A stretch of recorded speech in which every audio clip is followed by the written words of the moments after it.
Good news, katropa! Only na ang TikTok, FB at ML with TNT Saya All 99.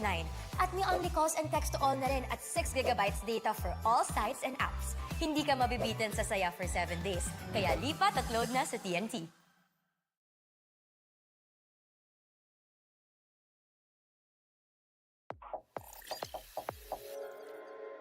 Cyberzone.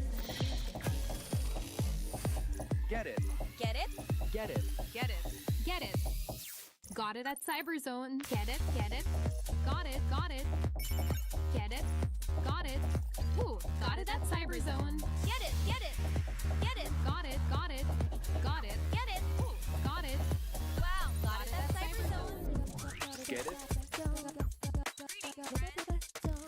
Got it. Got it at Cyberzone.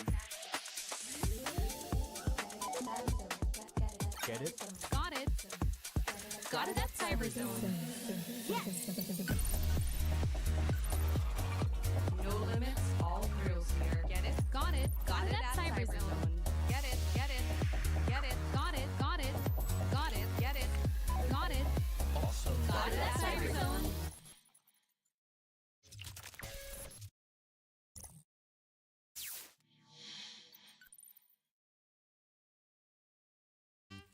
The perfect balance of crunchy and meaty. Easy to cook any time of the day. Taste the crunchy goodness in every bite. Also available in chicken patties.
4 teams from 4 top universities compete for their spot in the league, but only 2 will exit this room victorious. Players, are you ready to do whatever it takes to be this season's CEL champion? Good day, good morning, CESAFI, and welcome back once again to CESAFI Esports League Season 3. This is your loud and proud host, Astera, here to report to you on all things CEL. Now, let's do a recap on what happened last week, shall we? Last week on our Week 7 play-ins, we had witnessed intense Valorant matches from all of our amazing teams. But today will be a turning point as we go about with witnessing for today's Valorant playoffs. Now, what is happening in our Valorant playoffs? Valorant playoffs will be determining which teams will be proceeding and having a ticket to be on CEL's amazing Grand Finals. Now, let's understand what happens in the Valorant playoffs, shall we? Of course, the Valorant playoffs will be divided into 2 brackets. We have, of course, the upper bracket and the lower bracket. The upper bracket will be consisting of the quarterfinals, proceeding to the semis, going on to the Grand Finals. And of course, the lower bracket will be consisting of the lower bracket round 1, as well as the quarters, semis, and of course, heading on to the finals. Now, we'll be determining which teams will be going on to respective brackets. First and foremost, we have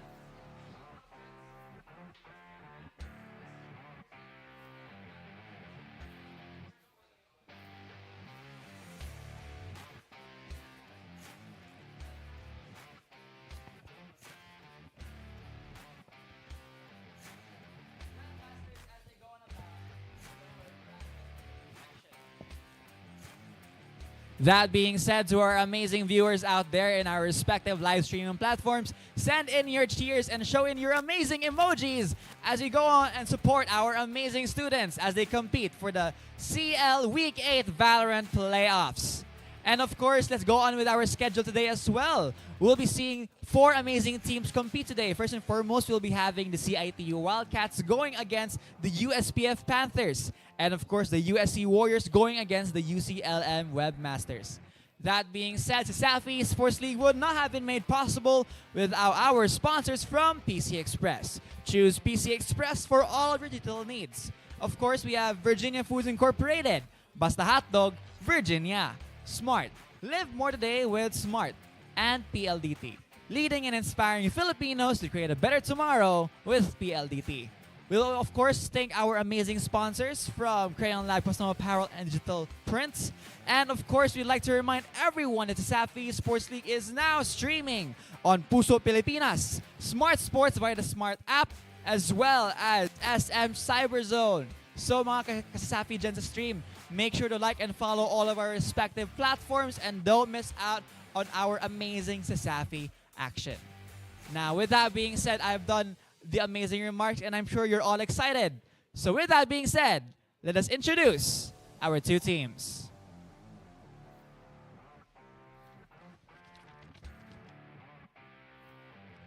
Introducing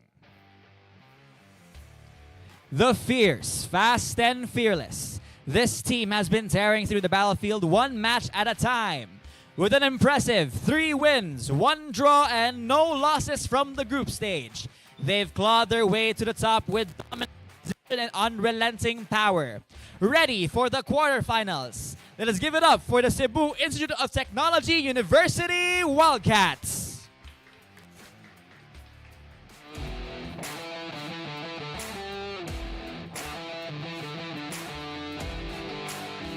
Going against them, the fast, ferocious, and formidable amongst the collegiates. They've sharpened their claws and battled through every challenge with unwavering grit and precision. With an astonishing 1 win, 1 draw, and 1 loss from the group stage, this team refuses to give up and stands proudly, ready for whatever comes their way. Onwards to the quarterfinals. Let us all welcome the University of Southern Philippines Foundation Panthers.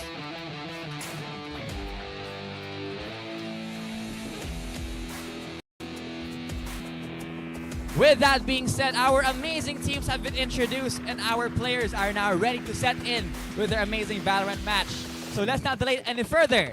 Casters, take it away.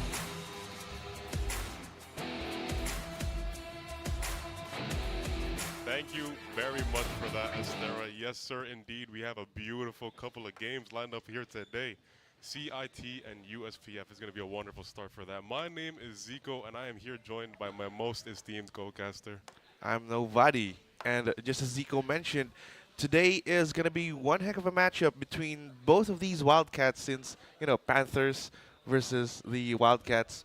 Both, kind Both of, beasts of the wild. yeah, apex predators in the wild. Both very good teams as well. And, every single one of these players have Yeah. prepared a lot just to come into the playoffs. And I think we're about to see what their preparation has been doing for them. Without a doubt, both of these teams have been absolutely amazing, like prior to the playoffs, and they really did fight for this opportunity to fight in the front. As you can hear, they're very ready. They just finished their huddle. But as I was saying, they're very much deserving of this first game of the playoffs. This is the first one of the whole bracket. So it's going to be really nice to see these two extremely good teams set the stage for how the rest of this bracket is going to go. And we'll see who prevails today. Yeah, absolutely. I mean, we're all very excited to see how their previous games are going to affect CIT-U and USPF right now, especially Yeah. considering that there's some sort of gap between both of these teams, right? It's not like they're close in the standings, but Yeah. still, they have outstanding and shining players in each squad, which could make or break what they want to play with, the comps, the strats, whatever they have Yeah. in their bag today. Yeah, no, CIT-U and USPF, as you mentioned, they do have a little bit of a gap when it comes to the standings because they have a 3-0 and they have a 1-1-1. So there is Ooh. definitely a gap there, but that does not absolutely discredit any of these two teams with the performance that they're going to give us today. Because both of these teams, as I mentioned earlier, they played well and they deserve this kind of position in this bracket. So it's going to be very nice to see how both of these people, or both of these teams rather, play today. Because they're both, like you said, beasts of the wild. They're both very aggressive cats. So it's going to be very nice to see what they do. Absolutely, and we also have to highlight, actually, Zico, Yeah. is the fact that one of USPF's most improved players has been Ghosty. Without a doubt, Like, yeah. there has been lots of talk about Ghosty, being the secondary duelist and stuff like that. But Yeah. ever since the third season started, there's like a shift in the tide. Yeah. Like Ghosty has been doing the secondary or primary duelist role extremely well. Yeah, ever since the preseason, we've been seeing really improved performance from Ghosty. Like you said, the secondary duelist, he's proving to be worthy of the primary duelist and everything now, but their team comps, they seem to be shifting between Ghosty being primary and secondary, but whichever position he's in, he's still presenting a really good performance. So with that, as we're mentioning the players, we're going to be seeing the team lineup any second now, but mentioning Ghosty was a very good point there because they've both been really good. But for the side of CIT-U, we have Curbs, Ooh. Schwabe, Mordred, Oma, and Stern. What are your Mordred. thoughts? I think this is the first time I've seen Mordred play. That is true. He did not play in the previous games of this season yet. So it's going to be very interesting to see this little bit of a shift in the weather. Ooh, he is going on the controller role, Yeah. which is going to be kind of surprising. Yeah, no, it's going to be really interesting to see how this new addition to our, not our, but CIT-U's roster is going to perform. But I have full faith in it because this kind of shift, this kind of unpredictability due to this new addition is going to be really interesting to see and see how USPF plays around it. Absolutely. And not just Mordred, but Stern. Stern has been a standout player as well. He's been a wild card. He's been Yeah, really wild unpredictable. Yeah. Even being a Sentinel, so like most fans would just discount the Sentinel. Like, he's just an anchor. He's just guarding sides. He's just gonna lurk, stuff like that. But Sentinels do a really hard job. Yeah, that in the guarding game. and lurking, that could be the deciding factor in a round. Yeah, absolutely. There's Yeah. been lots of rounds being won by via lurks Yeah. as well. If you've seen the previous play-ins, Yeah. there was a lurk coming out from I forgot what team it was, but it was a lurk, and he managed to do a 3K.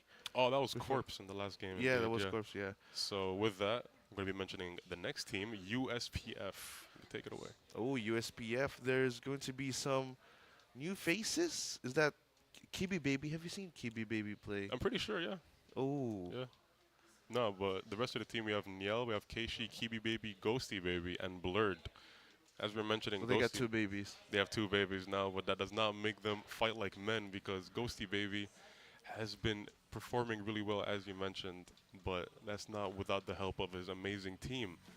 So USPF is a very good team to be fighting CIT-U here because they've been doing really well in the season.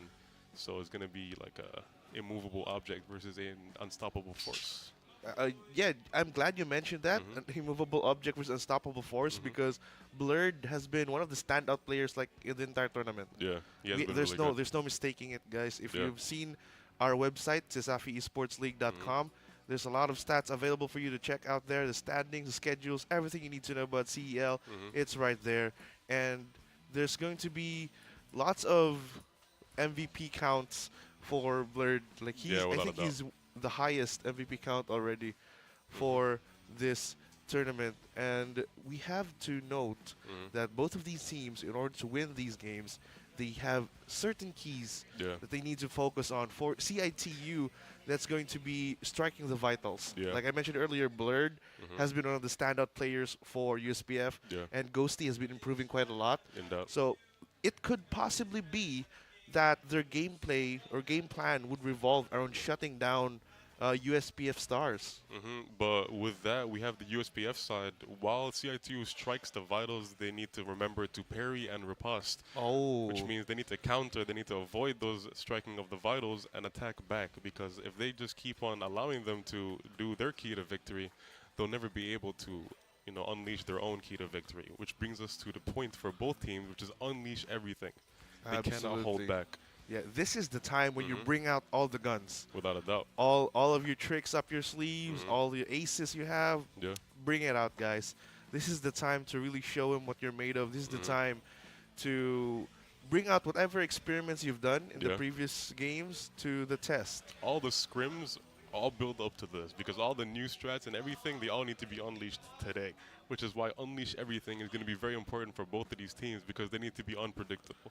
They need to be powerful. They need to be shifting everything. Like we said, there's one wild card on the side of CIT-U, but they all need to be wild cards. Absolutely. And speaking of like their wild cards, we might be seeing some wild map picks. Yeah, without a doubt, because they're going to be picking 3 maps here. We're going to be 2 by 2. 3 maps with CIT-U getting the first ban. It's going to be Split being oh, I'm glad they banned Split. Like Split is a confusing map. Split is like not really good for me, in my opinion. But USPF bans Haven next. So that's going to be the first 3-site map being banned for this series, CIT-U versus USPF. And CIT-U is going to get the 3rd ban. That's going to be Lotus. Ooh. Both 2-site maps banned back to back. Ooh, that's so we're not going to be seeing, you know, very, very aggressive short pushes due to the 3-site nature. So we're going to be seeing more of a standard procedure play, possibly. We don't know what they're cooking. But 4th map ban is going to be Icebox. Good lord. I don't mind that. Thank you. I don't mind that at all. I'm actually glad they banned Icebox. I'm not a big fan of that map, actually. Very long angles all over Icebox, so it causes for very slow plays sometimes. Yeah, very slow plays, but sometimes they do pay off. Like quick plays in Icebox sometimes pay off, but the next ban is gonna be that's Ascent. That's Ascent. Oh, they banned Ascent. So one of the oldest maps, or literally the oldest map in Valorant, and it's my favorite, is banned. And Fracture is banned as well. So the the previous 2 maps. The previous 2 were pick maps. Oh. Okay, so we're seeing Lotus and we're seeing Icebox. All right, that's gonna be fun to see. So Lotus, then Icebox. That's gonna be a huge shift in momentum. And then the Decider. The Decider is gonna be on Pearl. Oh my! Pearl is gonna be very interesting. I'm pretty sure this is gonna be the first time we see Pearl here. Is it? No, there's been Pearls, but in the playoffs, very rarely. Very rarely, yeah. So that's gonna be really interesting. We're seeing what was it? It was Lotus, Icebox, and the Decider. Pearl. If it's going to be a one-on-one, they're going to see Pearl for the last one. So that's going to be interesting to see. But speaking of being a one-on-one, who do you think? Because me personally, I got the side of USPF. It's going to be a tough fight. but I think USPF got this. Nah, man. I mean, for me, I think CIT-U got this. You think so? Yeah. I mean, they have been doing well, but you can't discredit USPF. Yeah, but you also can't discredit CIT-U. I That mean, is they've true. been a pretty strong squad recently. Without a doubt, both of these And- teams have been absolutely insane, but CIT-U has really improved. Yeah, from previous CIT-U, seasons, yeah. absolutely. I kind of say that they're one of the most improved teams Without a doubt, this yeah. season, They've and been playing really well. their improvement has actually skyrocketed. Mhm.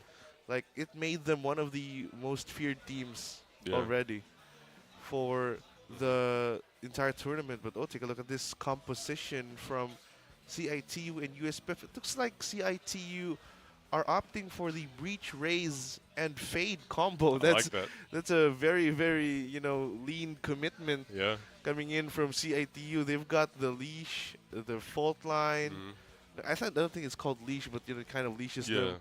And the paint shells. It's got to be a devastating combo if it ever lands. But You the know thing what we is might see. that the whole play goes around disabling. So that's going to be really interesting Yeah. to see how USPF plays around that with their agent picks. They have a Yoru, they have an Omen, they have a Breach, they have a Jet, and a Killjoy. Oh, they're running a dual duelist setup They're running dual in a duelists, yeah. 3-site map. Mhm. So this is kind of interesting to see from USPF how they're going to be able to play this. Well, I mean, Yoru has a global presence, right? Yeah, that's the thing. He has So, teleports and stuff. Yeah, Yoru is kind of a good pick, actually. It was a great pick on this map because the ability to be like teleporting across the map and teleporting behind or going invisible and then running around and that kind of speed on this really wide map is going to be really nice to see how this Euro plays around it. Yeah, I'm pretty excited to see how aggressive USPF might be, considering the fact that they have a Jet and a Yoru, both primary entry duelists, being played on their team. So we're about to see that in a few. Especially how Euro with they're the gonna- flashes. Yeah, the Yoru Yeah. flashes. Oh my goodness, paired with the breach flashes as well. Yeah, through walls. Through and then walls and everything, yeah. And the fault Omen line. paranoia, bruh. It's gonna be. There might be really aggressive plays from the side of USPF, especially that they're starting an attack too. So this is the kind of aggression they need this early on in the game, since they're gonna be on attack. Oh, correction, actually, on CATU, that's gonna be a neon instead of the raise. So, Oh, F and Y on Neon. this is gonna be good. This is gonna be a This is good gonna game. be good. FNY has been a standout neon player Yeah. throughout the entire season. So, I've casted some games where FNY was on Neon, and the plays that he was doing were absolutely insane. It's not the kind of thing you'd see in the playoffs of a tournament, but oh my days, he was doing it. yeah, he goes absolutely mental once he gets the neon up. Yeah, and hopefully we see ready. some of that. Yeah. Yeah, first round is going to be a go. We are going to see how USPF is going to play this one. They're starting to make their way towards C. CIT is very aggressive on the side of A, though. They're already basically in defender spawn. Oma finds KG Baby. So now they have the info that the entirety of USPF are already Yeah. in C site, and the plant will push through. That's going to be Stern going down, but FNY, there it goes. The Neon, just absolutely amazing entry there Yeah. for the Neon again. FNY gets his second. Ooh, but he gets Oma? blinded at the same time. Oh, FNY already with his third. Oh, and the fourth one from 4K. FNY. Oh my goodness me, Zico. That Starting was with a 4K. just as we mentioned how mental he can be on the Neon. He absolutely proves us right away. Right away. That's a really quick round. It was really interesting to see how aggressively that CIT pushed into the attacker spawn. So they basically acquired all of the information on the side of USPF because they knew that since one guy was at the spawn, he knew that the whole team was going to be there. So then USPF kind of aggroed into C. But I Yeah. feel like their post plan was kind of weak there, or the push of CIT was really strong. So that was a really good round. That was really quick as well because CIT was really aggressive there, and I feel like that's the kind of aggression that they're looking for with FNY on the Neon. Absolutely. I mean, you can see their gamble actually played off because that was a huge gamble. If Absolutely. 'Cause if what ever they there were there? four watching, but Curbs already. He gets caught off with the Jet. KG Yeah. Baby as well takes down Oma. Already And on now site, too. USPF has control of B site FNY with the first kill onto Natskun. He goes back. He's half HP.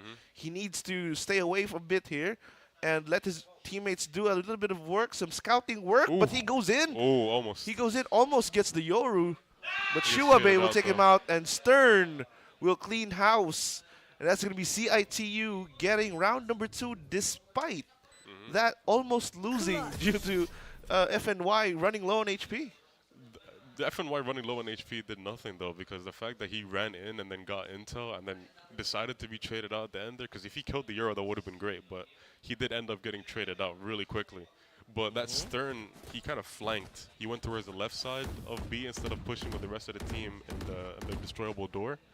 So I feel like that was a really good, change in strategy that they had here. But with that, we're gonna have the CIT economy looking a little less than good, with USPF having full buys. So this is gonna be interesting to see. I mean, they won the round, but I wonder if they will win this war. FNY charges into the fray, actually gets the jet. 𝐏𝐋𝐿 will train him out. 𝐕𝐀𝐋𝐿 just right behind him, using a lot of utility in exchange for that one. But 𝐶huaBei goes down to the Yoru. 𝐕𝐀𝐿 might have to back off from this one. He only has a Spectre in hand up against a team full of rifles already. The breach. 𝐕𝐿𝐿. The Spectre does not matter. He gets the kill anyways on breach. Ooh, good shot actually from 𝐕𝐿𝐿 right there. Here comes the Yoru. Will try to, distract, but I think USPF will have to back off in this one. They might have to, because they do have very low HP and they know that at least one of them are on the side of C. But the Omen is kind of, lingering in between all of these. But the round is slowing down a lot this time around, with the Omen on the lowest HP of 37. But both of his other teammates do have full. But I think they did spot, was that the Clove there? Yeah, they definitely spotted the Clove there, and he's trying to stall him out. Smokes are going out and everything. So it's going to be really interesting to see how this Clove plays around this. Ooh, wonderfully. Stern Taking out one already. Stern gets with the first. Will he get the second? No, he won't. As 𝐏𝐿𝐿 gets the angle onto Stern, and the plant might push through here. 𝐾𝐅𝐅𝐒 armed only with the Sheriff. Doesn't know that 𝐾𝐄𝐄𝐊 is just right around the corner. And there is the detection will be used. Or the spot 81. 𝐕𝐿𝐿 gets the first, but 𝐾𝐄𝐄𝐊 just has the right time and the right trade right there. That double peek was really good. That really just guarantees that they win the round if they double peek at the end there. But this Stern defense, the fact that he took out one was really good. Yeah. That really started off the whole valiant defense of it. But despite that, they did end up losing the round. But that is the first round for USPF. It's 2-1 on the board now. They both have, half decent buys, with a couple of half on the side of USPF and a couple of Spectres on the side of CIT-U. So it's going to be interesting to see how this, little fluctuation in economy is going to affect both of these teams' performances. Speaking of fluctuation in economy, CIT-U is not looking quite good, actually, but still, they do have a couple of rifles and a Stinger in their hands. And speaking of fluctuation in economy, there isn't going to be that much happening for our major sponsors. We have PC Express, who are providing these players with lots of their equipment as well. PC Express for all your digital needs. Virginia Food Incorporated, Basta Hotdog, Virginia. Smart, live more today with Smart. PLDT, living and inspiring Filipinos to create a better tomorrow with PLDT. Special shout out to Crayon Lab, Custom Apparel, Digital Prints as well. And our media partners, Smart Livestream, Smart Sports, Puso Pilipinas, and SM Cyberzone. Yes, indeed. That was very, very nice of them to be here and support our new season of CEL. But with that, we have a little bit of a slower start to the round here, with 4 of them looking towards the side of C, and the Killjoy being a little more, I wouldn't say aggressive, but a little more straightforward on the side of B. But it seems that USPF is going to be rotating here towards the side of A. So it's going to be very interesting to see how they play around the defenses of CIT-U, with the smoke going on towards the initial entry of A. But he does stay behind the box. Ooh, 𝐾𝐄𝐄𝐊 taking out 𝐶huaBei very early on. That's the flash is gone on the side of. They just passed by each other. Stern, the way gets the first, gonna get the second as well. But 𝐕𝐿𝐿 takes the jet down. 𝐾𝐄𝐄𝐊, however, with the quick trade. 30 seconds. That's gonna be 2v3, but turns into a 2v2 quickly. As FNY. Oh no! That was rough. Oh that no! Was rough. Yeah, that was not what we were expecting out of FNY right there. That was absolutely. I bet you a lot that USPF weren't expecting that one. They weren't expecting that kind of fast push, but the accuracy was also unexpected from FNY. But that was really well played, though, because the double peaks, I feel like USPF is really, getting those double peaks a lot. But we get a CL fan comment from Carlo Ryle El Dilo Boncayao. Apa Cebu, Schwan Matthew Maglasang. Ooh, he's calling Sean Matthew, who's blurred. Mhm. Sean Matthew Maglasang, the Aspas of Cebu. Well, that's a huge shoe to fill. That is a huge shoe to fill indeed, but that's I feel like he's gonna be able to do it because Blurred is a great player. Don't you think so? I feel like Blurred is a really, vital backbone of USPF here.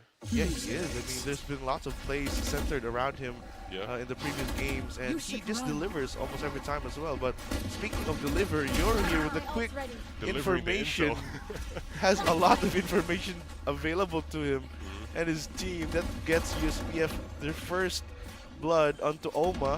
Gets Oma will disabled go and the down, door's still Schwabi there. as well.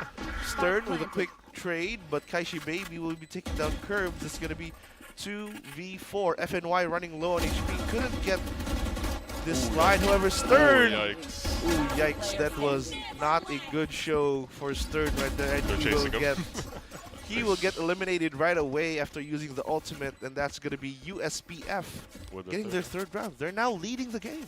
Yes, indeed. This is a really interesting game because CIT, they started off really well with their 2-round lead, but now, ever since then, USPF has been getting every single round, and they have a very confident and very, very nice lead in economy. Because on the side of CIT-U, I feel like if they don't win this round, this is going to be the last round they'll be able to full buy, because they're already falling onto their half shields and smart shields. So it's really interesting to see how CIT is going to play around this, because USPF have the big guns and CIT have the small shields. I mean, CIT-U definitely, those were just a string of unlucky rounds for them. I mean, FNY has been whiffing the shots and Stern as well. Yeah. But things might, but still, luck is part of Valorant. So speaking of luck, FNY finally breaks it right there with the first peek. Full aggro. Oh, full aggro, gets the overdrive as well. Almost takes down the Jet, but he will not do so. He's been decayed. Lots of information available for CIT-U right now, due to Oma's util as well, but I think they have to back off for the time being. Yeah, with that really aggressive push from FNY, it's really, it's really bad when half of your team or a majority of your team already goes down with one of them basically one shot.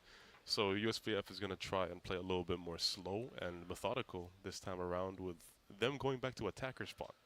So it's going to be really interesting to see how they play around this man disadvantage. A lot of interesting stuff happening. I keep mentioning it being really interesting. Oh, they're still opting for the A push right here. Oma with the through the through the smoke takes down the Jet, and Taken down. he gets taken down as well. Quick trades coming in from CIT-U as well, but Oh, Breach, nice shot. who's still alive. He's in a 1v2, 18 HP. He's one shot, but will he be able to get this? I don't think he's going to expect the second person to peek, but it doesn't matter. Stern does take him out. Very interestingly played there from USPF, though, because they did end up taking a lower, a back leg in the middle of the round, but they ended up pushing in the same site that they initially were taken down at. Yeah, the deception play wasn't working for USPF. If you take a look at this replay right here, the aggression from FNY actually helped CIT-U secure this round win, getting the first pick onto Kaishi Baby, then onto the Yoru as well. And Oma with this Through the smoke. through the smoke shot right there. But the fact that FNY pushed that aggressively and took down 2 people, one of them being the main, because Breach has a couple of flashes, but Yoru has aggressive, way more aggressive than Breach's flashes, in my opinion, at least. Because the fact they can just bounce it off of walls and stuff like that, that really, initiates the fights here. And the fact that FNY was able to take him out that early into the round was really possibly a deciding factor, rather. But the fact that FNY did end up using his ult there, so that's going to be interesting to see, because that was interesting to see because he did not really get that much worth off of that ultimate, because he did get taken out very quickly because he got decayed. But the fact that he got taken out is, I want to say it's not the best, because he did still get 2, but he can no longer play around that in the future rounds. So let's see how CIT plays around that one, little knockback in their utils.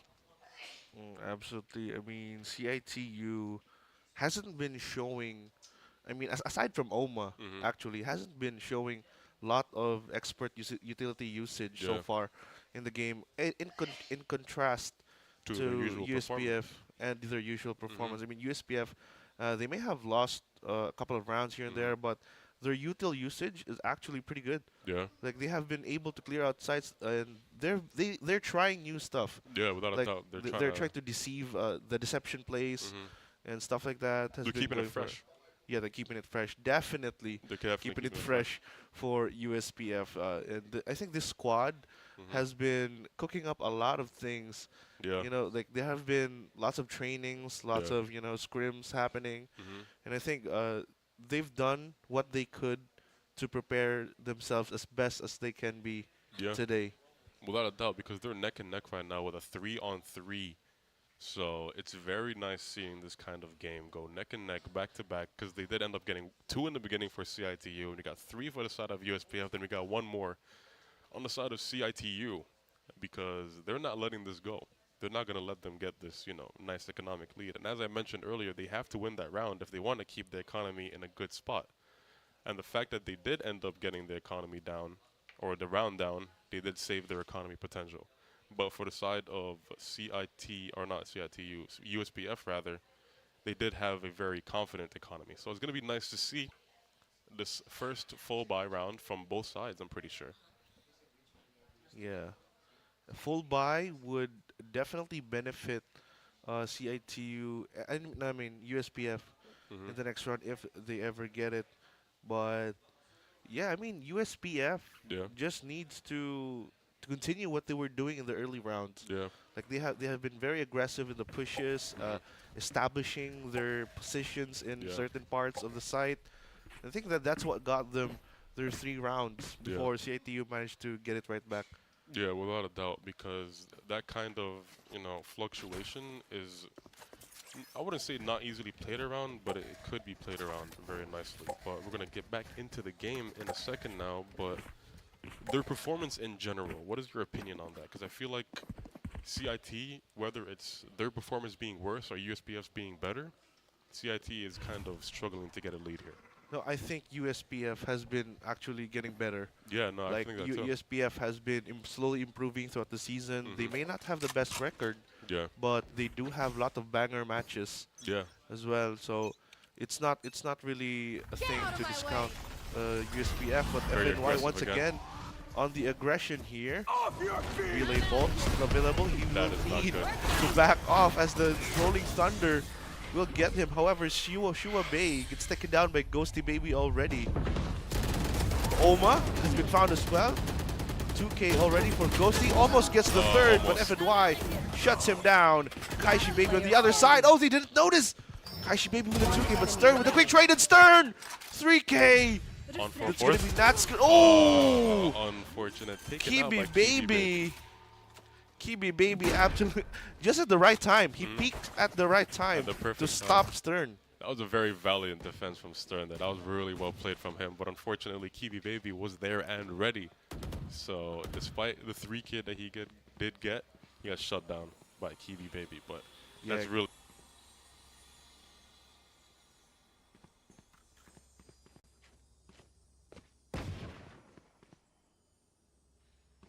Have on our hands here, very aggressive from both sides, and they're kind of pushing each other back and forth.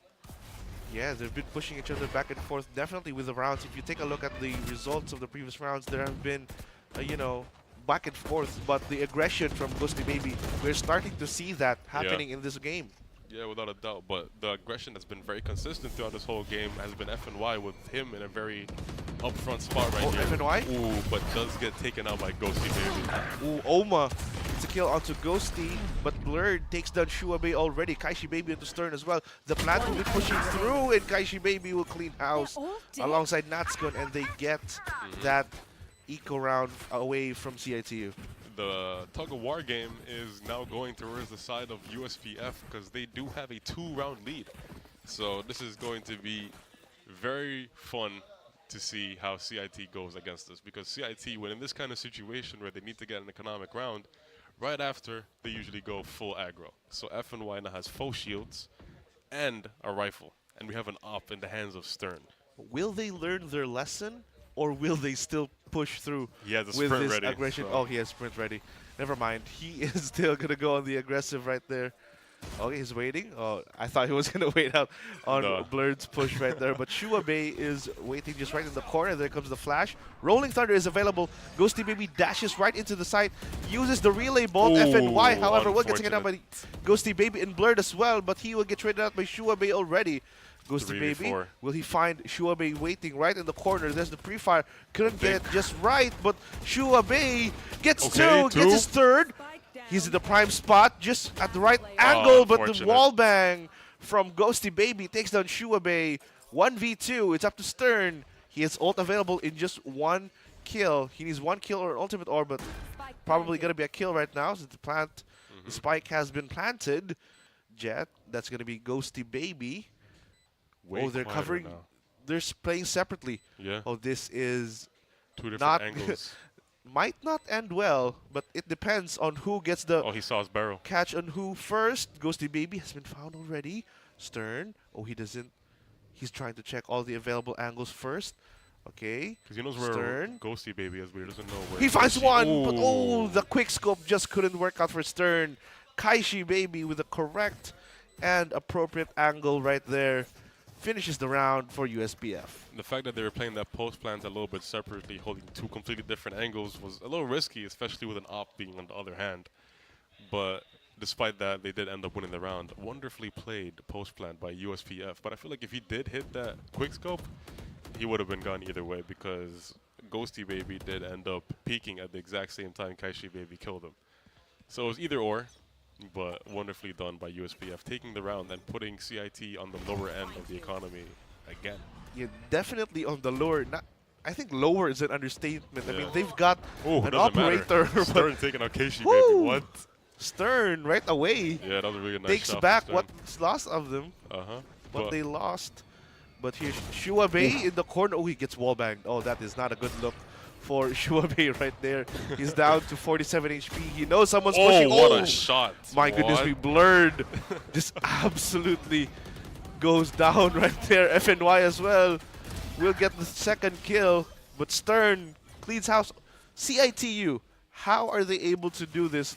Like, eco rounds.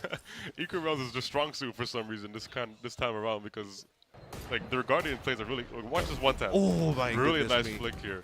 But the trades were going out very quickly this time around and they were really going back and forth again with the game of tug of war, but only in one round this time. But the economy is still not enough for all of them to get full shields, but they do have rifles and 𝐿𝐄𝐿 is sticking with the Guardian to opt in for the full shield. Yeah, 𝐿𝐄𝐿, I mean, the utility usage from the breach and 𝐿𝐄𝐿 right there, that's going to be 𝐶huaBei, was Yeah. actually on point in what garnered CIT-U their fourth round win. But 𝐿𝐄𝐿 all alone in One C hit. site gets a hit onto Ghosty Baby. But here comes Blurred trying to clear out the corners. Oh, he spots one. That's going to be Ghosty Baby playing off of the information that's been given to him. So 𝐿𝐄𝐿 will go down. There it is, Ghosty Ooh. Baby with the push, but FNY shuts him down right away. They're just repeat. Oh, Blurred still there, but 𝐿𝐿𝐿 with a quick trade. Oh, there it is. Rolling Thunder has been used. Nightfall in retaliation. Spots one.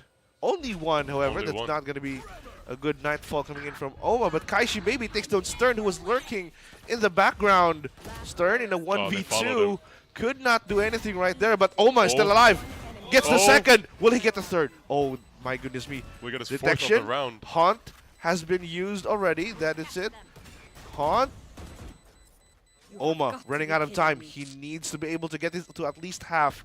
Oh, he's sticking it. Oh, 𝐿𝐿𝐿! Will he get? Does he Will he have get time? enough time? Does he have enough time though? Oh, yes, he does! Barely enough. 0.3 seconds. Wonderfully played 4K from 𝐿𝐿𝐿 there.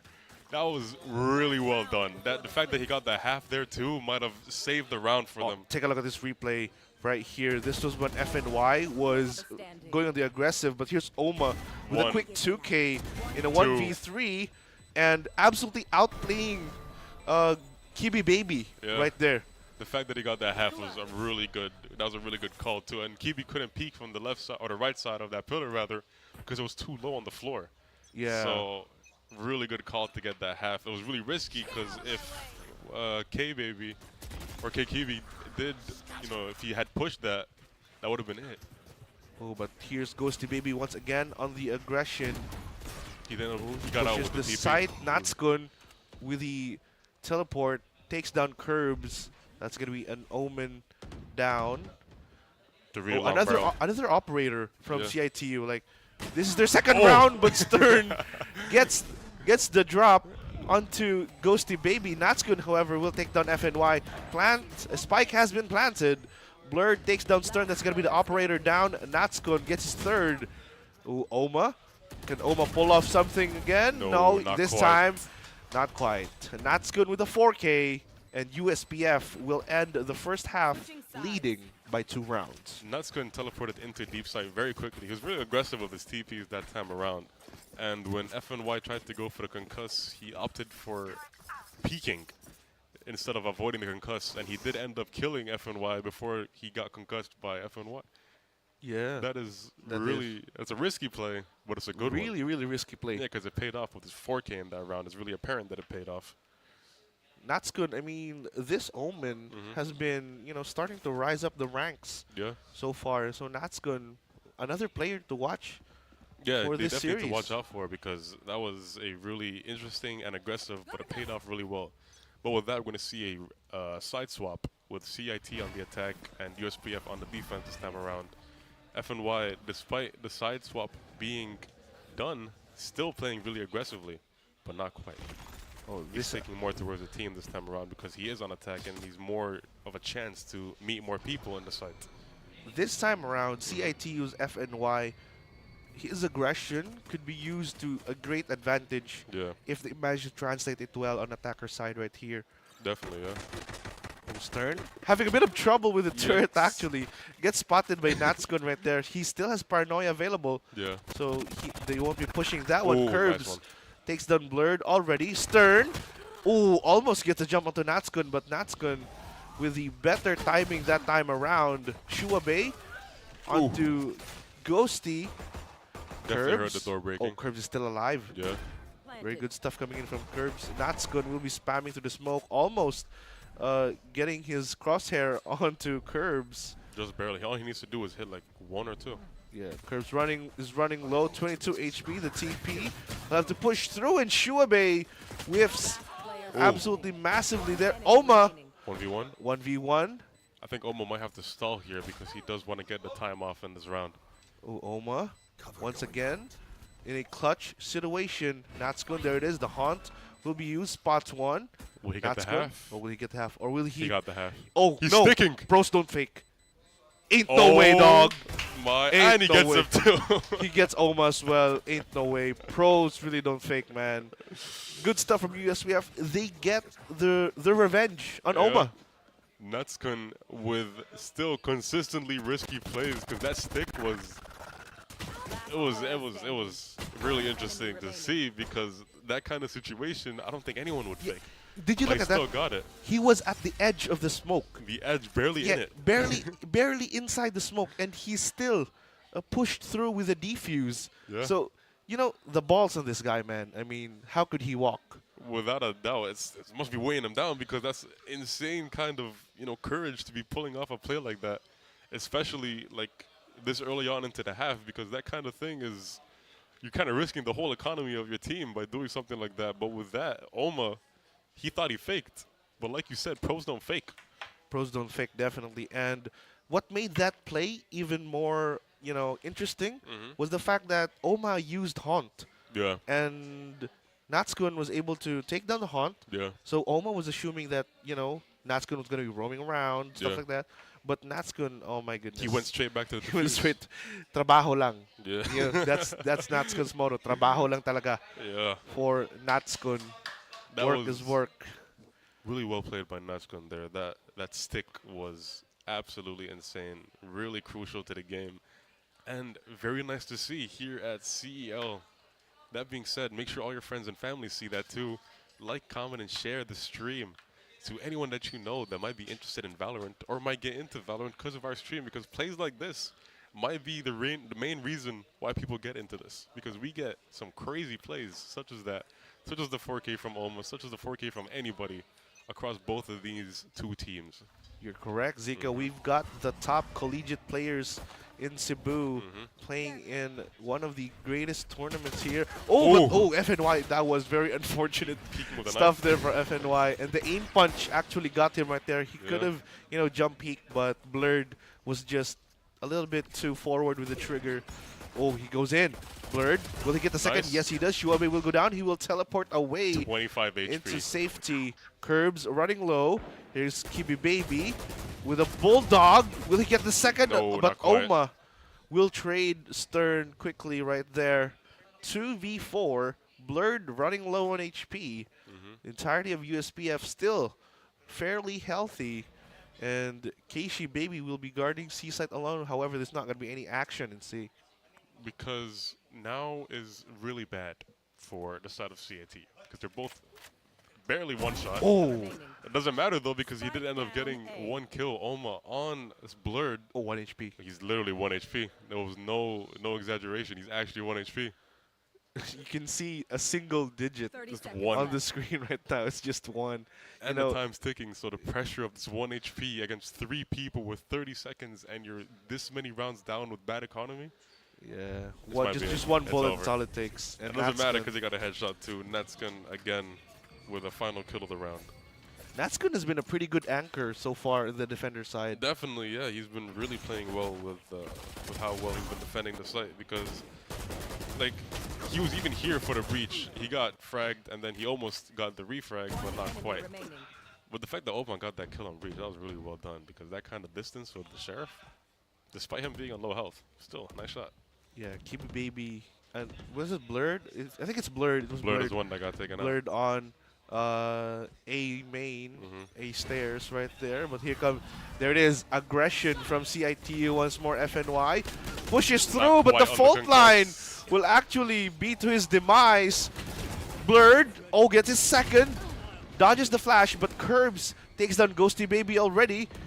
Here's Barely Blurred, gets into the 1v4. Oh, they know Curbs is there. There's just no way. How can Curbs survive Ooh. this? Oh my goodness me. Blurred with the right util usage to gather enough info for his team. It seems like his Yoru is playing more of an initiator role. It is very much an initiator role, and the fact that he got into, you see how he squeezed into that door just barely right before it closed behind him. That was really nice, but that was really unlucky concuss for FNY because I don't know if you guys noticed, but in the beginning of the round, he tried to do that concuss, but it just barely bounced on the corner of that wall that he was trying to flash or concuss past. It just completely bounced into a wrong direction, and then he got concussed by the breach and got taken out. Let's see if he tries again this time around. Just barely missing his head. Oh, barely left and right. Oh, Hits him almost. once. Hits him once. but Almost not takes quite. down Blurred. Close, But but no cigar. just chip damage. Just barely Actually. chip damage. But look at this, Natskun up against Ooh, Stern. Oh, nice. Natskun, man. Well done. Very, very good anchor from USPF, holding down the sites.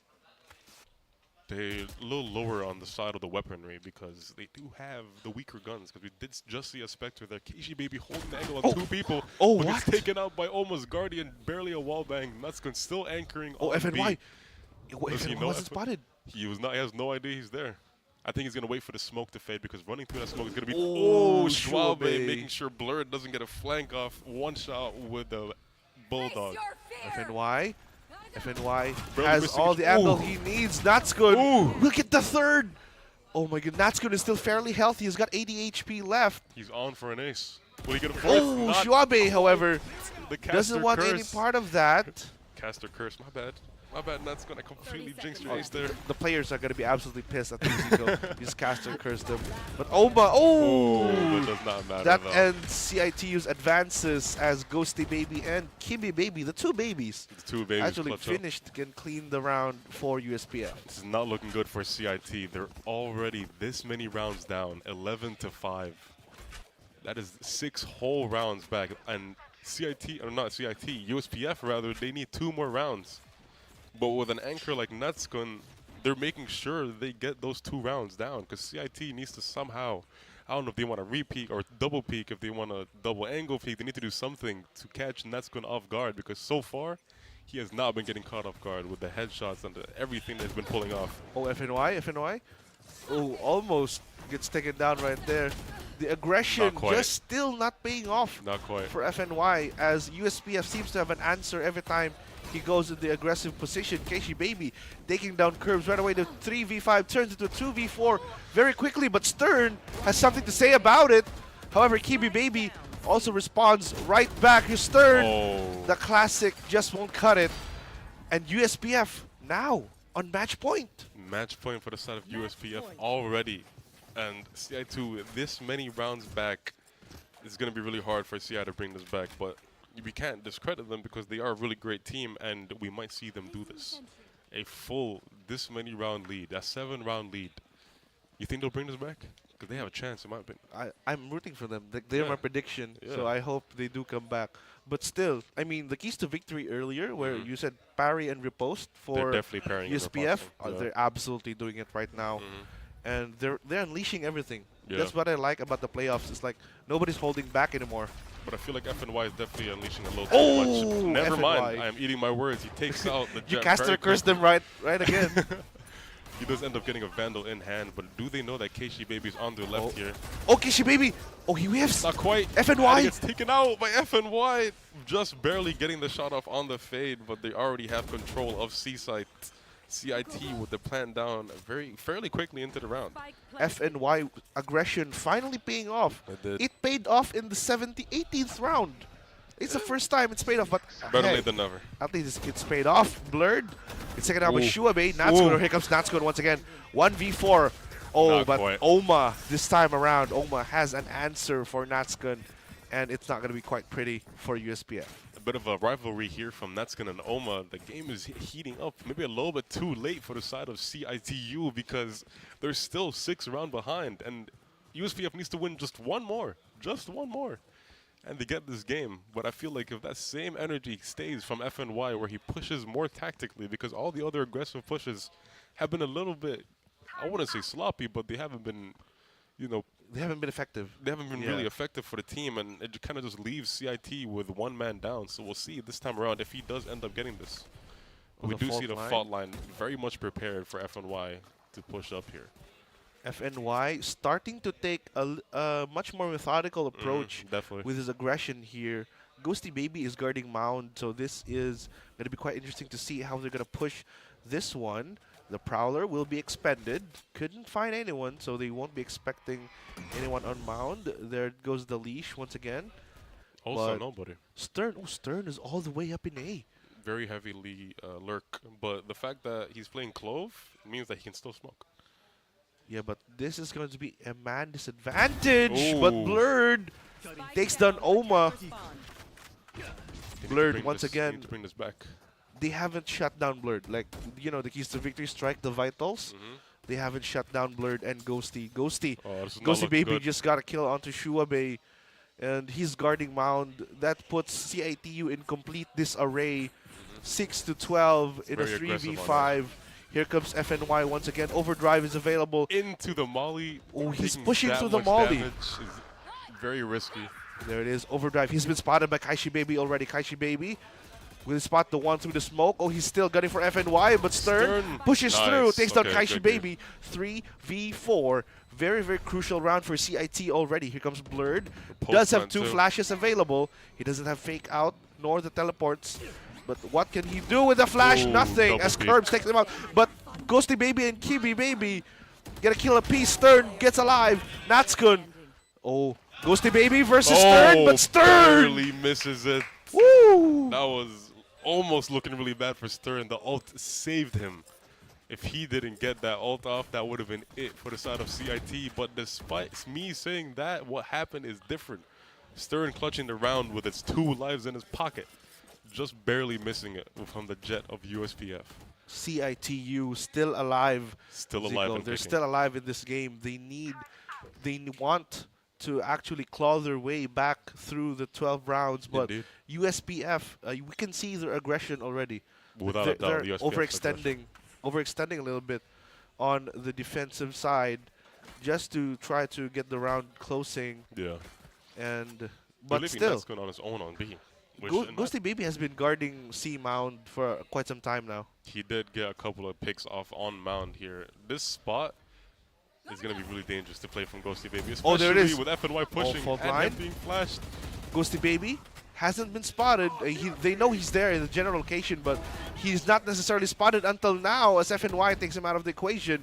Rolling Thunder expended just for Ghosty Baby. Blurred, however, will try to get a spray outside the smoke, but that's not going to be quite the case as 𝐕𝐀𝐋𝐻 Baby has a Rolling Thunder of his own, readying the fault line. If this is perfectly timed, this could be very devastating. Ooh, as Blurred takes down FNY, gets traded instantly by 𝐶huaBei. 𝐏𝐿𝐻𝐿 once again an anchor, but Stern has an answer against 𝐏𝐿𝐻𝐿. 2v4. CIT-U in a prime position, prime spot. 𝐶huaBei gets a kill onto 𝐕𝐀𝐋𝐻 Baby. They get the plant down. 4v1. They have the advantage. 𝐿𝐻𝐻 Baby needs just one ultimate point to get the lockdown available, but other than that, he has no utils left. So he might opt to save for this round instead. The round is indeed slowing down way more than the rest of the pace of the round, and it does seem like 𝐿𝐻𝐻 Baby is going to be opting for a save here because they do have the round advantage to do so. Yeah, he's definitely opting for a save. He's going to, you know, cocoon himself at tree over here. But, you know, until the round ends, until 𝐿𝐻𝐻 saves here, let's talk about the very big advantage in rounds that USPF has that's slowly closing in. Do you think 𝐿𝐻𝐻 Baby can afford this save, or do you think this is going to be the start of a really big wave that CIT-U is going to push onto USPF? You know, I think 𝐿𝐻𝐻 Baby made the right choice to save during that round because they've lost 3 rounds in a row already, so their economy is not looking that good. Yeah. So, you know, this could be a hero Vandal buy or, you know, give it to either Blurred or Ghosty, but it's staying with 𝐿𝐻𝐻 Baby. Yeah. So still, very good save from 𝐿𝐻𝐻, but even better round from CIT-U. Yeah, no, CIT has been pushing very nicely on the side of, you know, the attacker side, because they've been really aggressive with FNY. And the fact that they're slowly bringing it back, they need 4 rounds to go into overtime, so hopefully they keep this same pace. Blurred is going on the aggressive now. He has to teleport away, however, because things are not looking quite good. There were 2 players waiting for Blurred, but up in C site, however, is gonna be 𝐕𝐻𝐻 Baby. He still has the Rolling Thunder. He does. Like, He this saved is the last round. This is the thing that kind of scares me for CIT-U is that Rolling Thunder is still available, so they absolutely cannot bunch up together in a one site, because if they do, Rolling Thunder is just gonna do its thing. Post plants are going to be really risky for the side of CIT because I'm pretty sure they noticed that he does still have the Rolling Thunder. So it's going to be very rough for them in a post plant situation, but, you know, what I'm saying is just words. What they're doing is actions. So we'll see how strong their actions hold up. Oh, they're attacking A. 𝐕𝐻𝐻 Baby is all the way in C. There's no Rolling Thunder available. FNY will get the spray, but 𝐿𝐻𝐻 will get the kill onto 𝐿𝐻𝐻 Baby. That's going to be 4-5 actually players of CIT-U already in the site. The spike will be planted. Blurred spot the spike. There it is. Rolling Thunder will be used over the spike. Will be taken out despite being concussed. Stern, however, and 𝐿𝐻𝐻 doing their job. Stern with a 3K. Stern. Oh my goodness me. Stern is being stern. Yeah, Stern's being stern already. Stern is being very stern. The aggression that he's pushing out this round is really good. He does not want to lie down and take this loss. I see what you did there. Very good stuff. Stern is being very stern. Very, very stern stuff from Stern. We can't even make up sentences in the right way anymore because of this. 21 to 17. 21 frags. He was not there earlier. He wasn't. 3 rounds ago, he wasn't near the top of the leaderboards. I mean, the kill feed. Yeah. But what? Speaking of another kill, 22 to 17. Oh, Stern. Good shot from Ghosty. Stern. Ghosty. Oh, Ghosty. Oh, he gets the kill. 𝐿𝐻𝐻 will go down without getting anyone. But Ghosty with a second kill onto FNY. Armed only with a Sheriff. 𝐶huaBei takes out Ghosty. Gets 𝐿𝐻𝐻 Baby as well. 3v2 now. 𝐶huaBei has 40 HP. Oh, he's baiting. But 𝐏𝐿𝐻𝐻 will bite into that. 𝐏𝐿𝐻𝐻, he gets 1 as well before going down. Stern now in a 1v1 versus 𝐕𝐻𝐻 Baby. He has the health. This is the most crucial round. 𝐕𝐻𝐻 Baby does not have Rolling Thunder. However, he does have 2 flashpoints available. Aftershock and the fault line. Full util for Breach. Oh, he's just sneaking Does he by. know? Sneaky no. beaky. Very sneaky, but Oh. Stern will get that round win. And CIT-U all of a sudden just 2 rounds away from tying the game. CIT is making sure this goes to overtime. Absolutely amazing performance from them. That one tap was absolutely crucial for the round, taking out FNY that early into the game. Really nice, really nice performance. And Natsuko trying not to go down without a kill. Does get one, but gets traded out by Stern. Despite that, Oh, CIT-U gets it. Natskun was actually pretty close to getting a collat. He almost got Right the there, collat. he got the almost getting the collat. If that collat happened, this game would have been over. That would have been it. We would have been watching the replays of the game. Yeah, but that's not what happened. Ooh, Stern Stern again. still again on the aggression. He's leading the charge. Now he gets a second one as well. Natskun will go down. 3v5. Oh, he still has ultimate. He has ult. He has ult. He pops the ult. We'll spot another one, but Oh, not Ghosty quite. Baby takes him out. Oma, however, with a kill onto USPF 2v4. It looks like the site has been secured. The C's will push through. Doesn't catch anyone. Oh, it looks like they're going to try and rotate towards. Oh, they're going to save. again. Oh, they're going to save again. This is not looking quite good for USPF. They have been saving. They need to be saving, actually, because if they don't, next round is going to be quite atrocious for them. It is going to be atrocious indeed, because this kind of, loss streak is going to be, like, it's guaranteed to affect your economy. But that being mentioned, though, we see the aggression coming in from Stern, a smoker. Yeah, the controller. Yeah, the a controller is controller. taking charge already. Like that's how CIT has figured out. Yeah. Figured out that FNY's aggression is not working. So let's try Stern's. Yeah, that's the thing that I was about to mention, because we thought the aggression would come from FNY, and we did see a handful of rounds go good and bad for FNY. But now we're seeing all the aggression coming from Stern with a 26 and 19 KD, and we're definitely seeing where all those kills are going with how these rounds are going. With the 11 and 12, only 1 round back. I had just mentioned that they had a 7-round, disadvantage, but it doesn't matter because they're winning 6 in a row now. Ooh. They might make it 7. Ooh, can CIT-U get this into overtime, or will USPF put the dot in this statement? Stern once with again one. gets the first kill. Overheal gets the second. Does he know that Ghosty Baby is just right around the corner? No, he doesn't. No, he doesn't. Ghosty Baby gets the first. Couldn't get a second. Shuabe will take him out of the equation. CIT-U are feeling it right now. 4v2. They do have the spike. Nightfall will be used. That's going to be Natskun affected by it. Natskun gets seized as well. He's running very low on HP. The smoke will dissipate as well. Plant will push through. Natskun Nice. gets the first kill to Shuabe. Gives USPF a fighting chance. The Lockdown lockdown. is on as well. Kaishi Baby takes down Oma. There it is. The teleport from Natskun has been cancelled. But Curbs in a 1v1 now. Oh, no players detained. Curbs will get the kill too. But Oh, he Curbs! gets it! Curbs gets it! That's it, and we're going to overtime. The first game of the playoffs is proving to set the stage for how the rest of this tournament is going to go. Oh The my first goodness game, me. And we're already on overtime. 12-12 from a 7-round disadvantage. CIT making sure that they get a chance to prove themselves in this. This is only the first game, too. Oh my goodness me. You can hear, like, if you put a mic in my heart right now, you can hear the pounding of my heartbeats. Like, this is crazy. 12 all. First overtime, first match in the playoffs. What a great opener, man. This is absolutely crazy from CIT-U and USPF. Both teams just absolutely giving it their all right now. Putting on a show. Talk about putting on a show. Absolutely wonderful performance, as you mentioned. 12 and 12 overtime, first game of the playoffs. This is wonderful, and CIT-U with this amazing performance. Now everybody has the same economy. This is going to come down to the usage of skill and the usage of user. Shuabe, very risky move right there. Very Just much jumping indeed. right into the firefight. The bullets were like flying all around him. However, he's like Neo in the Matrix, dodging every bullet right there. Shuabe waiting in the corner, doesn't have fault line. He spots one already. Uses the aftershock to try and displace Ghosty Baby right And there. it works. Yeah, it works. Ghosty Baby has been forced to use the tailwind to try and get away from the aftershock right there.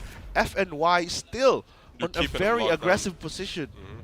Like he has been aggressive ever since this game has started. Oh, Ghosty Baby. Things are looking quite good for FNY once this smoke pops out, Oh, but he Ghosty knew. Baby catches him. He knew, but CIT-U Oma takes down Ghosty Baby. The quick trade coming in from Oma right there. Shuabe now has fault line available, 2 away from Rolling Thunder. Oma and Shuabe in a crossfire. Reach will go down. Kibi Baby will go down. Oh, Oma Ball with a third. gets the third. Nightfall will be used. Doesn't catch anyone, however. Oh, Oh, what? Kaishi Baby has been spotted. Up against Curves. Paranoia. Oh, what? With a paranoia. Kaishi Baby ain't the way, dog. But Stern once again being very stern in his approach to the game.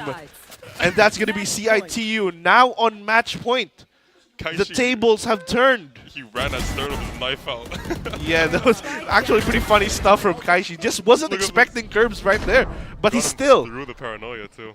managed to get the kill onto Curbs, but that Yeah. just wasn't enough. A Stern was waiting right in the corner. Stern is in all the most unpredictable positions when it comes to like where he's placing himself, and it's proving to be very it's paying off a lot. Yeah, absolutely. Stern. 29 to 20. What was that? Yeah, it was 29 to 20. Yeah, 29 to Absolutely 20. amazing. Oh, Prowler spots blurred. He teleports away to safety. That's Smart move, the to be right honest. call. Yeah, that's a good call. Yeah. Ghosty Baby guarding tree. Not gonna be Not allowing any pushes coming in right there. There it is. Blurred. Oh, takes the first kill to Oma. Very crucial kill. Now that there's not gonna be any Prowlers or Hunt available Yeah, it's a for lot of intel taken CIT-U. out already. But Stern, first kill. Is he good for the second? Stern, oh my goodness me, he gets Ghosty Baby now in a FNY with one of his 3v2. 3v2 FNY. The aggression is starting to show once again, starting to pay off for FNY right here. Sprinting into sight, this might be the push that absolutely seals the game for CIT-U with the plant going down very quickly. Your caster cursing them again. Hopefully Zico, not, because hopefully the performance not. they're showing right now is absolutely flawless. FNY flew into the site and he's going to fight 2 Oh, people, and that's FNY? FNY, will he get Barely. the pixel peek? But Oh, no, that's that's good. good. Gets the first Shuabe with a quick trade. 1v2. 1v2. Aftershock will be used. That's gonna put Kaishi Baby in place. A lot of babies. A lot of babies right here. He gets spotted by Stern. Oh, they have Stern? all the And utility that's it. available. That's a wrap. Oh my goodness me! CIT-U How many- completes the comeback.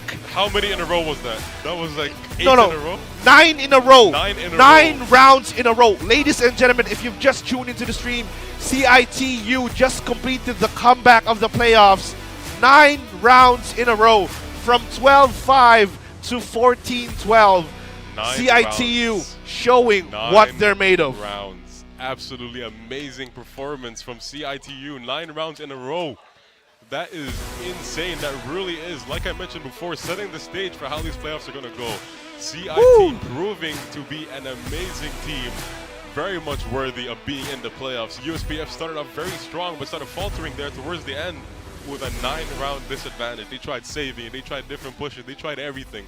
But despite all that, they lose the game in overtime, 14-12. What Oh a my game. God.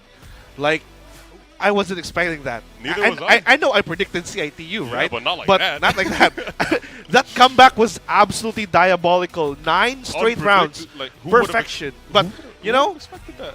who expected that? But who could have expected that it was going to be Stern who was going to lead the charge Yeah. for CIT-U? Because we were expecting like FNY Neon, you know, Yeah. that's kind of the staple for CIT-U. But suddenly Stern Yeah. pulls up. He pulls up in his like 6-4 and just absolutely rams everyone. Flies in. Flies in. He may not have the mobility that FNY has, He doesn't but have the Stern- aggression. Yeah, he has the aggression He has the and gall. the mechanical skills. Speaking of MVP, Mr. very MVP. much well deserved. I don't think that KD's accurate, but still the KD is just as good because he played wonderfully that game. I feel like towards the end there too, the aggression kind of shifted between Stern and FNY because they expected Stern to be far in, but instead they found a Neon sprinting deep into sight on the last round there, which did pay off really well. But Stern did end up getting a 2K at the end, which, without a doubt, well played from both teams, but Stern came out of nowhere. Yeah, Completely he out of was, left field. he was completely unstoppable. There it is, the correct KD. 32 and 20. 32 and 20. He has 4 first bloods as controller. as a controller is insane. That's crazy. He got those 4. I mean, majority of those 4 were like during the comeback stage. Yeah. It wasn't in the like first half, but all of them was in the second half, near the end of the second half. I feel like he might have gotten sick of waiting for the initiation. He Oh, was like, let me do yeah. it myself. 4 first bloods. I'm not saying the FNY wasn't playing well. All the teams were playing absolutely amazing. We'll see. Watch this replay while we talk about how amazing this game was. Because the performance from both of these teams, it definitely does need a replay. Because the back and forth, the tug of war that started in the beginning, absolutely ended with just a really hard pull from CIT-U. Not saying the USPF didn't pull back because they were trying their hardest. Back and forth. The parrying and riposting was good all the way until they had match point. I don't know if it was the pressure. I don't know if it was the pressure because of CIT-U, but it was definitely there. They played the best they could, and it absolutely paid off. Shout out CIT-U. Wonderfully done. 9 rounds in a row. Yeah. Insane. I think this has been unheard of in Season 3. Without a I doubt, think. this kind of comeback is like, it's the first time this ever happens, I'm pretty sure. Yeah. 9 straight rounds.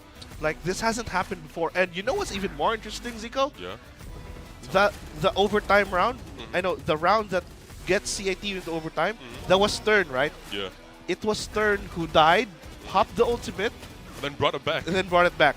He was the key to CIT-U's comeback this entire time. If he didn't have that ult, that would have been it. We would have been like on break probably by now, but Yeah. Stern is making sure, and we said it multiple times, Stern is Stern. He wants this overtime, and he got it. And guess what? He got the game too. Him and his team, CIT-U, beautifully played. And this replay, Oma as well. Oma Very, did very the good one- stuff from Oma. CIT-U in general, they were all playing their roles, they're all playing their parts, and you know, you can't win a game on your own. The whole team played wonderfully. Speaking of wonderful, we have Speaking of PC wonderful, Express. we have to thank our major sponsors for allowing this to happen. None of this would have been shown to the audience, to us, if it weren't for these sponsors. Ladies and gentlemen, PC Express. PC Express for all your digital needs. And following that, we have Virginia Food Incorporated, the leading food manufacturing company that has touched the lives of all Filipinos. Busta Hot Dog, Virginia. Next up is Smart Communications Incorporated. Live more today with Smart. And with that, we have PLDT, leading and inspiring Filipinos to create a better tomorrow with PLDT. And we'd also like to give a shout out to Crayon Lab Custom Apparel and Digital Prints for providing us with lots of goodies, lots of merch actually for this season. And we'd like to thank our media partners as well, Smart Livestream, Smart Sports, Puso Pilipinas, and SM Cyberzone. Be sure to check their websites, check the app, and you'll see us live there today until, I think, around late in the afternoon. Yeah, we still have a whole other series after this, and all this was just the first game. Yeah. This is still the first game, and it absolutely delivered. It was such a banger. I think it woke up lots of the audience right Woke now. me up. Yeah, it woke you up. Like, there's lots of stuff that has happened, and you know, Ghosty Baby has had his flashes of brilliance right here and there, but Stern was just too much. Everyone had their flashes of brilliance in this game because it was back and forth for the longest time until halfway through, and then we thought USPF had it wrapped up. We thought we had it packed. But then CIT came back and packed them back. Like, CIT, that kind of aggression that they're presenting from 2 people, not just 1, 2 people, from FNY and Stern throughout the whole game. And then Oma with the really good anchors, same with Nutskun on the side of USPF. But it wasn't enough. It just wasn't enough. If you take a look at this replay right here, this was the winning moment, and it was just amazing. Like, you know, Amazing from an objective point of view, just as a Valorant fan, seeing 9 straight rounds come back from 12 to 5 and to 14 to 5, that's something you rarely see in a pro level tournament such as this one. And the thing is, every single time they win a round, you're always like, okay, this next one USPF, they can still bring it back. The next one USPF can still bring it back. And then 11 to 12, you realize, oh, this is their last chance to bring this back. Yeah. And then CIT-U brought it back, and then they're like, overtime. Okay, they can still win overtime. And then CIT gets 13-12, and then okay, they can bring it back. And then 14-12, all of a sudden 9 rounds in a row for CIT. Absolutely 9 straight amazing rounds. stuff. that headline that we just saw, 9 straight rounds for the Wildcats. Oh my days. Oh, take a look at this CEL fan comment right here from Nur Ali Lumano. Go Wildcats, NJZ will never die. I think he tagged Andre Villarosa right there. That is, if I'm not mistaken, that is FNY. Yeah. Yeah. What's NJZ? Is that like a band or a group or something? I'm not sure, but for CIT, that's the acronym we're looking for right now. Their performance was anything but malignant. Because oh my days, that kind of performance you don't get anywhere else but CESAFI Esports League. So that being said, tell your friends and family to tune in. This is how it's going to be for the rest of this tournament. This kind of pressure, this kind of excitement, we need to spread this. Yeah, everyone needs to see this. Every Valorant fan in Cebu, in Philippines, they need to see this the here. whole world actually, they need to see these budding players in the Cebu esports scene. They just need the right opportunity, the right highlight to get into the top tier of Valorant esports. And yeah, right here, take a look at the screen right now. Wildcat scrolls back 9 straight rounds. 9 straight. What a headline! 9 straight rounds to complete the comeback. 9 straight. I'm still flabbergasted. Absolutely. Not gonna lie. hornswoggled. I'm still at a loss as to how CIT-U was able to pull off 9 straight rounds. That's just how it is. That's what happened. We just have to accept it. Whether we believe it or not, it happened. It 9 happened, straight yeah. rounds. Like, it's like there's nothing else we can do. They did it. And we have physical proof. It's on video. Look at the that. screen. It's all on video. CIT-U just absolutely rammed through USPF's defenses. But with that being said, though, we still have another chance for USPF to bring this back. Oh, Because yeah, it is yeah. a series of 3 games or 3 matches, whatever Best you of want to call 3. it. It's a best of 3 series. So USPF with this, they might learn, they might adapt, and like you said, or was it me that I said it? Parry and riposte. Yeah. So this might be the parry that they need. They need to riposte right now, or they need to parry right now and go through with it. If they riposte in the second game, Yeah, we're gonna we go are up a third. for. We are gonna be going to Pearl. We're here for a good time and a long time. So it's gonna be really interesting to see. Yeah. Very good performance from CIT. Very, very good actually from CIT-U. Like good's an understatement. 9 Yeah. straight rounds. We should find a better word. Amazing. Good is just not cutting it right now. Absolutely Good, not. excellent. What else? Phenomenal. Phenomenal. Serendipitous, something like that. So with that, we need a break because I don't. That was we amazing. need to calm down actually. Yeah, no. Like My my heart, yeah, your heart, my heart. Our Let hearts. me hear your Listen. stuff like that. Yeah, and for now, that's gonna be it. We'll be right back for game number 2 in a few moments. And stay tuned, like the stream, share, and we'll be right back.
Isa rin yun sa mga nagiging necessity na ng mga turista natin. Bago sila magpabook, inaalam talaga nila kung meron kaming magandang internet connection sa lugar.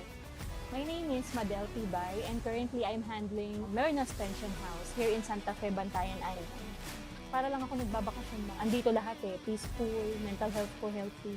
When it comes to income, yes, as long as nagbuboomang tourism natin dito, I can say na stable ako and wala pa akong planong umalis. Dad, natatakot akong mamagsak. Huwag kang matakot, di mo ba alam, nandito lang ako. Huwag kang matakot na matulog mag-isa, kasama mo naman ako. Huwag kang matakot, matakot,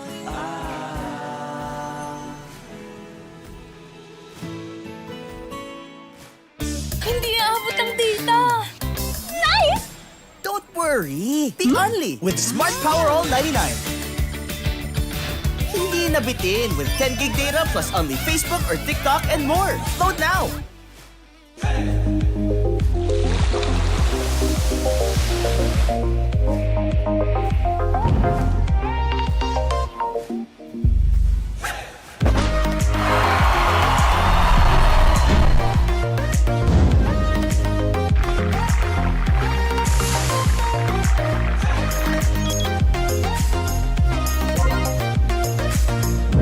Customers value choice, quality, and uniqueness. With a good understanding of what our customers desire and providing beyond expectation, that is how Virginia Foods thrives. It is that same passion for our customers that has convinced us to transform Virginia Foods. Virginia Food has been in existence for more than 40 years. We are a processed meat company. We do canned meat products and frozen meat products. But because of our commitment to our customers, we have gone beyond just being a processed meat company, but become an ultimate food solution. This is our primary goal, to create the best food products for every household or business. We pride ourselves with our research and development team and innovation. We can actually create different products for different market segments. Our core strength is product innovation. Virginia Foods aims to deliver new products and is capitalizing on this endeavor now more than ever. Our company is grounded on 4 pillars. The pillar of product, supply, service, and relationship. The pillar of product is represented by our research and development and quality assurance. We guarantee that nothing leaves the plant without passing our standards in quality and product safety. Virginia Foods began as a backyard poultry farm in Mandaue back in the 1960s. Since then, the company has grown to become one of the most exciting food manufacturers in the country. The pillar of supply is represented by our plant and operations. At Virginia Food, we invest in technology and innovation. Thus, we want to assure our customers that our products are produced efficiently at optimum cost. Virginia Foods serves different types of households within a broad demographic, from families in the province to the millennials in their condos. We also serve various sizes of food business operation, ranging from barbecue stalls to catering companies. Virginia Foods has satisfied the needs of customers from all walks of life. The next pillar is the pillar of service. This is represented by our distribution and logistics department. In the Philippines, being an archipelago and being in the typhoon. Welcome back, CESAFI Esports League fans. We are going to be heading on to game number 2 of CIT-U versus USPF. But before that, let's talk about what happened last game. Absolutely devastating stuff from CIT-U. Let's go from the start. Yeah, oh, all right. I see you. Let's go from the start. Yeah. USPF. Yeah, USPF. They're getting a really good momentum here. Oh, CIT yeah, does they get did. the first 2 rounds, but then USPF starts answering. They get 3 of their own. USPF gets 1, and then USPF, or no, CIT gets 1 after the 3 USPF ones. Then USPF starts going and going. CIT-U gets some here and there, but then USPF is going and going, and we think that the game is over. They ended the half 7-5. 7 they were to 5. leading. And then, what were you about to say? The devastating? Go for it. Yeah, the devastating stuff was right after the second half, USPF went straight, 5 rounds. They went 12-5. Yeah. So they were already in match point, by the way. Reminders to everyone, they're already in match point. But CIT-U did the unthinkable. Yeah. They did absolutely unthinkable stuff to USPF. Like there were changes in the aggression, changes in the way they approached the sites, changes in the way they used their utils, and they went 9 straight. 9 straight rounds. That's like 2 hands worth. two hands worth. Believe of it or rounds. not, that's 2 hands worth. Yeah, 2 hands worth of rounds straight. Like they haven't. If they lost a single round, that would have been over. But that would have been over. Oh my goodness me, CIT-U just bringing the heat, and USPF as well. Both of these teams bringing the heat They both Game definitely number brought one. the heat because we thought USPF had it wrapped. CIT Yeah. started bringing it back. The pressure was building every single round for both teams because CIT, they're pushing, and then you can't, like, they're this many rounds in, you can't let this go down now. They're still at 12, but we still have to keep pushing. And then USPF, they have the pressure where it's like, oh no, they're pushing, and we need to push back.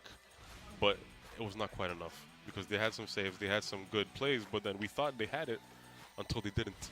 Yeah, until they didn't. CIT just... The moment I thought to myself that, you know, CIT is going to take this was actually way too late. Yeah. I was still holding on to the fact that USPF could have gotten the win. Yeah.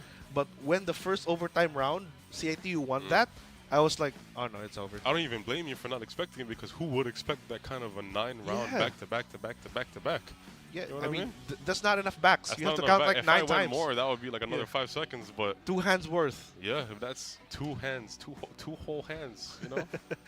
2 whole hands worth of comebacks Wonderfully from done. CIT-U. Wonderfully done. And you know, Zico, there's been one thing that has been bugging not just me, but the viewers and some of the players here as well. Tell me.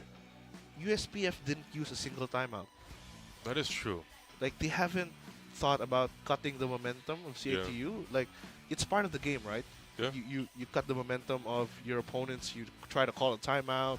I don't think their momentum could be cut. Yeah, but that didn't happen. That didn't happen. I don't think that's what their plan was. Maybe it just lapsed through, and you know they were focused on getting the round win instantly, like in a win now kind of scenario. Yeah. But yeah, that's one of the things that I think really got CIT-U steamrolling was the fact that there was nothing stopping them. They had the momentum going round by round, like 9 straight, full momentum, just a full wash. Yeah. You know, full, like, how many miles per hour, bro? Like, so fast in. It's like, it's insane. Like, that kind of performance, I feel like they could have used a timeout to kind of break it down, but I don't know. I feel like they could have picked it up right away, but what can we say? What can we say? Whatever happened, happened. CIT-U is here, and they're here to make sure that they're here to stay. Yeah, they're here to stay, and Here to they're stay. playing it very sternly. Yeah, very yeah. See what I did Sternly, there? Yeah, very, very amazing stuff from CIT-U. And now as we head Phenomenal stuff. on to game number 2, I think USPF are, you know, reignited. Yeah, Like- no, the whole time that we were having, like, they were all just completely huddled. They didn't even leave the room. Oh, yeah. Because usually the teams, they leave, they come back for after the 5 minutes, you know, they get a breather and stuff like that. But all of them, they were just huddled up the whole time, looking at one singular screen, probably planning new strats, more ways to parry and riposte. So that's exactly what they need, though. They need to keep it fresh, especially with the fact that I feel like by the point that they had all 12 rounds, all of their strats got read and countered and read and countered and read and countered over and over and over for 9 rounds. So I feel like They that got- kind of recollection was definitely needed. Yeah, they really need to have a sit down, you know, reflect on just what happened in the game, Yeah, what definitely. got them to that situation Yeah. in the first place. Yeah. Like, there was a round actually, the round where Stern, Yeah. it was 10-12, then Yeah. Stern made it 11-12 Yeah. because of the Club Ultimate. Yeah. That could have hit for USPF. I feel like they didn't hold that enough. Yeah, they didn't hold the Because- angle enough because Stern was actually in backside. Stern was completely like, you know, he was completely exposed because they were both on top and then he went back under. But Oh, take a look at Nice this game. comp. Waylay. Interesting comp. Waylay. Schwabe on Waylay. Oh, this is the first time. It's the first time we see Waylay in the, we're In getting the all the entire firsts. season. In the entire season, Yeah, yeah. we're getting all the firsts. But this time around, we have Praymore. Realize that? Praymore is here now. Oh, Premore. Oh. Praymore is here now on the Sova. So we're going to see how this it's a little bit of a roster change. One guy went in and out, a little bit of a substitution. But on top of that, we have Icebox, which is very different playstyle than the previous map. Yeah. So we're going to see how this goes. Because now we're back to 2 sides. We're back to long angles. We're back to an easy mid. We're back to a lot of different stuff that Lotus did not have. And so we might see, you know, Waylay. I don't know how to pronounce it correctly. Waylay, I say Waylay. Waylay. Yeah, let's just do it Waylay. Waylay has been, like in my ranked games, he has been very, very effective when it comes to, you know, pushing through a side, but Schwabe. Quick kill onto Blurred right there. Ghosty Baby gets his second as well. USPF starting strong with 2 kills already. USPF. Oh, they're That's 2 lit up. duelists too. So USPF is, very big change of pace already, because they have 2 of CIT-U's duelists already down. Oh, Framework barely gets some damage off. Ghosty gets one of his own and then gets away. Not quite, because I didn't even notice Mordred was there. Oh, Mordred. Gonna be 2v2 now. 𝐿𝐄𝐄 baby doesn't have any util available, but Mordred does have the Nano Swarm available, so that's gonna be to CIT-U's advantage once more. Do they know, however, that 𝐿𝐄𝐄 baby is just right by the site? Oh, it's an open plant, so that's very good stuff from CIT-U. It's an open plant geared towards them. 3 more. Does have the drone available. Natsgood finds one. Will he get the second? Oh, he does! What a flick! Oh my god. Very nicely done by Natsgood. Teabagging and getting the ultimate. Wonderfully. Oh, we got a lot of passion in this time around because USPF is getting the starting round. This could be the push of momentum that they need, because now they have the very strong economic advantage you get by winning the first round of the half. So let's see what CIT does with this. CIT might need to answer this one a little bit later because the economy. Yeah, round 2 economy is really not to your advantage, but still, they managed to get the plant, however, so they could afford Shuabe. That's Shuabe on the Bucky. Yeah. Oh, this is interesting. 𝐿𝐿𝐄𝐄 has 2 very fast dashes. She can do them up and then sideways. She can readjust whenever. But Blurred doesn't have a Marshall. Barely misses. This is what I was talking about. Up and over, but goes back. Okay, that was a good move because he did find himself amidst 2 people. Blurred still with the Marshall in hand, holding down the site. They do have a Viper wall defending USPF. They're in. No scope gets one, but gets taken out by Schwabe. A quick little refrag. The plant going down. 𝐿𝐄𝐄 getting one of his own on Schwabe, denying the plant. Stern does have a sheriff in hand, trying to go for a kill here. But Ghosty Baby gets one with the Warden. A really good anti-ego. Oh, Stern takes down 𝐿𝐄𝐄 baby. Oh, CIT-U. Good for CIT-U. They got a round of their own despite the economic disadvantage that we thought would affect them. Not quite. Very nicely done. They answered right away. They answered right away. This is, in contrast to previous game where I think it was CIT-U who got the first 2 rounds first, right? Yeah. But CIT-U right now, they got the second round after losing the pistol. Yeah. And the economy is now in their favor. Schwabe is currently leading. I think the Bucky play was actually, the Bucky could have been. It could have been it didn't really pay off as much as I think he hoped it would have, because he pushed really aggressively with his Q, which is a double dash thing, and then did the retraction very quickly because he found himself in a not so good spot for the Bucky, because instead of ending up between the walls, he ended up right in the middle. Oh, yeah, Stern with the outlaw. I called it the Warden the last round. That was wrong. Oh, Natsgood. But does get taken out by Natsgood. 𝐿𝐄𝐄 getting one of his own, but trading out Natsgood will be 𝐿𝐄𝐄. This round slowing down very drastically now, but with the plan going down, barely getting missed by the Nano Swarm. 𝐿𝐄𝐄 gets one from that far away. Oh, he gets a gets second. Oh, no, he gets it was 𝐿𝐄𝐄 baby. I it was thought he 𝐿𝐄𝐄 hit that crazy shot. That would have been amazing. 𝐿𝐄𝐄 gets the first. One. 1v4. Oh, Blurred shuts him down. And USPF with an answer right away. They're leading 2-1. Still though, they're getting very interesting, because now we're getting the same back and forth that we saw early on in the previous round. But guess what? It's a different roster for CIT-U, or a different one player. So that might have been the deciding factor. I'm not saying FNY wasn't good. Oh no, they replaced 2 players. They did replace 2 players? Yeah, it's Mordred and Premor now instead of FNY and Oma. You are right. You are correct. So 2 players swapped in for CIT-U in this matchup against USPF. This is game number 2, by the way. If you've just tuned into the stream, CIT-U won the first match in a devastating 9-round comeback. But things are bound to change. Without a doubt. USPF now has a fire lit under them. Like, they are gunning for it right now. They might be mad, but they can't get too mad because it might affect their performance. Natsgood Oh, chilling in Natsgood. his smoke, but do they know he's there? Natsgood. He's going to fade any second now. Will he stay in there? Oh, no! Does not get one. Very 𝐿𝐄𝐄 takes unfortunate him out. angle. Very unfortunate. Very unfortunate angle for Natsgood right there. He just wasn't able to pop out at the right spot, but Blurred takes down Mordred, who was trying to flank. Oh, Stern with a quick shot on 𝐿𝐄𝐄 baby Shuabe! There's the Bucky. The Bucky proving to be absolutely diabolical right now. The It's gonna be a kill onto it, but Stern Stern is- takes down Ghosty Baby as well. Blurred, Oh, still what a alive. nice Oh, Blurred. What can he do? He dashes right into the fray. 1v3. Will he go through Waile this wall? is low. Schwabe is low, but so is Oh. Blurred right now. Oh, Nice. he gets the first. Schwabe. Oh, but Curbs. Curbs just waiting in the corner. Takes him out of the equation, and CIT-U answers right away.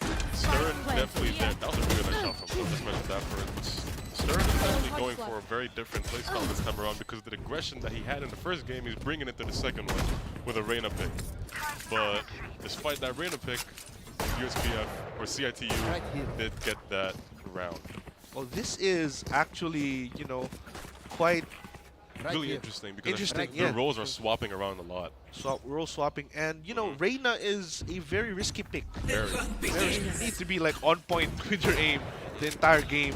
You don't get to have Ghosty Baby, Very but quick quickly trade. traded by Stern. There it is. Convergent paths will be used. The saturate as well. Couldn't catch anyone, however.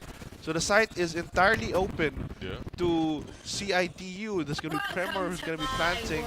And Viper Spit will be used as well. Lots of ultimates being used already. And Stern will whiff on that shot onto Keishi Baby. They spot him. Curbs has been spotted. Needs to back off for the time being. Get hit by a dart, Schwabe doesn't have any util left. So he needs to play this mechanically now. Premor with the 2K. Takes on Blurred and Kimi Baby, but Schwabe just playing around the Viper Spit. This is very beneficial for CIT-U. The Viper Spit is just the right call this time around. They don't have any utils left She's in for a other bad agents. spot right now. Kaishi Baby gets the first. Gets one, and Curbs will clean house. That's going to be CIT-U leading 3-2. Very well played from CIT-U there. They played around that Viper Spit really well. They traded out 2 of their ultimates to get the round early on. Right here, we saw the convergent paths getting used as well as the Viper Spit. So those 2 ults, they did get them off, but they ended up getting 2 in exchange. Because now we have the Killjoy and the Sova ults, which both are very good. Because the Killjoy can disable completely, whether for a push or a post plant. Very versatile ultimates here. Premor getting his Hunter's Fury online this early in the game just spells absolute disaster for USPF because USPF doesn't have Hunter's Fury. It does not. Yeah. They do not. They do But not. Curbs takes down Blurred already. USPF has Hunter's Fury now. They just got the orb, so that's Oh. see how to play. Schwabe. Oh, Schwabe whiffs. Kaishi Baby will take Yikes. advantage of that. Kaishi Baby will take him out of the equation, and Curbs will continue to push. Curbs with a 3K. Gets traded right away by Kimi Baby. Kimi Baby does have Hunter's Fury available, however, he will opt to not use it for this time around. Ghosty Baby takes down Stern. Does have ultimate available, but Mordred takes him out of the equation, and Premor will clean house. Kimi Baby goes down. 4-2 CIT-U. Wonderfully done and beautifully played in that post plant by CIT-U. They're really doing well with their defenses this time around because of those post plants. Because the last round early on, that was their fault. Because they kind of let it go a little too much when it came to the aggression from the side of USPF. But now they're on the aggressive side, which is very interesting to see because Stern was the one being aggressive towards the end of the last game. And now, early on in this game, we see him leading most of these pushes, especially with a character pick like Reyna.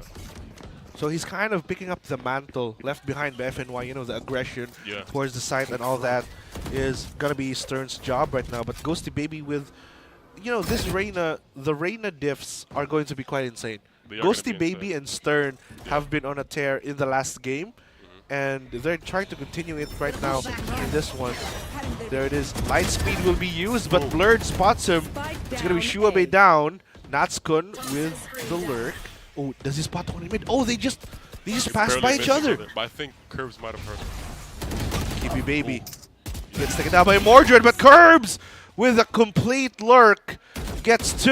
Ghosty Baby almost whiffs that one.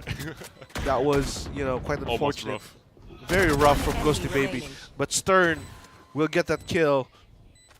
1v2 now. That's good. Ooh, nicely. But Mordred completes the round. 5-2. CIT-U still in favor. Very nicely played by CIT, making sure that they keep this advantage that Killjoy lockdown did end up affecting one, which was Kiwi, baby. And with that, they did take the round. I think that lockdown was a very crucial part of them taking that round. And that being said, now they have the upper hand early on, despite them having the lower hand previously. You know, we said that USPF might have learned, but I think CIT-U, they warmed up. They're good now. They're here for, you know, a good time and a long time. Ooh, absolutely right for CIT-U. They're trying to, you know, maintain this lead. They aren't letting go of what they have right now. 5-2. Blurred doesn't have any weaponry available, so he'll be relying on, you know, spotting corners to try and get a kill. 𝐕𝐀𝐋𝐿 with the first kill to Natsuko, gets a second as well. Almost gets the third, but 𝐏𝐋𝐿 Baby crazy man. Oh, 𝐏𝐿𝐿 Baby with a second onto Stern. Good shots coming in from USPF right now, making it a 3v3.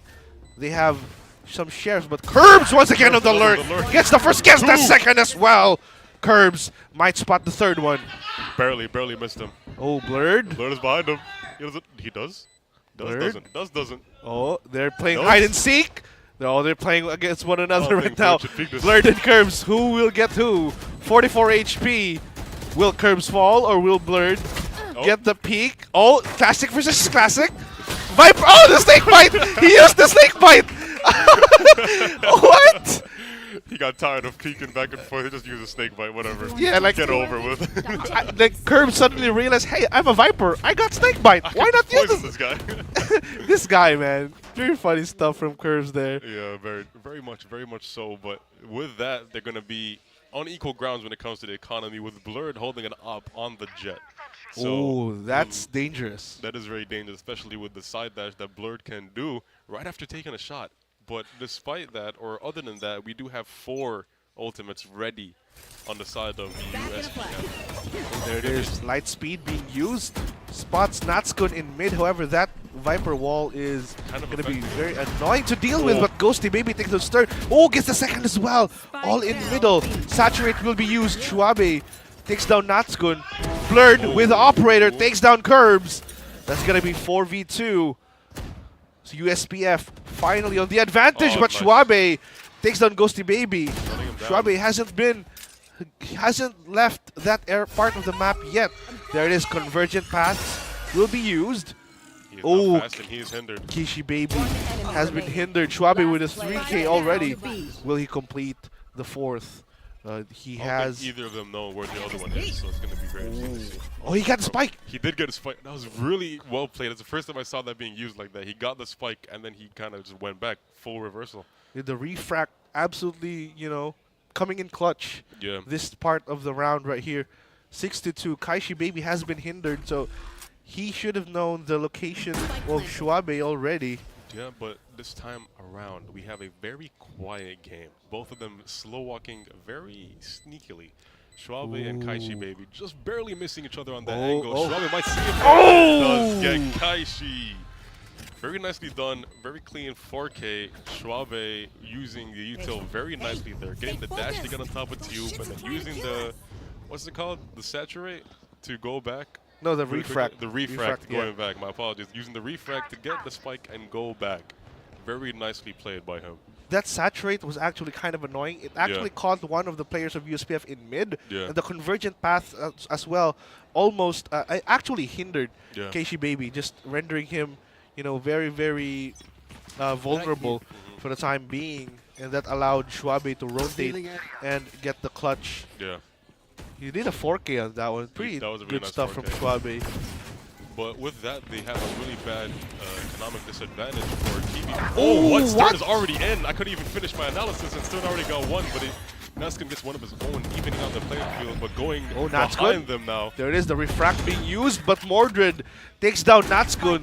That's Anchor going to be down for USPF, and Stern will get 𝐏𝐿𝐿. 𝐿𝐿 spots the lurk coming in from Blurred, and CIT-U 8-2. I think Natsuko got distracted by the refract because he watched him go back and they got taken out. Oh, unfortunate. Unfortunate distraction. Stuff. But it's looking like they're flipping the playing field for CIT-U, because we saw them on the lower hand in the previous game, but now they're on the upper hand with a 6-round lead, 6 rounds in a row. We might see another 9, but because of what happened last round, we still cannot count out the USPF. because we saw a 9-round back-to-back comeback. Yeah, and Blurred has the operator once again. He does have that, but no shield. No shield. Oh, he is in the right spot. Couldn't get the first kill. Doesn't get damaged, but there is the blind. Will push through. Timing is everything. Couldn't get Stern. Stern is already in the site. Viper Spit will be used once again. 𝐏𝐄𝐄𝐊 absolutely racking up those ultimate points. Has been very quick on that one. Hunter's Fury will be used, and Ghosty Baby takes down Mordred. 𝐏𝐿 is well, will get a kill of his own. Blurred still alive with the operator in hand. 𝐶huaBei, oh, he spots Blurred. He spots Blurred. Gets the first, gets the second as well. Will he get the third? No, he doesn't. 𝐾𝐵𝐵𝐵 gets it instead. And 𝐏𝐿 will go down. 1v3. It's up to Primor now. Primor gets surrounded in all directions. They don't know he's dead. Oh, there it is. I completely ate my words. 𝐏𝐿. I need to stop saying that they don't know where people are, because I just completely just miscalled them, and then the next thing I know, they swap to the spectator, and then he gets caught out. But that is the momentum shift that USPF needed. As I was saying, they had a 6-round lead, now reduced to actually no, they still have a 6-round lead. What am I saying? A 5-round lead now. Yeah. So this kind of they had 6 rounds in a row. That's what I'm saying, and then 5 rounds now, and with that, the momentum of CIT-U might have been broken a little bit, but they do still have a great economy to back them up and still have the offense. So we'll see how this full eco for both rounds is going to play out. Yep, and 𝐾𝐵𝐵𝐵 will have his own as well. He's guarding a site very adamantly here. And Primor doesn't have the drone, so that's going to be one recon util. Already out for CIT-U. Stern still has Lear available. Convergent paths once more. Oh, he didn't get spotted. That's very good from 𝐏𝐿. The thing is, there's 2 lockdowns being played out now, and one of them might go. Oh, they destroyed the defender one. Oh, 𝐏𝐿 gets taken out. That's the Viper's Pit already down, and the plant is going to go down very easily. The drone still on the side of USPF available. Blurred. Oh, gets the first one. Blade Storm is up. Blurred will not complete that one. Oh, but 𝐾𝐵𝐵𝐵 is right there to clean house. And that's going to be USPF getting their 4th round. Are we getting a glimpse of what's to come? Maybe. That was very aggressive from Blurred, despite having an operator and the Blade Storm only. Yeah. I mean, he did have a lot of impact in that round as well. Yeah. But the lockdown usage was on point. Yeah. Very distracting for CIT-U to play with. And CIT-U did have the lockdown of their own, but I don't think they played around it well enough because it got taken down. Yeah, they got taken down. I feel like that kind of encouraged USPF to play even more aggressive than they already were, with the convergent pass already flying in and the lockdown of their own. And then the encouragement that they needed, the last bit of encouragement, was CIT-U's lockdown. Because they're like, oh, this is going to break all our momentum if you let this go through. So guess what? We're going to go through you guys. Yeah, they just went right through. Yeah. Like, like a train crashing through a bunch of crates there. Absolutely just broke all of them. And with that, it's half the game already gone with a 4-round lead for CIT-U. Oh, USPF now on the aggression. Blurred leading the pack, spots Primor. Gets a chip damage there, but Ghosty Baby taking out Stern. 𝐏𝐿 through the smoke. Takes down Primor. Ghosty with his 2nd one already. Oh, Nano Swarm will take down 𝐾𝐵𝐵𝐵 and 𝐾𝐿. Mordred and 𝐏𝐿 get 2 apiece. Now it's a 1v1. Mordred versus 𝐏𝐿, who will get the pick onto who? 100 HP versus 2 HP. Plant is still not down. Yes, 2 HP. Oh, it's completely empty. I thought it was full. Yeah, we kind of got, deceptive, deceived. It's very deceptive, Deceiving, yeah. Deceiving. It's kind of hard Why to am I keep on saying decepting? Decepticons and stuff like that. Oh! Mordred. They're both playing very, very safely here. The bullets just whizzed right past him. He doesn't know. He's 𝐏𝐿. They're barely missing each other. What is this timing? 𝐏𝐿, what are you doing? Oh my god! How? That timing was insane. They keep going around each other, just ring around the rosy, and then he hears the plant going down. 𝐏𝐿 had no idea where Mordred went. Well, he went up. 2 HP. 2 HP clutch. 2 HP. Oh my god. How did Mordred pull this one out of the bag? That was very well played. He heard the plant, and 𝐏𝐿 had no idea that Mordred went upwards. Wow. That was really well played by Mordred. Really sneaky and very quiet from both of them, but not quite for the side of Natsuko because he needed that plant down. The time was running out.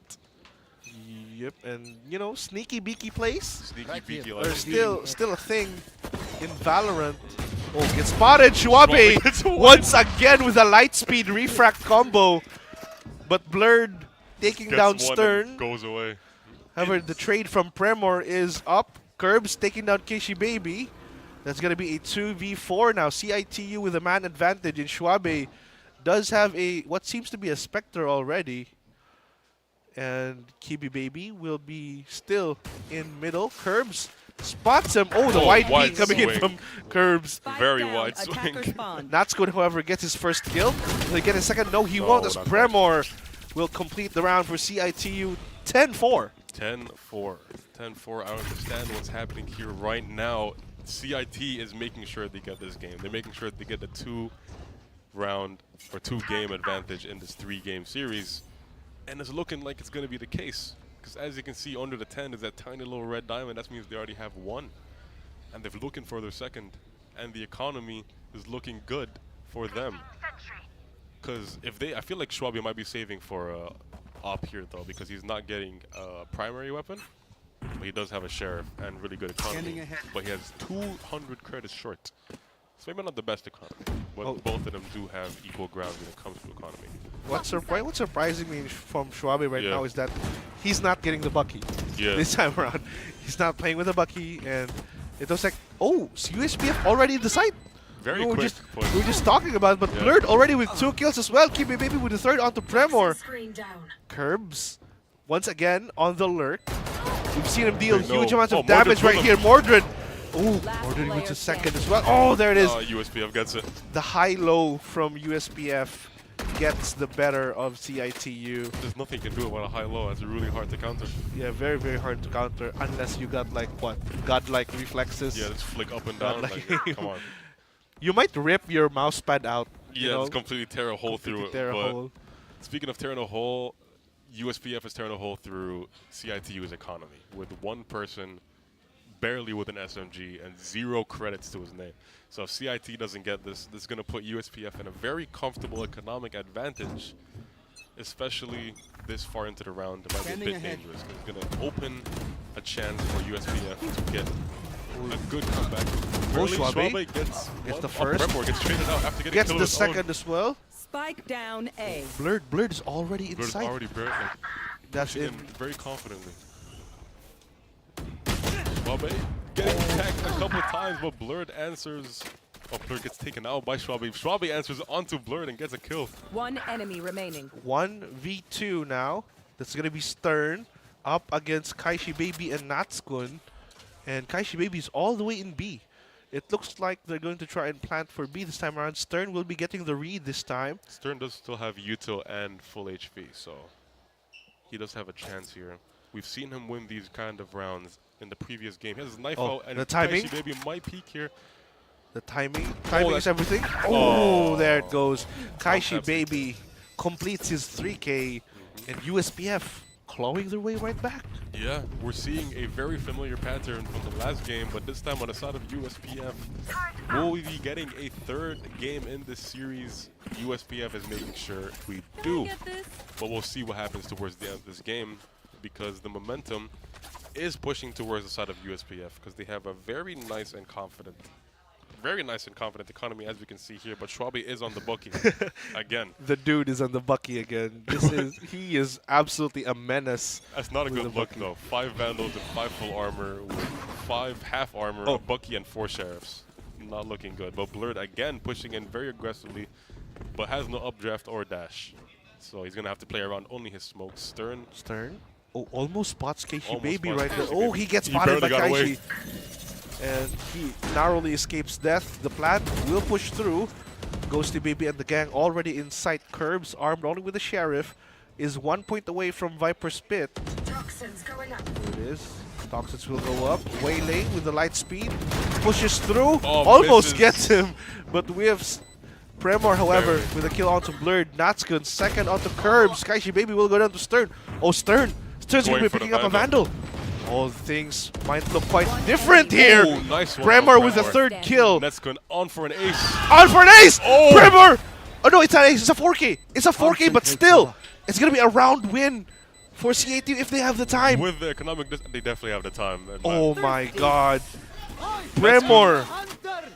That was really nice. 𝐿 almost had that ace, but he barely missed it on the third guy. Him falling down from the top, it did cost him the round because that shot error, that is what take a look at completely this. threw him off. One enemy. 𝐕𝐁𝐿 had a 𝐕𝐁𝐿? nice 4K. Oh my god, Just 𝐕𝐁𝐿. barely. He hit like one bullet. Just barely off from 𝐿. That could have been the first ace of the series. But unfortunately not. 𝐕𝐁𝐿 does shut him down with a 4K of his own, by the way. Oh no, he used used the ult by accident. Oh no. I didn't even notice that. No. That's not good. CIT, Hunter's Fury, down the drain. Literally, like, there was no point in doing that. Yeah, I mean, that was very rough. unnecessary from 𝐕𝐁𝐿, but 𝐶huaBei already taking down 𝐐�𝐿 Baby. There's a little bit of a skin swap there. Oh, 𝐵LRD is already in sight, however. So that's going to be 2 more plays left. I don't think he has position a primary. established. Yeah, the thing about 𝐵LRD is that he always gets his team the space they need. Yeah, definitely. Because even with the man disadvantage, they didn't get the fan. Oh, what? Is 𝐿 going to do? He's looking at. He disconnected. Oh, that's very unfortunate as the round is ongoing. There it is. Convergent pass will be used. Stern takes down Ghosty Baby. 𝐾𝐵 Baby with 2K. Taking down 𝐶huaBei. Stern, 𝐿RD onto 𝐾𝐵 Baby. 𝐿RD gets taken down by 𝐵LRD. 𝐵LRD in a 1v2, but that's going to be CIT-U getting the defuse 12-6. We might need a little bit of a timeout there because 𝐿RD did this. Who was it? 𝐿RD 𝐿RD, but he's back. He's back. He's back now, but good. I don't know. Could that have cost him the round? I'm not very sure. You might have to get a recount for that because that was quite unfair. Yeah, very unfortunate Yeah. stuff, but it does happen in LAN does setups. happen. There's, it can't be prevented sometimes, you know. So very unfortunate for USPF, but still, 6-12. I mean, I'm not gonna mention it. Don't mention it, Siggo. It might. Yeah, but we're hoping for a very, very good game still we're from gonna time out USPF. now though because we want to see what's happening with 𝐿, but because that kind of, I don't know, that kind of it was really vital round, and 𝐿 had a really vital role to play in that round, and I feel like USPF might call for a little bit of a retraction. What was it called? The refraction? Oh, refract. They might go You're for a referencing refract. Whaley's kill. Yeah, that could just be it for USPF, but We'll see what goes on. Yeah, But that's gonna be sorted by our other volunteers here as well. Very good people here at the CESAFI Esports League. And if you've just tuned into the stream, guys, be sure to like and share. Share it to your friends, your family, your co-workers, everyone who's interested in watching some extremely good Valorant gameplay. We are live on Smart Livestream, Smart Sports, Puso Pilipinas, and SM Cyberzone. So be sure to not miss the next game as well because it's going to be USC versus UCLM upcoming after this series. But this is also a really good game because USC and UCLM have both been pushing like crazy. Yeah, in and the group stages. That is, kind of a rematch, right? For the It is a preseason rematch. championship. That is true. It's a rematch from the preseason championship. Thank you for bringing light to that because that is a very interesting thing. Because from the preseason championship final to now, the beginning of the playoffs, we're going to see who manages to pull through into the finals of this one. And with that, we're going to go into the final, possibly round for CIT-U. 12-6 advantage. But the aggression that USPF has been showing this far into the half has been really good. Especially with this Viper pin wall. That's been really opening the advantage for them. 𝐿RB's with a bit of a lurk though. Has been spotted already. 𝐐�𝐿 Baby in a 1v3 in middle. Gets the first, but Stern will take him out. Ghosty Where did he come from? Oh, that's good. Takes down 𝐿RD as well. But 𝐕𝐁𝐿 onto Ghosty Baby. 3v3. 𝐵LRD takes down 𝐕𝐁𝐿. 𝐵LRD still very healthy. Lots of opportunities here for USPF. They have the spike down as well, but Stern takes down 𝐾𝐵 Baby. 2v2 now. 𝐵LRD, will he get the timing though? 𝐿 running low. 𝐶huaBei gets 𝐵LRD through the smoke, and that's gonna be it. Stern will complete the 3K, and CIT-U will win the first series of the Valorant Playoff Season 3 of CESAFI Esports League. Very nicely done. CIT-U 2-0 gets this first series matchup win against USPF. That was quite a performance from CIT-U. They're both coming in really strong with their play styles and their performances and how aggressive they were playing and everything all around from both teams. Very nicely done, but CIT-U does bring it home with a initial 9-round comeback and this wash that they just did. I wouldn't say it's a wash though. They had like, it was only double, which is what they came back from last round, or last game. Yeah, I mean, aside from that, Zico, we could definitely say that the strike the Vitals key to victory has been effective in game 1, but it wasn't actually, in my opinion, wasn't that effective in game number 2 because Blurred has been absolutely amazing at taking space and creating opportunities for his teammates. That's what a duelist should do, but despite the fact that he's got open spaces, provided opportunities, it's just that 𝐏𝐿𝐵 was lurking. Like it's crazy to me how, despite the knowledge that 𝐏𝐿𝐵 was gonna be lurking, there isn't a single anti-flank that was waiting for 𝐏𝐿𝐵. Though there were sometimes, but they had anti-flank, not but enough times. Not enough times, definitely, for USPF. They need to, in their next matchup, actually, they need to be able to learn from these mishaps, actually.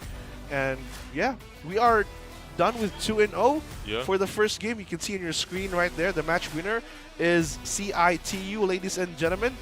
And I think we're going to be... Very good pair of games. Very good games. CIT-U is going to be moving on in the upper bracket very nicely and very comfortably with that. Actually, I wouldn't say comfortably. They fought. They had to fight for that. Game 1 was a war. Game 1 was a war.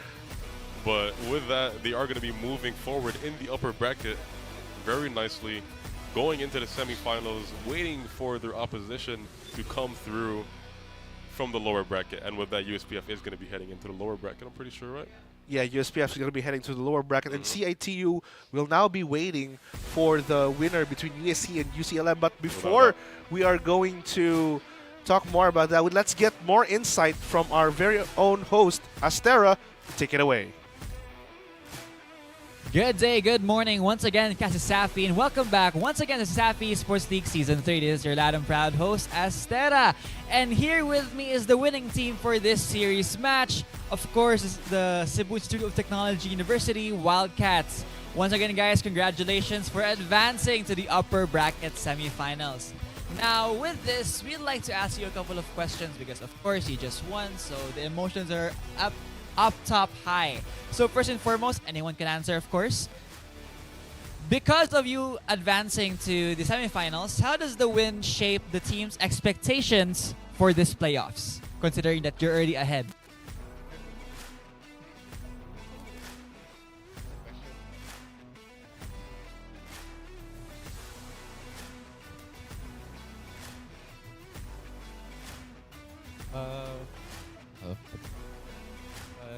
Our expectations will be much more higher than it usually is, compared to what we had when we had our first matches. So we are very, very confident with our current skill sets and our current comms, especially together as a team.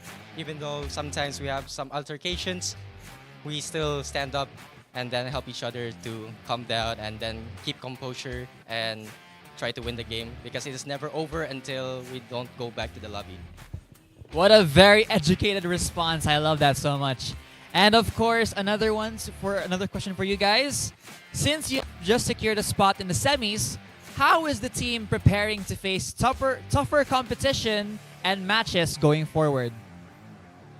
So as we're one step closer to getting the championship title, we expect to practice more, fix our mistakes for just like the first game, then just practice and practice until we get that title. Thank you.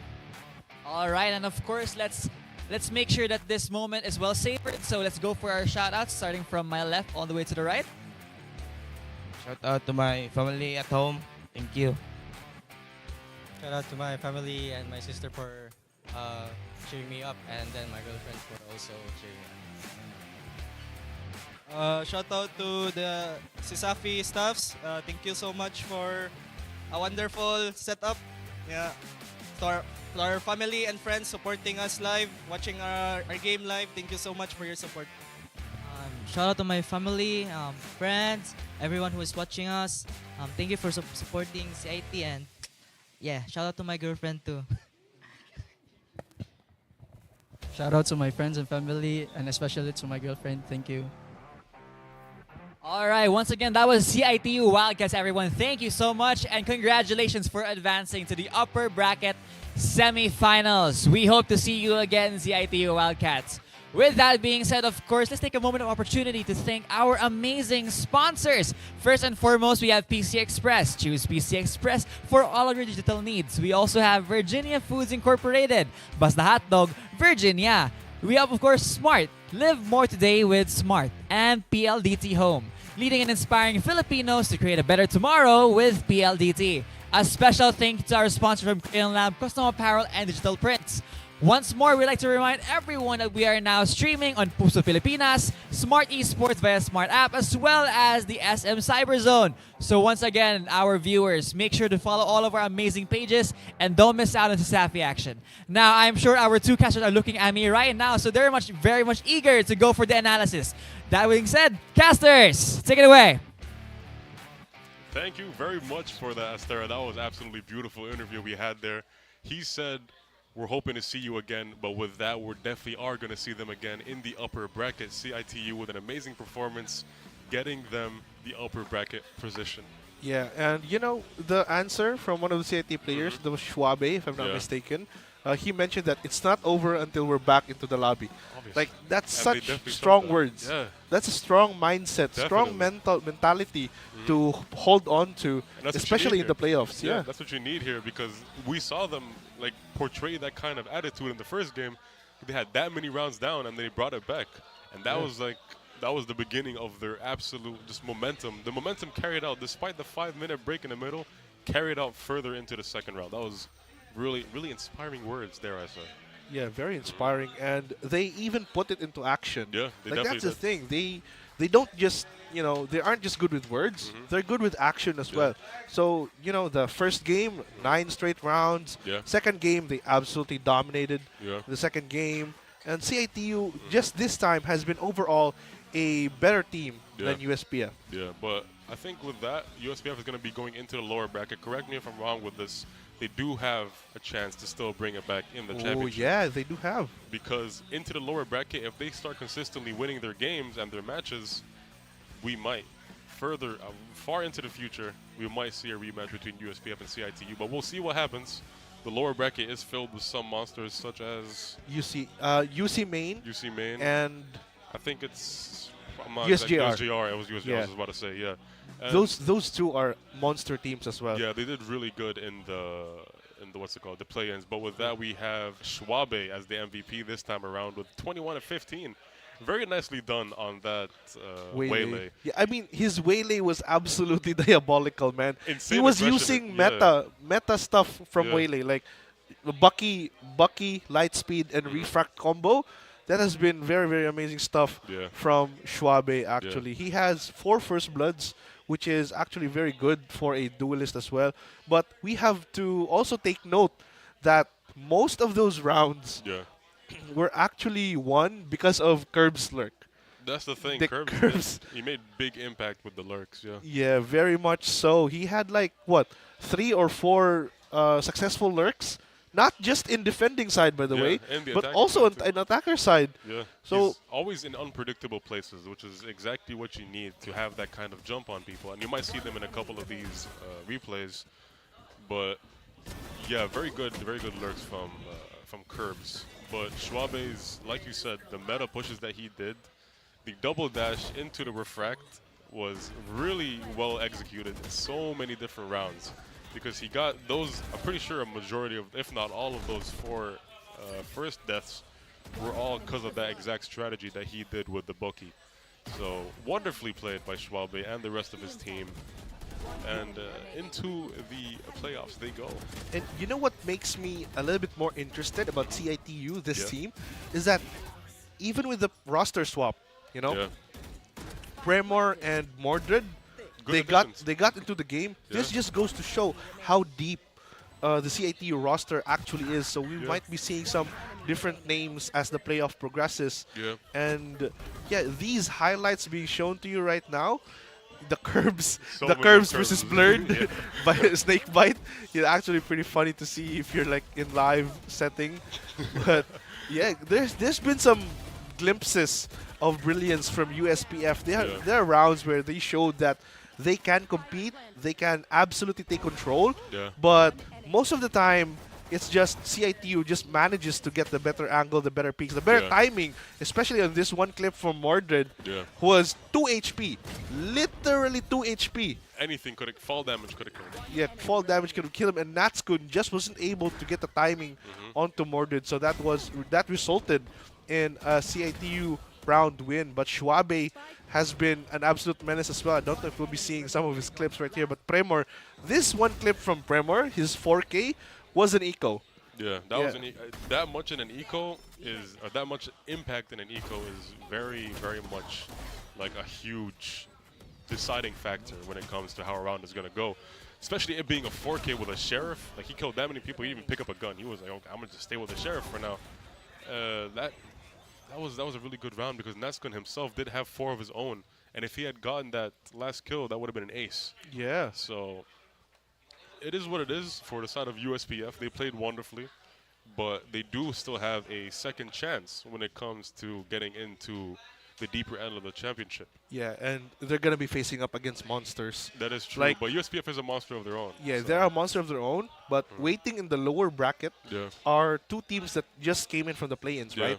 And both of those teams are extremely, extremely hungry to at least advance into the second round of the lower bracket, and that's going to be UC Main and USJR. Both really good teams. Both very good teams, actually, and whoever they're going to go up against for USPF, I'm pretty sure it's still going to be a bloody fight. It's going to be really tough for USPF to get out of that lower bracket, but the fact that they were in the upper bracket was really good for them because now they have a whole second chance to pull it back into the championship.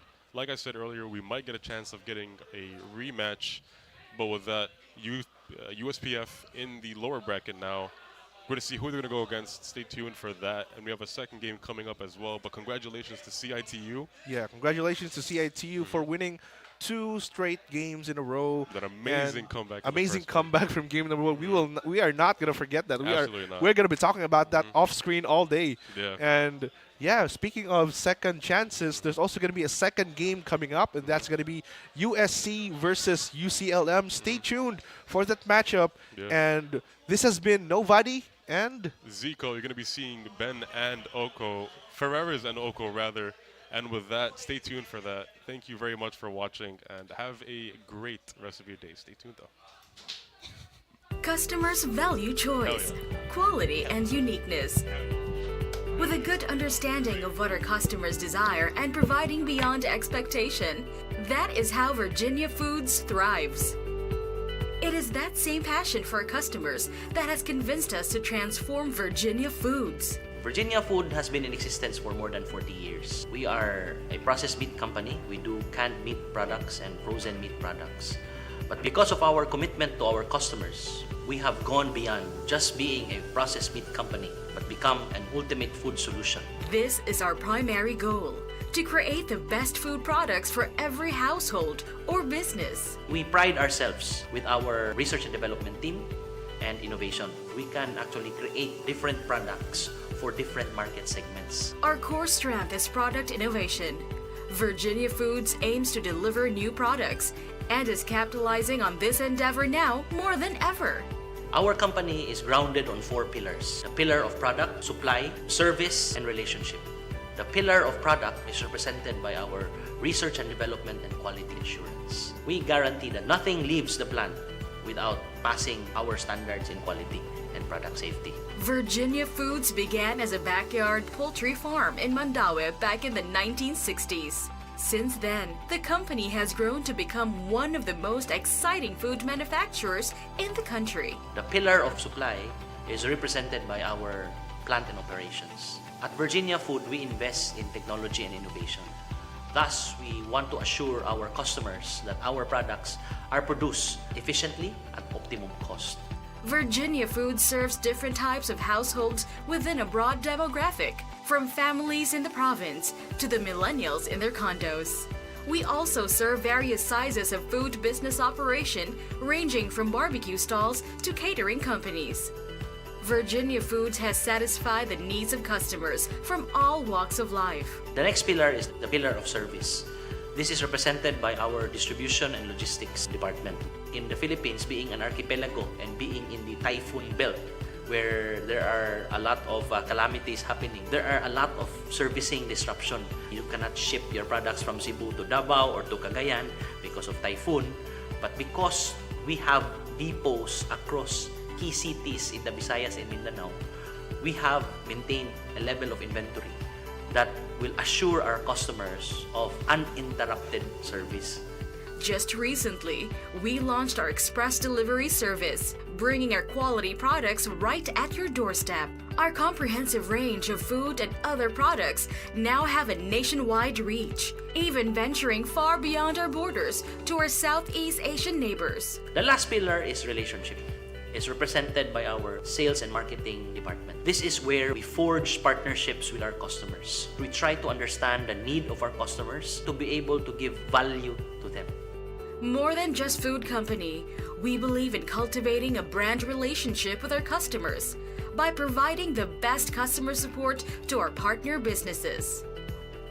Over the years, our business has grown exponentially, making Virginia Foods one of the most profitable food manufacturers in the country.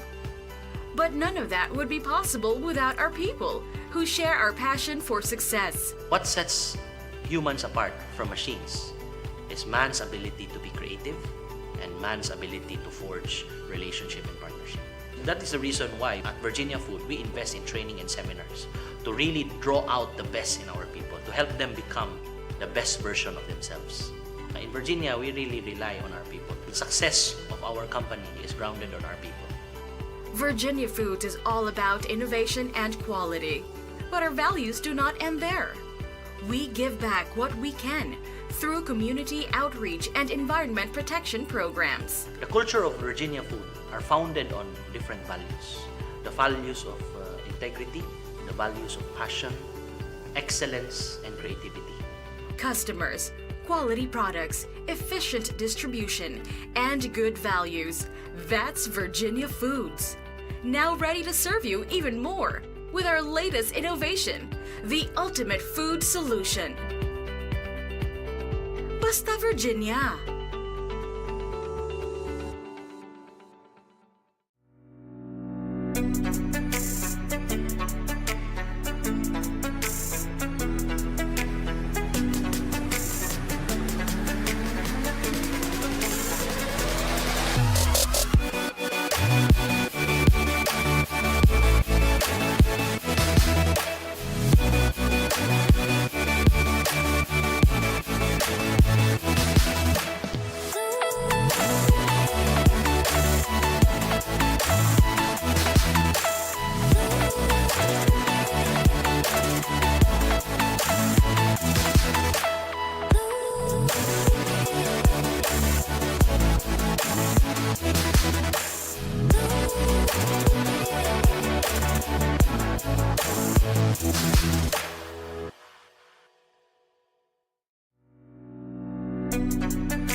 Good news, katropa! Only na ang TikTok, FB at ML with TNT Saya All 99.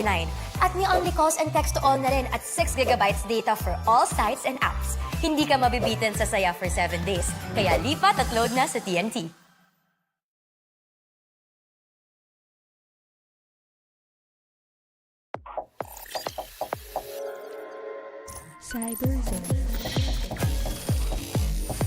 Get it. Get it? Get it. Get it. Get it. Got it at CyberZone. Get it, get it. Got it, got it. Get it, got it. Ooh, got it at CyberZone. Get it. Get it. Get it. Got it, got it. Got it. Get it. Ooh, got it. Wow. Got it at CyberZone. Get it. Got it. Got it at CyberZone.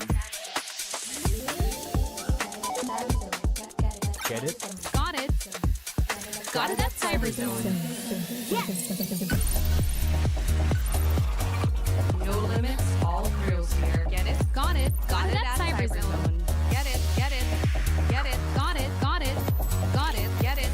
Got it. Awesome. Got it at CyberZone.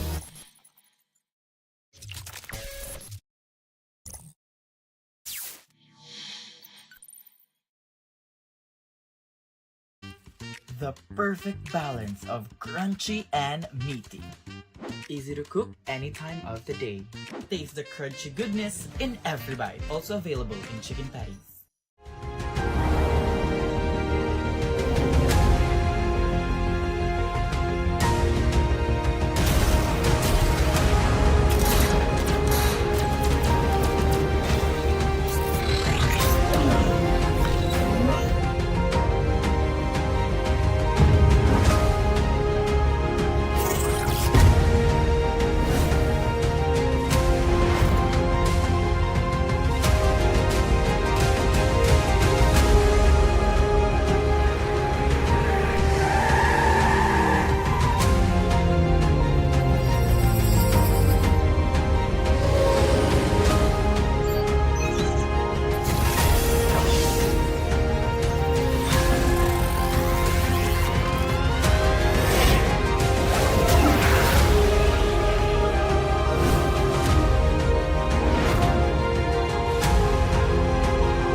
Isa rin yan sa mga nagiging necessity na ng mga turista natin.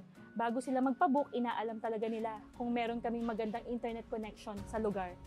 My name is Madel Tibay and currently I'm handling Mernas Pension House here in Santa Fe, Bantayan Island. Para lang ako nagbabakasyon andito lahat peaceful, mental health ko healthy. When it comes to income, yes, as long as nagbubumang tourism natin dito, I can say na stable ako and wala pa akong planong umalis. Dad, natatakot akong mamagsak. Huwag kang matakot, di mo ba alam, nandito lang ako. Huwag kang matakot na matulog mag-isa, kasama mo naman ako. Huwag kang matakot, huwag kang matakot.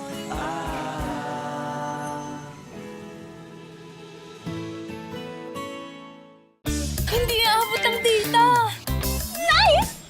Don't worry! Be only with Smart Power All 99. Hindi nabitin with 10 gig data plus only Facebook or TikTok and more. Load now!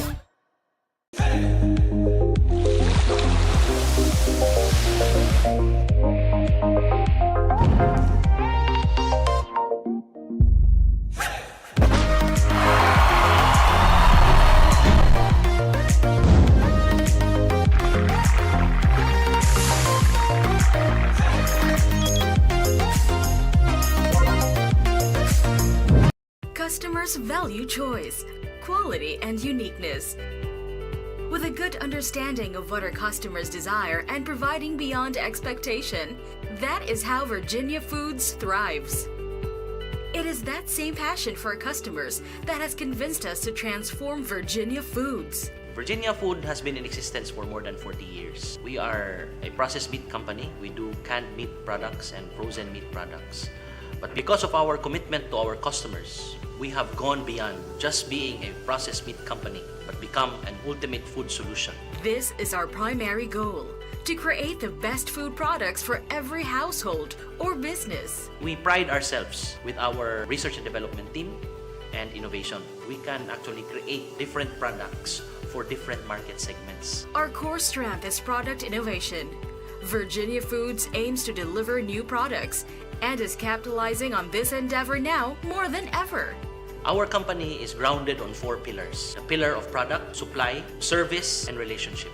The pillar of product is represented by our research and development and quality assurance. We guarantee that nothing leaves the plant without passing our standards in quality and product safety. Virginia Foods began as a backyard poultry farm in Mandaue back in the 1960s. Since then, the company has grown to become one of the most exciting food manufacturers in the country. The pillar of supply is represented by our plant and operations. At Virginia Food, we invest in technology and innovation. Thus, we want to assure our customers that our products are produced efficiently at optimum cost. Virginia Foods serves different types of households within a broad demographic, from families in the province to the millennials in their condos. We also serve various sizes of food business operation, ranging from barbecue stalls to catering companies. Virginia Foods has satisfied the needs of customers from all walks of life. The next pillar is the pillar of service. This is represented by our distribution and logistics department. In the Philippines, being an archipelago and being in the typhoon belt, where there are a lot of calamities happening, there are a lot of servicing disruption. You cannot ship your products from Cebu to Davao or to Cagayan because of typhoon. But because we have depots across key cities in the Visayas and Mindanao, we have maintained a level of inventory that will assure our customers of uninterrupted service.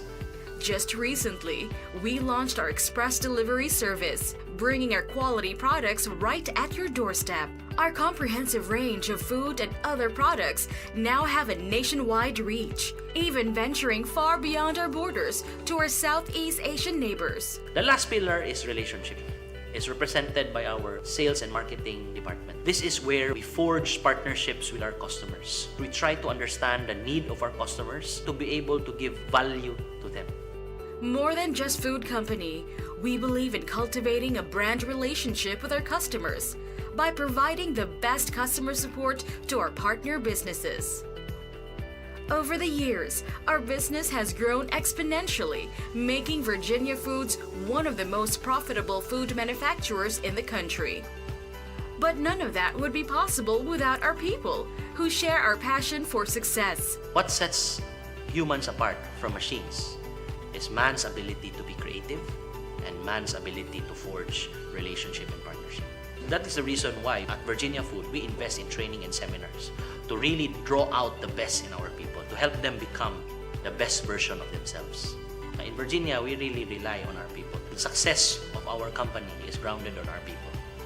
Virginia Foods is all about innovation and quality. But our values do not end there. We give back what we can through community outreach and environment protection programs. The culture of Virginia Food are founded on different values.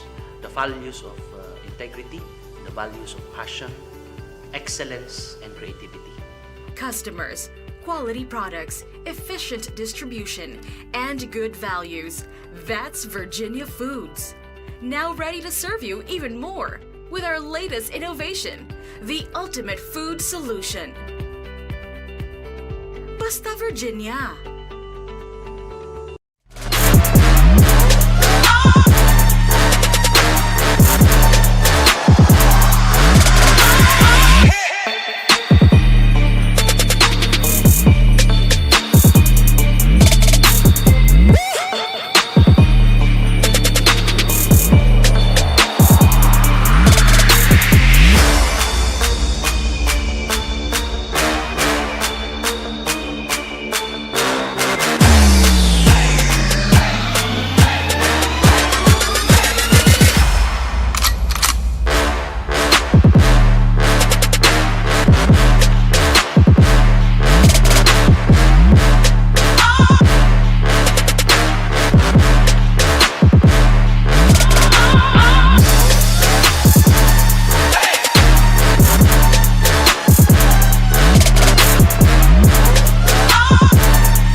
CESAFI fanatics, and you're still tuning in to CESAFI Esports League Season 3. This is Nashville, Ababa, and I welcome you all back into the action. Time check is 1:30 something in the afternoon, and the thrill and the fun and the heat is still intact here in the arena. This is playoffs of the Valorant tournament. For those of you guys who are just new here in the Coliseum, in the arena, we just witnessed the first game of our playoffs, and that's between the CIT-U Wildcats versus the USPF Panthers. Both teams gave us a very spectacular performance earlier, and of course, these two teams are very hungry to clinch the win, but only one team dominated the match earlier. So for our first game, we have CIT-U Wildcats as the winner.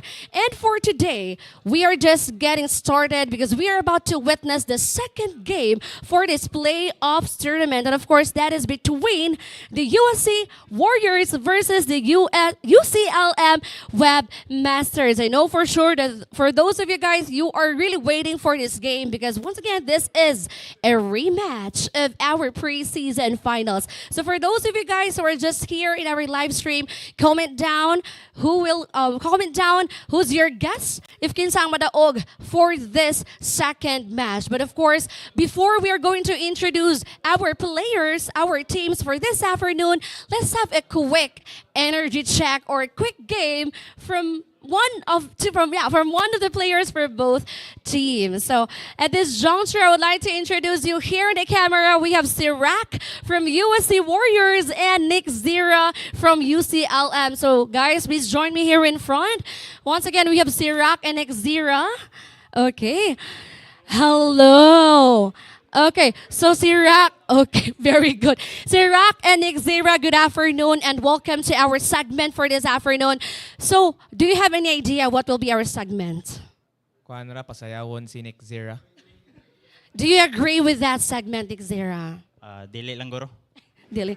Anyway, so CERAC and 𝐏𝐿, we are going to play Jojowain or Trotropahin CEL edition. Okay, so na siya twist, no? Kaya basi ma-flag ta sa live. Anyway, so I am going to mention names, Valorant players, and you're going to say Jojowain if you would like to play with them or you're interested in playing with them, Jojowain. Trotropahin if enk lang, pass lang, ana. Okay? So are you ready for the list of names, 𝐏𝐿? CERAC? Okay. Okay. So first name. Kanang fast na niya siya, ha? Blurred from USPF. Trotropahin lang. Trotropahin. Trotropahin si Blurred. Blurred, watch up. Next, we have Curbs from CIT. Jojowain. Pakaslan ako. I love that. Next, Baby from USJR. Trotropahin lang. Trotropahin. Next, kanisha. Shinobi from UC Maine. Pakaslan dadon sa Amerika. Jojowain lang. Jojowain. Shinobi, if you're watching, abangan. Next, we have Wins from UP. Trotropahin. Papakasalan yan. Actually, Wiz is watching right now, so Wins, 𝐏𝐿 is here. Next, we have Ghosty from USPF. Trotropahin. Shrabe from CIT. Anak, kay gwapo kayo. Jojowain ka na po! Jojowain. Jojowain. Shrabe, you're next. Next, we have Utoy from CC. Trotropahin. Okay. Next, we're nangatawa mga audience dire. Next, we have from BC or Benedicto College Cheetahs, we have Moki. Trotropahin si Moki. Next, last but not the least, we have Fly from UC Maine. Trotropahin. Jojowain.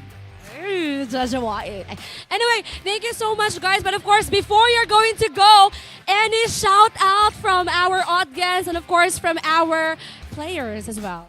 Shout out sa mga San Carlos Fact and sa among sponsors. Thank you so much. How about you, 𝐏𝐿? Shout out sa UC lang, kay wala may sponsor. Thank you so much, Nick, Zira, and Sirak. You may now take the exit. Okay, perfect.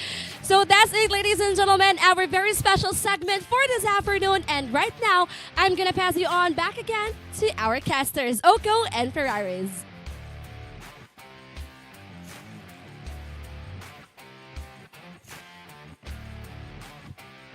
Welcome back, CEL fans. What an amazing day for us to be having here in the CIT-U case room, because we are treated by not just one spectacular game from earlier USPF versus CIT-U, but, oh Lord, we are in for a ride. Ferraris, what game are we playing? Speaking of, I'm Oko, this is Ferraris. You know us, we know you. Who are we casting? We are casting none other than the highly anticipated, highly beloved, and highly wanted rematch. I want it. I want it so bad. The rematch between the preseason grand finals between UCLM versus USC. There is a lot to say about this match. A lot. I think that's an understatement. There's I an can- entire podcast worth. Speaking of, we have the CESAFI eLabs podcast coming out to you every week. I think we're First changing the episode schedule. Yeah, the first episode just released yesterday, but I think we're gonna change it. It's gonna be around Wednesday and Thursday. So please tune in. That's gonna be absolutely amazing. We had so much fun in the first episode. Yeah. We even talked about this game. I'm pretty sure. Like definitely. the rivals match of not just this season, of last season, Yeah. and I think The preseason. The preseason, I mean, and for more seasons to come, Yeah. I'm pretty sure, because these are two power-hungry teams, Yeah. and these are two teams that will not back down at any single point Definitely. in the season. No, So, like, not at all. I mean, like, what else? What else is there to say? But every shot counts here. The headline of the match, and it's going to count because Yeah, of course, because this is the upper brackets. This is the upper brackets quarterfinals, and it's absolutely crazy that we are seeing these two teams fighting out, and then whoever falls to the lower bracket, I think, is gonna be the worst nightmare for the people who are gonna be in the lower bracket. Absolutely. If not USC, UCLM, wala na. But, but of course, there's still a lot of hope. Yeah, there's still a lot of hope, and it's sad to see that one of these teams today will end up being in that lower bracket. Oh, 'cause, both these teams deserve to be in that upper bracket quality. Exactly. And just talking about lower bracket, we just had last game USPF, a very, very strong and solid team, lots of star players, go down to the lower brackets just earlier. But I think before anything, we just gotta see where are the teams gonna be, or who are we gonna be seeing. So we're gonna pass it on back to Nashville. Take it away, Nash. Ladies and gentlemen, we are about to witness one of the most awaited matchup for this season. It's a battle of the undefeated, and without further ado, let's welcome our first team. This team is composed of players that thrives under pressure. Their coordination, tactical plays, and resilience make them a dangerous and formidable force. They've been grinding, adapting, and now they're back, hungry for redemption, especially on this matchup. Ladies and gentlemen, let's welcome the USC Warriors.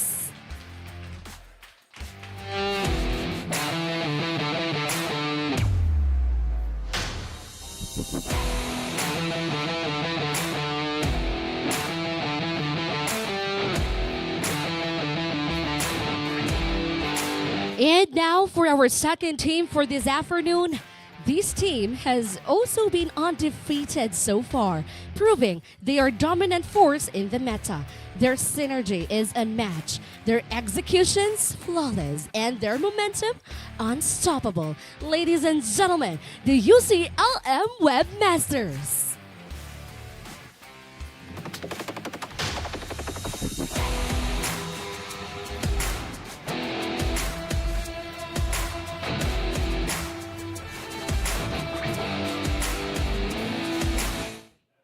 Once again, ladies and gentlemen, this isn't just another match, it's a battle for supremacy. And now with this juncture, I'm going to pass you on back again to Oko and Ferraris. And we're back. Oko and Ferraris, of course, for this game and for you all at home. So, of course, if you're just watching the stream or if you want other people to watch, please, of course, check us out in our Facebook Live. Please like and share the stream, and do everything else, you know. But for now, let us finally look at the lineups that we are going to be seeing for the rest of this game, Ferraris. Yeah. First, we're going to check out the lineup of USC, which is going to be Hansi, DJS, Kaiju, Kimi, and Aroma. Nothing new here. Aroma getting subbed in for CBP, or Cebu Pride. And this is, you know, the main kind of five that they ran last year outside of Achu, who who Kimi, you know, slotted perfectly in with this roster, finding the sweet spot between that controller role. I do see that Cebu Pride is nowhere to be seen, I think. So I wonder if that's going to affect their gameplay at any point. But of course, we also have the other team on the other side of this room. We have University of Cebu, Lapu-Lapu, and Mandaue, of course, composed of the classic Rain Monster and Panch, and the newbie J-Let Zera. And we also have Flappy and Zanes. Zanes, fine. Yeah. Zanes. But of course, the talk of the town has been their rookie, which is J-Litz or J-Litz Zera. What else can we say about this man that hasn't already been said? I mean, the summary of J-Lit Zera's addition to this team can be just summed up in, you know, one stat. I think 3 MVPs in only 4 games. Right. 4 series, I should say. Because the latest addition, this team was already very strong. Right. You know, from the previous season. I mean, they're the preseason champions. Preseason champs, exactly. They beat the previous team of the Vamos, or like Warriors, and it was definitely a shocking match, but it was a really good match for UCLM. Yeah, and they, after that, you know, they made this addition. A big question mark is at the start of the season was how was J-Lit Zera going to perform? Yeah. Having into the season, and you know, credit to J-Lit. He's shocked us. You know, we did not see this coming, especially, you know, considering he is a rookie. No info on him, and he comes into the league, dominates, and ends up kind of being like, you know, the arguably top team, the top player of the team. Exactly, and I think talking about the teams now, we can finally see what are the win cons or the keys to victory that these teams are going to be needed. Of course, coming from USC, you just gotta come out swinging. Yeah. I think the approach here coming from USC has to be a very explosive one. Especially early on, I think being able to catch UCLM off guard at the get-go, being able to take that early half advantage could really do USC a lot of favors, especially not giving UCLM a lot of time to adjust and just being able to bombard them with plays over and over again. Yeah, and I think the key to victory here for UCLM would be keep the streak going. I mean, they have not lost to USC yet in a series. Yeah. And I think, you know, there's not much to alter there. Right. Maybe USC are the ones who need to adjust more.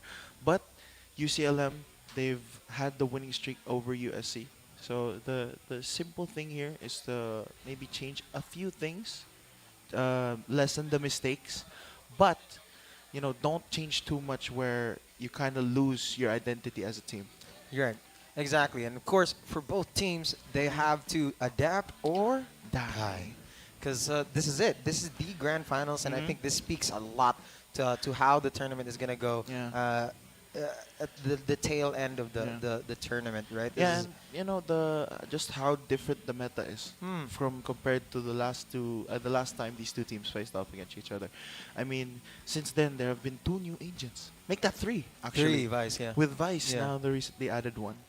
That's a lot to, you know, to be a factor moving in towards this matchup. But considering that, you know, this is going to be a best of 3, we should probably slowly head on towards our map veto. Exactly. I want to see what would be the maps here for these teams. We have the bans coming in really quick. A Fracture is going to be taken out. I wonder if the decider is still going to be Pearl or Lotus. I think those are very contentious maps for both of these teams. They've had a lot of history with those maps, and I think it's going to be interesting. That's going to be a ban from UCLM on Pearl. I think definitely USC has improved a lot on Pearl. So I think taking that out is really good. We have Ascent for the first pick on USC. UCLM is going to pick Defender on that map. What do you think of that? I honestly think that the Defender side of Ascent is very balanced. Same with attacking, because it's kind of Ascent is a very exec heavy map because it's been there for the longest time, Oh, ever wow. since the game began. And you know, every team has strats here. It's just who comes down to who comes better, who can counterplay better. And if you took our second map, it's going to be split. Statistically, USC have been very good on this map, especially up against the dominant win that they Right. had against CIT-U, which is Right. so far the only team who USC have dropped the map against. Right. It definitely looks like they're covering a lot of their bases, like Mhm. not going for their comfort maps too much. Yeah. Right now, I think they want to try out new things, and they definitely Mhm. have stuff in the bag right now. And I think that's Yeah. going to make this game very, very exciting for this. And I think we are now finally ready Yeah. to get towards the game. Game. What do you think? What do you Oh. think? What do you think? Who's gonna win here? Ferraris. Hey, based on every statistical category, my gut is telling me it's going to be UCLM. Oh, wow, really? Okay. Yeah. You know what? You're not wrong. You're not wrong. I mean, like statistically, you're like the numbers. You know, that's all it really Numbers says. don't lie. Numbers don't actually. I'm actually. Yeah, Mhm. that's what you sound like right now. But Yeah. you're right. The UCLM has been on the top of their game all throughout their season. 0 losses so far. And then coming into this game, USC is the quite opposite. But my pick is USC. Oh. My pick is going to be USC. I have zero doubt. Zero doubt. Zero doubt. Zero doubt. Zero That's, doubt. That's not that what I you think- told me last night. Hey man, whatever happens in the bedroom that stays between us. Whoa. Whoa. No. Whoa. But Whoa. USC is gonna be my pick. I think they have been absolutely killing it. Ooh. Despite the new lineup that they have, Yeah. I genuinely think that USC has what it takes to come out on top here against UCLM. But look at the lineup here. Oh, that's uncharacteristic for USC. I think this is the first Ascent map we've seen from both these teams. Really? That's the Okay. big thing. Yeah. Yeah. And neither of these teams are running the quote-unquote standard comp. Yeah, the here. double initiator. Yeah, double initiator. I mean, UCLM is running double initiator, but not the initiators that you would come to see. Breach, Sova, KO Sova. KO, Sova, and then Breach. we have no Breach. No, I mean for Ascent, yeah. Sure. I mean for Ascent now, but Fade. usually Fade. No, Fade is good. it depends. There are some teams that like to run triple initiator on this map. Fair. But yeah, for this, it's for the side of USC. They're putting DJS on this Sova, which is something that I'm kind of questioning because it's the first time I think I've seen him on an initiator role. Honestly, me too. Throughout the season, it's definitely been a lot of Sentinels, and even in the preseason, there's been a lot of controller roles coming from DJS. So this is gonna be during preseason he was the duelist. right. He was the Raze. Yeah, he the was Raze- the Raze guy. And now he's switched up to a Sentinel. So they're definitely trying new things Yeah. here in this map or in this match really. So now we are gonna finally see the match that we've all been waiting for, folks. This is USC versus UCLM, the fight of the season and the fight that will determine the ways of this tournament. And here we go. Yeah, the winner of this game will be the one to go up against CIT-U in the upper bracket semifinals. Exactly. And USC opting to go for a very strategic mid push here. Look at this. This is going to be a mid push, as you've just said, but they're leaving a 1 and a 1 here onto an A and B side, and Killjoy gets that first pick, which leaves B relatively open for them. Are they going to stick at A, or are they going to come back and back up B side? Yeah, that's a very big question, but it looks like B will be the name of the game here for USC. They do get a few scans here, but no eliminations found just yet. Site has been taken. There's no Revealing contest area. here from the side of UCLM as they're opting to go for this retake. Look at this. They're already inside. Everybody is there. They have the spike planted, and now the retake is about to happen. There's still a lot of utils left to be desired. That's going to be a couple peek down. Hansi with 2. One enemy remaining. Hansi with 3. Can he get the 4th? Flappy Bird does manage to get one back, but Hansi picks up the 4th, and USC draw first blood in this game. That's going to be a really good pistol round here, especially for Hansi with that 4K out in the open like that. And it's definitely going to put San Carlos in a pretty good advantage from now on. They're going to definitely go for this definitive anti-eco. Are they going to buy a... Oh, no, they're going to buy a Vandal instead of an Outlaw, I believe. Yeah. And with full shields. Interesting. So USC is definitely going to go for this holding down their pushes this time around. And as they're doing a 2-1-3 spread, or no, this is a This is 2-1-3-1-3. Yeah, default 1-3-1 default. Yeah, it's a good default here for USC. They're trying to use the gun's range to their advantage, and Aroma only gets one, but a good trade there from Zanes, managing to deny that Vandal. But USC have started to rotate over to ensure that UCLM do not get that Vandal back. But UCLM staying true to their game, making sure that they stay bunkered up towards that A site. Right, look at that. It's still going for the triple stack onto A. Vice is going to peek a little bit whether or not she's going to decide to rotate. She's definitely on the ready to do that and back up A site at the same time. But I think USC is going to play for time a little bit. 50 seconds. They're going to wait it out for maybe 30 to try and end it out in A, I believe. And I don't know if that's the play here because UCLM is reading through it like a book. Look at that. The wall goes up and information has been found for them.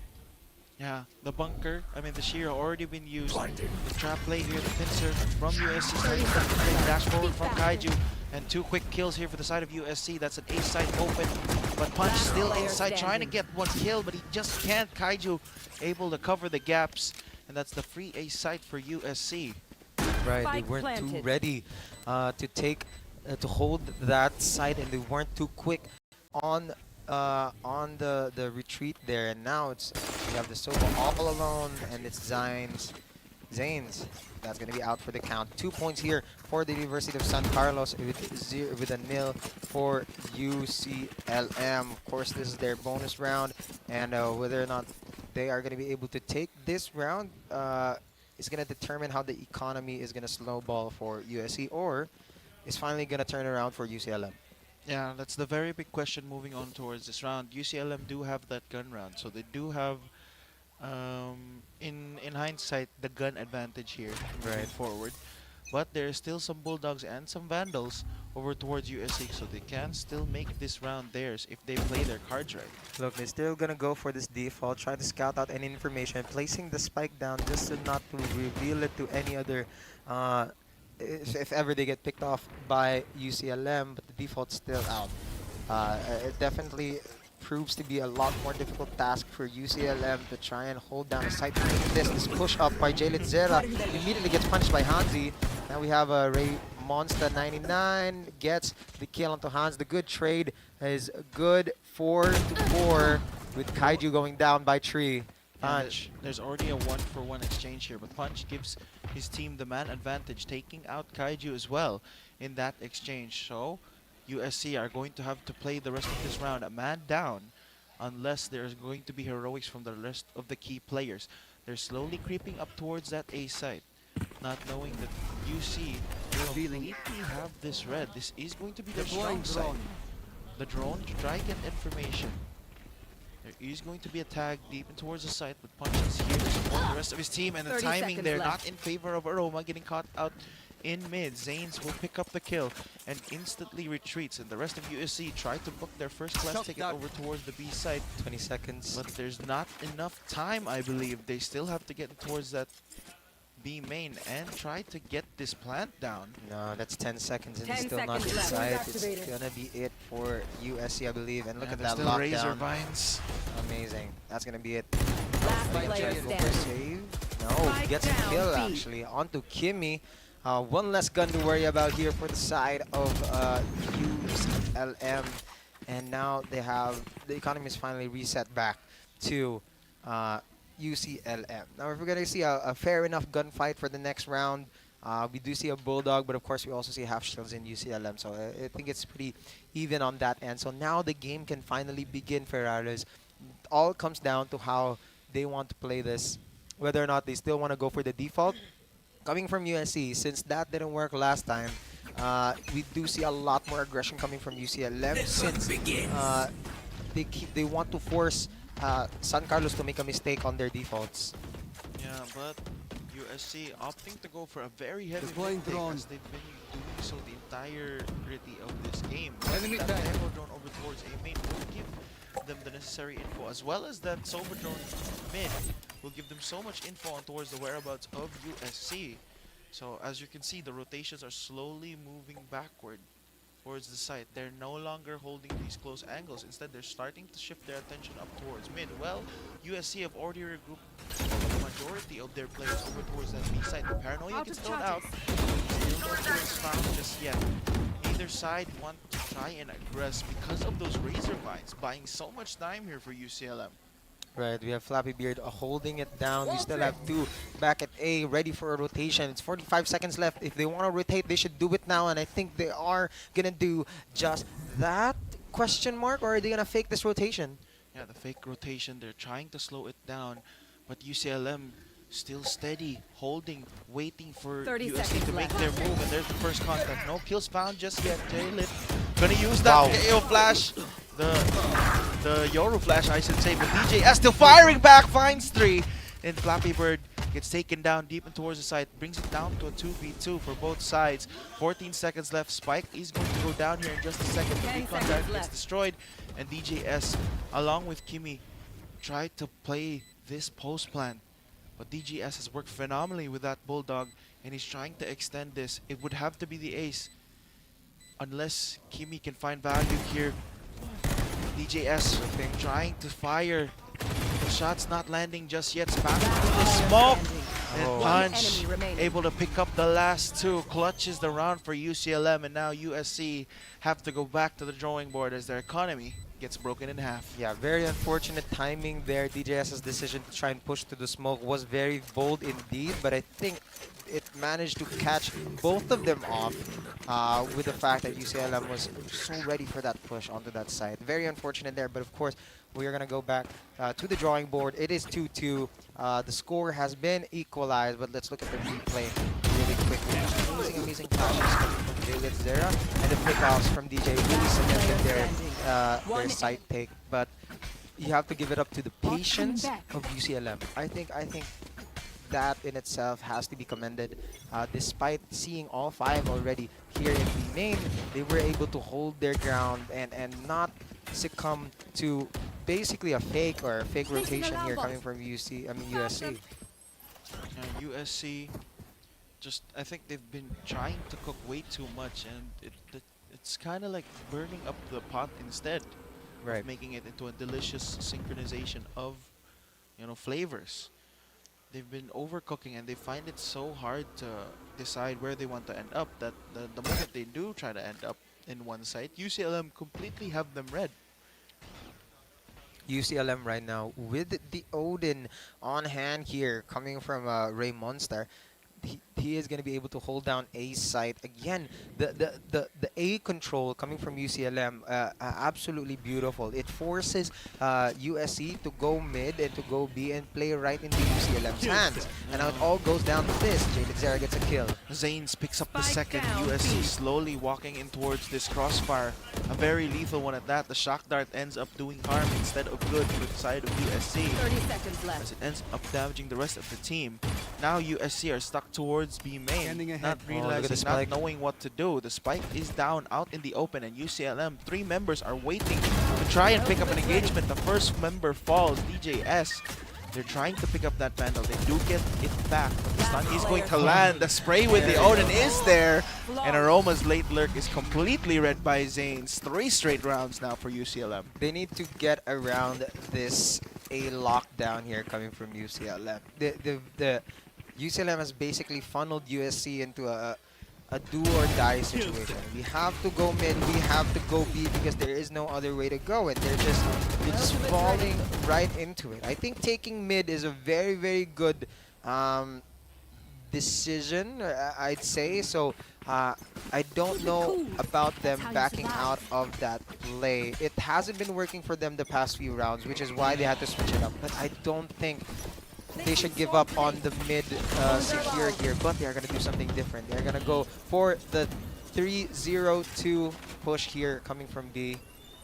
Yeah, the spread is, the default is defaulting for the side of USC. However, I think they kind of have not been leaning in towards that mid take more because they've been setting their sights over towards B main instead. And that's kind of less than ideal because if you're USC and then you get delayed, I think, for consecutively 2 rounds now over towards B main, you should come to expect that the Vice wall, the Vice Wait a setup minute. is going to be there. But I- now they're headed towards A. I think they realized that the Vice was in B and they're taking advantage of A. Yeah, they're already moving up forward. Aroma will pick up the opening kill to open up that site.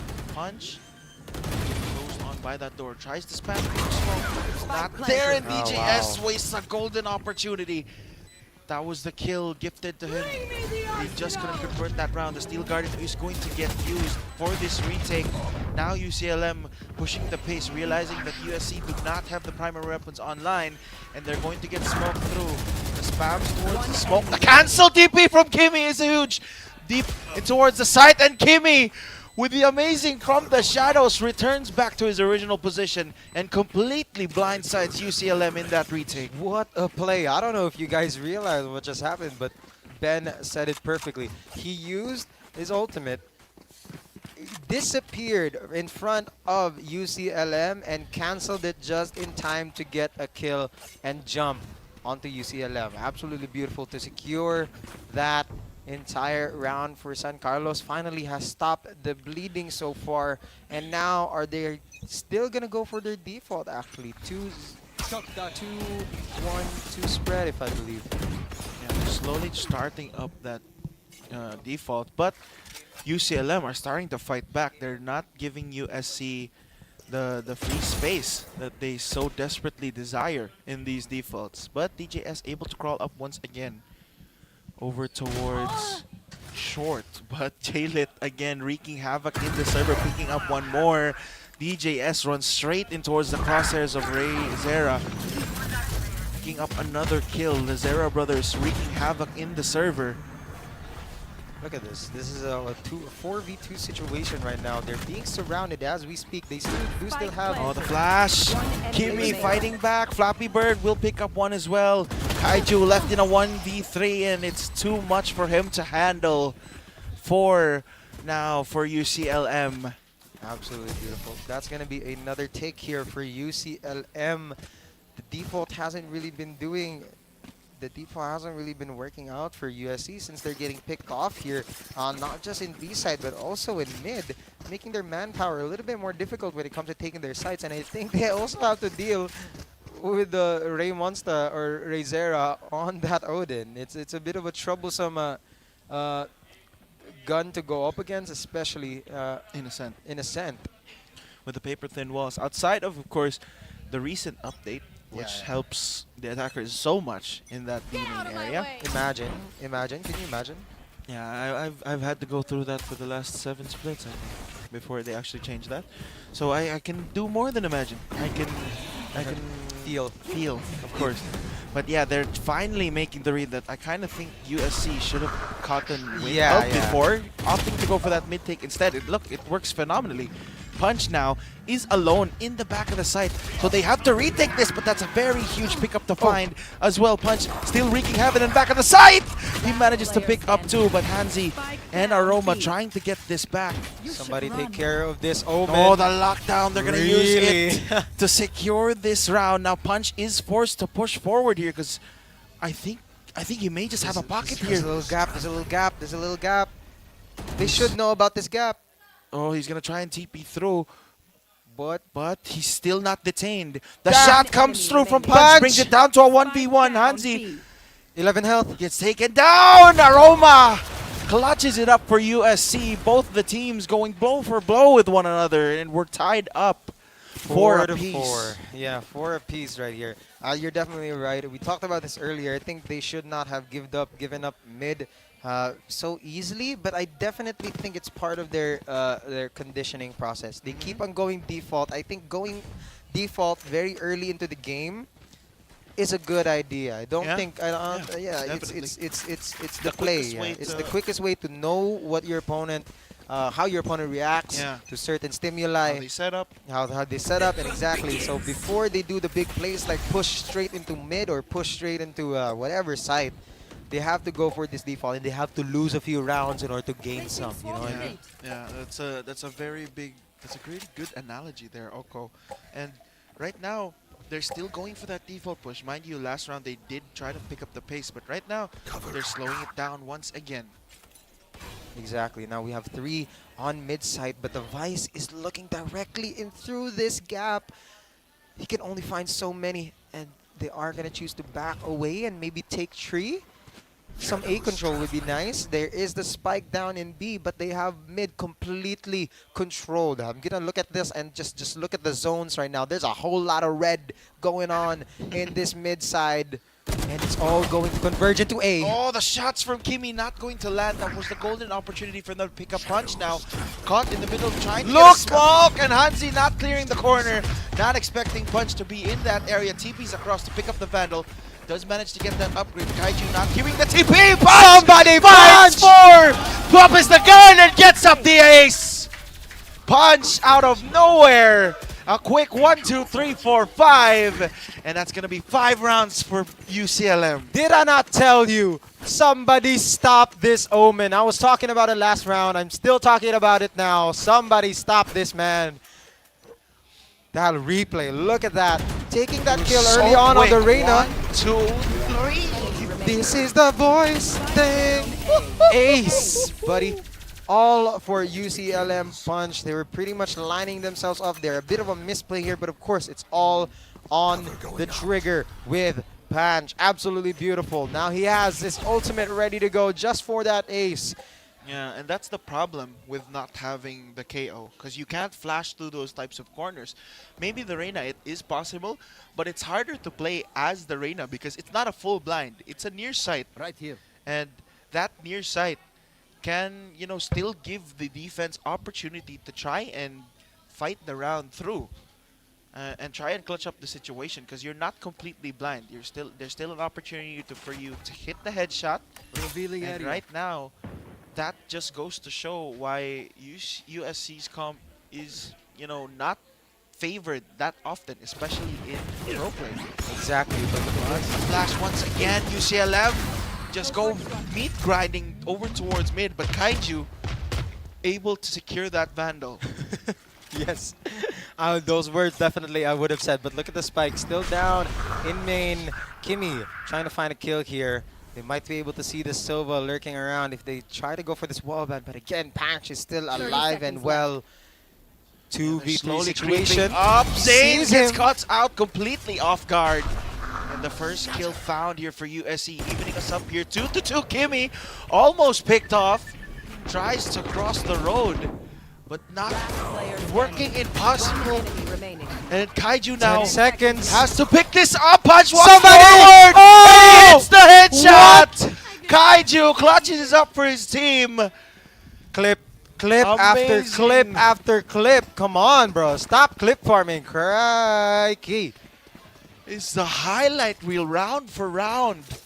This team, these two teams, this matchup is delivering in the first map, in the first half, dare I say. I am sweating. Is it just me? I'm sweating like crazy, actually. Can I take this off? I want to take this off, but like literally, it's so hot now, and it's 5-5, and it's only getting hotter. We have some ultimates on the ready, especially coming from the Silvas from 2 teams, so that's definitely going to be a possible post-plan situation or maybe a little bit of a good pickup. But they are going to stack a very coordinately. Look at the coordination right there. Fury already getting used here. 𝐿𝐻𝐻 and Aroma pick up 2 Beautiful. to open up that site. The strong side of UCLM completely crumbles. Not expecting USC to go for this hit. So patient. Punch so patient right there, just staying. But the Hunter's Fury is going to be used to try and stop the plant here, and it does work. We have a 3v4 situation. USC is on the advantage, all inside. They are trying to take heaven. Yeah, the spam's coming through here. No kills found just yet for the side of UCLM, but that spike is already ticking. The shock dart's trying to do so much damage. DJS gets jailit through the smoke, through the floor, I should say. And now it's up to Punch and Zanes to try and clutch up the round. Punch, he has delivered that ace, but I think this is a situation where you have to call a save. Yeah, you have to. I think it's going to be last round of the half in a bit, and I think they need all the guns they can get to try and close out even just a small 6-6 here in this first match here for UCLM. What a crazy game, back and forth. Nobody's really having an advantage. Nobody's really outgunning anybody. We have seen plays from both teams, and I think it just speaks volumes to what type of game we are witnessing right now, Ferraris, and I have. I'm so happy, bro.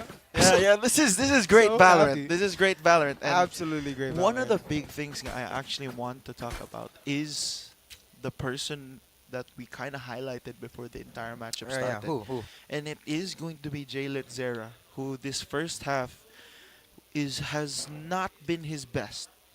He's currently at the bottom of the barrel in the entire server, 4, 9, and 6. Right.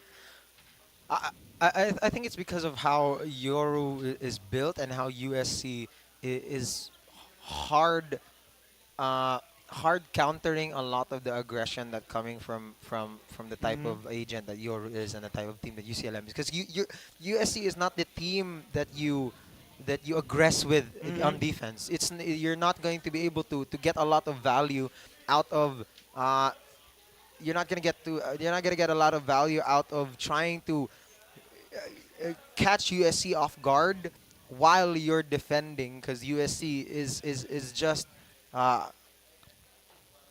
pretty hard stuck on being able to counter that very well, and just having the discipline to trade off each other really well. They're a really solid team that knows how to be there for each other, and I think this operator from Hansi is a little bit dangerous if I do say so myself. Yeah, it is going to be a very unexpected attempt, especially considering that meta has completely been overshadowed.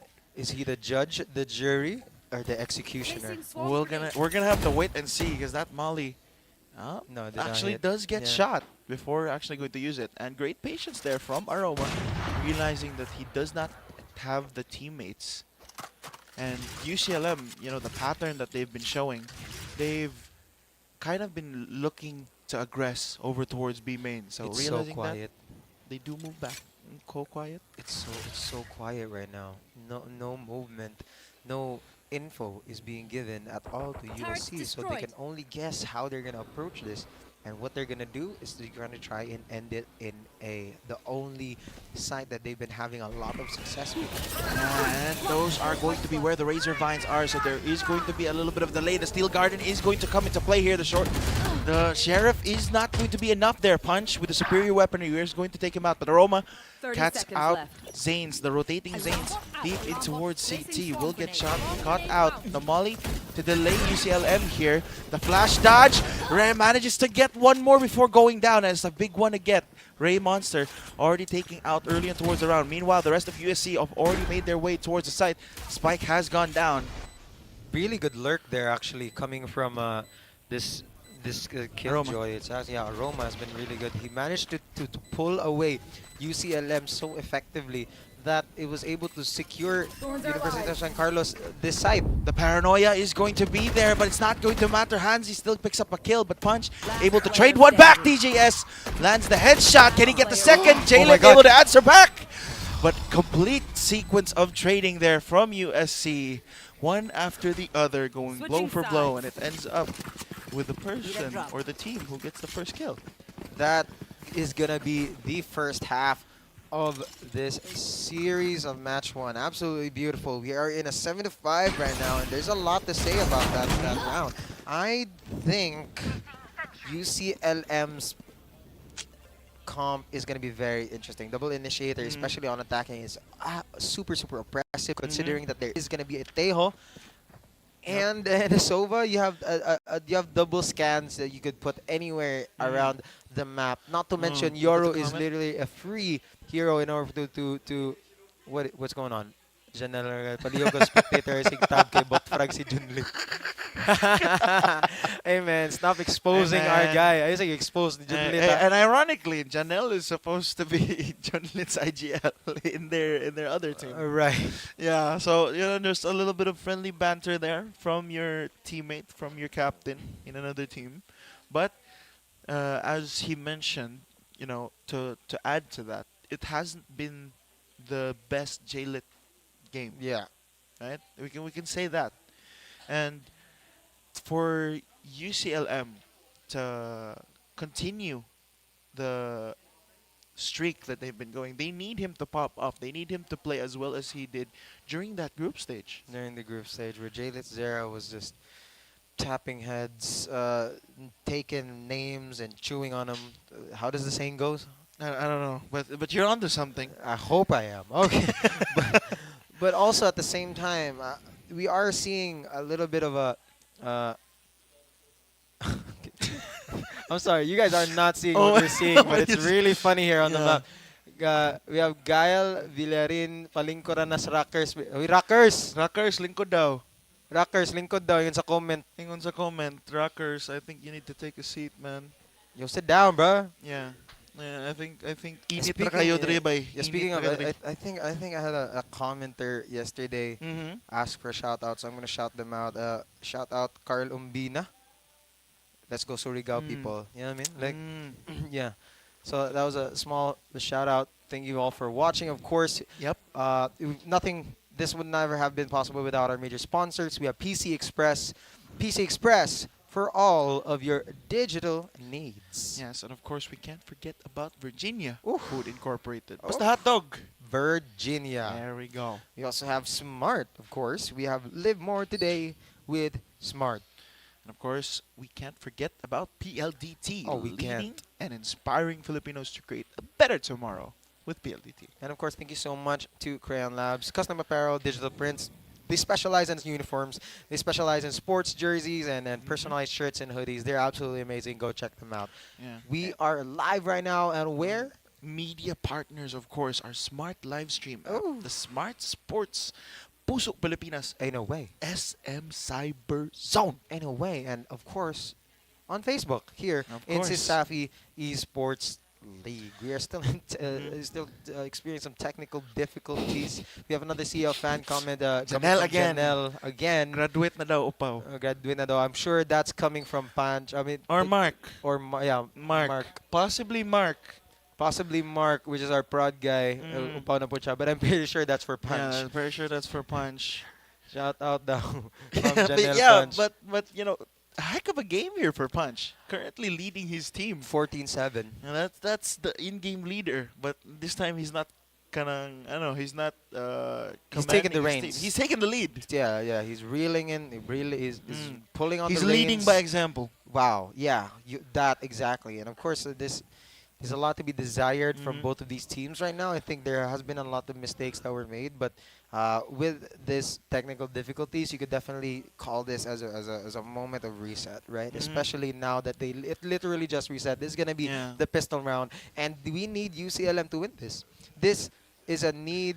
This is a need For to both win sides. basis for UCLM. I mean, like Yeah, but even more for UCLM. even more, yeah. What I mean is even more for UCLM. I'm still predicting a USC win. You're predicting a UCLM win, and I'm just saying that UCLM needs this pistol round. Yeah, they need it absolutely. The defensive side of UCLM wasn't the best. I think they would really love to have one more, considering the comp that they are running does have that Vice, who is, I think, marginally. Oh wait, not necessarily. I think all things considered, UCLM did really well. Hmm. They had a Vice. They had a double initiator comp, which. Look at USC. All love and hearts. All But love of course, was they it. have the double initiator comp, and it's not just any initiators, right? It's the scan initiator, it's the info initiator. So having those info initiators on defending actually does give a lot of value as defenders. Yeah, but they do have the Tejo still available to them, and I think I really would like to see how well Racera can pilot that agent, especially in the post plants. You're right. I mean, the guided salvo.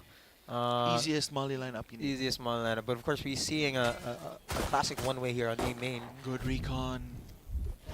Being spotted out, of course. Also going through mid. This is definitely the control that UCLM is trying to go for.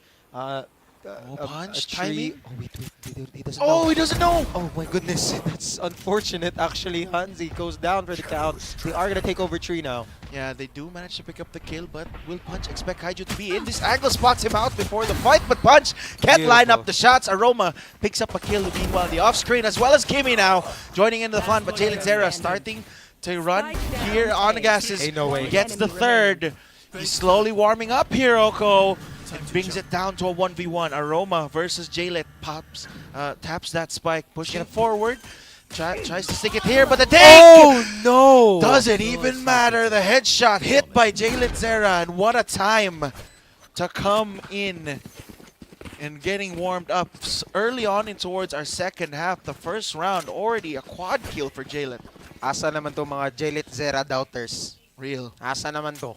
Replay of Punch takes out 𝐿𝐿𝐿. A very great kill actually, and was able to secure that A side push. �K𝐚i tries to go for it, but of course 𝐿𝐿𝐿 with the 4K. Absolutely amazing sight. I mean, absolutely amazing gunplay here coming from 𝐿𝐿𝐿 on that very last kill. I'm pretty sure, I was so sure that he was gonna die, but of course, never let the doubters rule your world. You know what I mean? Like you just gotta let 𝐿𝐿𝐿 play, bro. Good. But right now, UCLM taking their superior weapons over towards mid.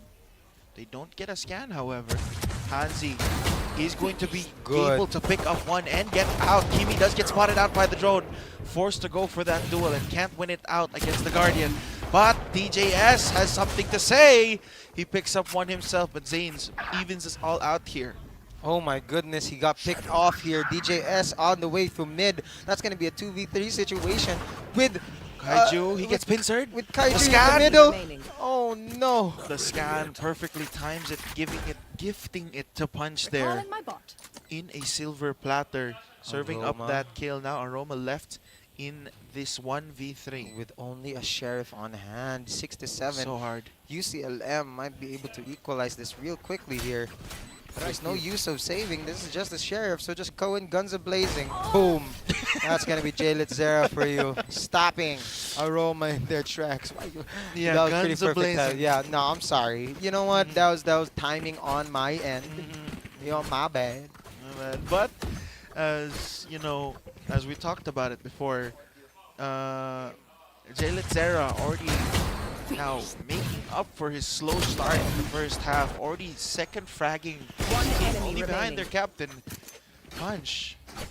Yeah, man, these rookies are they get younger. They get so much younger these days, and like, you know, like. Okay, old time. Oh, okay. You don't have to say that. Zico's here on the side laughing too. Shut up. I mean, he's the youngest one, so he has the most laughs. Anyways, this is gonna be a 1-3-1 setup here coming from UCLM. Of course, that mid control is gonna be very important. A lot of red lighting up the sky here on that mid side. Tree is gonna be heavily defended by this Omen here on the side of University of San Carlos. But are they gonna end up in B and fall for this KJ? I'm pretty sure they know this KJ is in B. Yeah. So I don't think, unless they get a pick off here, double peek. Oh my goodness. Aroma almost slipped up there a little bit because they were double peeking him. Yeah, but they almost gave away that kill. Luckily, Aroma does have that discipline to fall back, as UCLM sending their sights over towards this B site. So if Aroma would have fallen there, that would have been prime peak.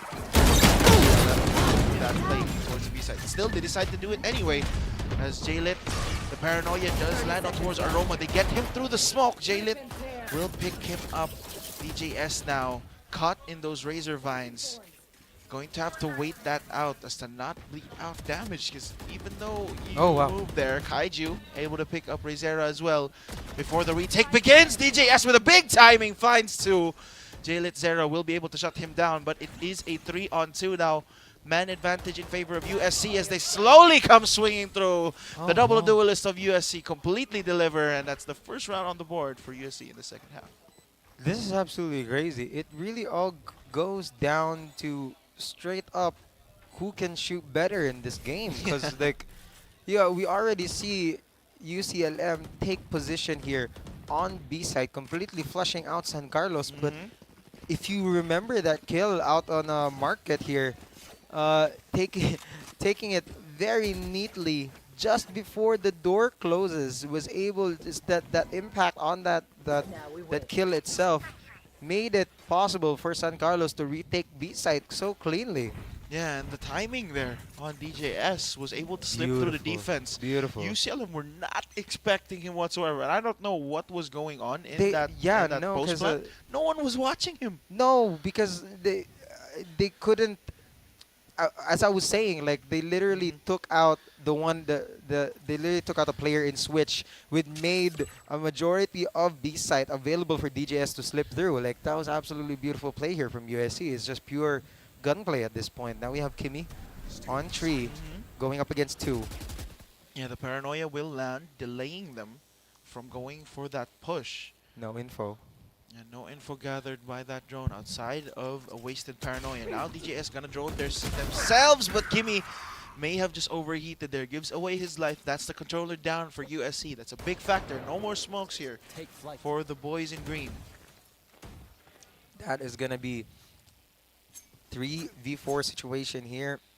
Of course, in favor of USC right now. They're a bit scattered in the wind, but we have this Vice on B side, getting a pick onto 𝐴ROMA. Oh, absolutely beautiful. Oh, it's falling apart now for USC. They're slowly getting picked off in different areas of the map. And that opening kill there on towards 𝐏𝐿𝐾𝐿 just sets them up for this A site so freely. There's no contest here for the side of USC. Handy's all the way towards B main. It's poetic, really, coming from UCLM. Oh, but they don't expect DJS. Oh my goodness, the 3K. Goodness. That's a 3K. He's gonna try and go for the defuse. Flappybeard still has to deal with Hansi there, but DJS gets off the defuse a bit too late. And Flappybeard manages to up the clutch. 8-8. We are all tied up here, 𝐿𝐾𝐿. These two teams nagsabot masiguro ni sila bay. Guys, puli-puli rata guys ha, para exciting ba? Exciting yun. Exciting yun. Sobraan na mo ka-exciting. 8-8 na taon. Well, we have 8-8 here on the scoreboard. UCLM really going toe-to-toe here with USC. I'd even argue that UCLM looks to be in better shape than USC. Despite everything, but USC being able to scrape by a lot of these plays with individual, hero moments. You know what I mean? I think that's what this is. I think that's what that is. Like USC has a lot of those tiny hero moments, which makes them win a lot of these rounds. But it doesn't. It's not. They're not a bad team for all regards. UCLM just looks a lot cleaner to me. Yeah, the USC have been mainly relying on those hero plays, as you've mentioned, and that is in essence itself. It's kind of not a team, because that's mainly more on individual skill, and it speaks a lot if you've made it this far in towards the tournament with only individual skill. If they've able to mesh that up, maybe they could be even more of a force than they already are. Right, and it's getting heated here on B side. You can feel the warmth of their bodies cramming into this corridor. Yes, those are my choice of words only. Yep, and 𝐴ROMA goes down for the count and the trade here as well. Yeah, Zane's able to pick up one, but 𝐿𝐿𝐿 will be taking down DJS as well. So the man advantage still in favor of UCLM. Now USC do have this Blade Storm available. Hansi going to get gifted that Guardian as 𝐏𝐿𝐾𝐿 opting to use the Blades instead. Now, what can 𝐏𝐿𝐾𝐿 do here with the Blade Storm? Does get spotted out by 𝐿𝐿𝐿 with that Dimensional Drift, calling out the locations of the enemy team. 𝐿𝐿𝐿 though creeping his way over towards mid, trying to find an opening here. The clone does get shot there, and there's still no kills found. It's a slow retake here from USC, and UCLM are just double peeking, triple peeking even. The spike is slowly ticking away as slowly the members fall for the side of USC. Now 𝐿𝐿𝐿 is trying to fish for this final kill. Hansi will be able to pick him up. He needs to go Managed to do a little bit of economical damage, but that's the only thing he'll get. It looks like he finally gets one down, but Zane's able to trade it. Triple kill for Zane's in another round for UCLM.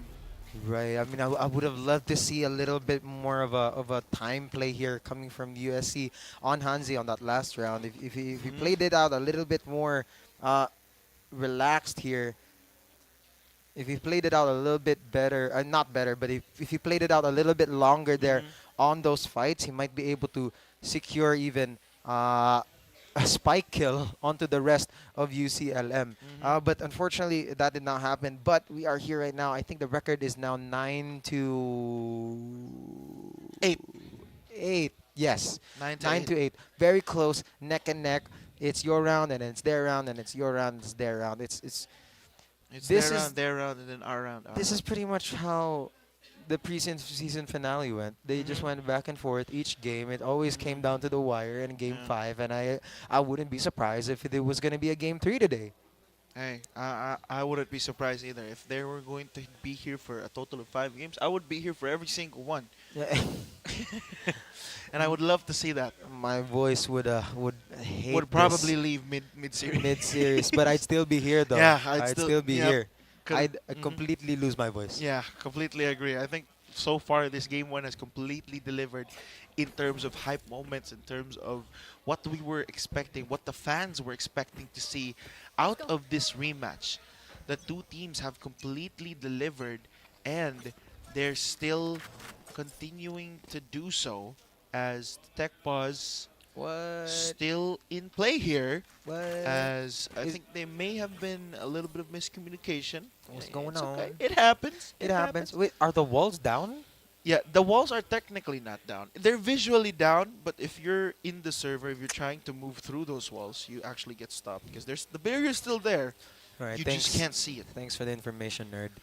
Yeah, okay. It happens, okay. But look at here. We have some ultimates out and about for UCLM. Of course, the Omen, the Sova, and the Vice. I think it's Steel Garden is definitely something that they want to bank against in order to try and take a site. You guys can't see what we're doing, but there's some questionable things coming from Ferraris right now. But look, how do you think are they going to play this? They all have guns. And they pretty much have the same amount of economy right now. It's basically a make or break round for both sides. I think UCLM still have a little bit under their side in terms of economy, but this is a must-win round for both sides. Yeah. If USC lose this round, they're going to have to save for the next round. If UCLM lose this round, I think they will have less than ideal weapons moving on in towards the round after. But if we meet in the middle here and say like, you know, one team wins and there's only one player left, it's still the same story, you know, moving forward. But the round score does, you know, kind of benefit that. But however, back to my prior point, you know, round win. What? What? Are you done? Is that the sentence? Yeah, round win. That's where you pick up as the analytics. What do you mean? What were we talking about? You know what? 9-8. The economy. No, yeah, you're right. Like Aroma right now is disconnected. That's the economy. But but both of these teams right now have the advantage to try and go for big plays. I think these are the times where you want to go for all out. They do have ultimates ready. Even the lockdown is almost up, and we have a CL fan comment actually from Damien. Damien, UCLM, my import from Korea. Uy, saranghe, huh? Yeah, I think they're referring to UCLM Dante over at the eh. back. Nick Zera. I think he's the Korean on the squad. Oh, actually? I think. Okay, my bad. Whoa. but Dante's just laughing in the back. But of course, shout out to Korea. Yeah. T1 recent T1 the champion just of the won, most. yeah. that- Saranghae. Yeah, Oko was watching that series and he was I loved it. He was loved yeah. it. I He loved was it. he was loving all 5 games. He was gobbling that up. And back to our current series. We're completely gobbling it up as well.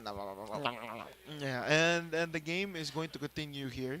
Yeah, no, I'm very excited to talk about how this is gonna be because either way, it's gonna be a hell in lower brackets because that means UCLM's gonna be not UCLM. That means USPF's gonna be there. Either one of these teams are gonna be there. UC Maine and also I believe USJR. So.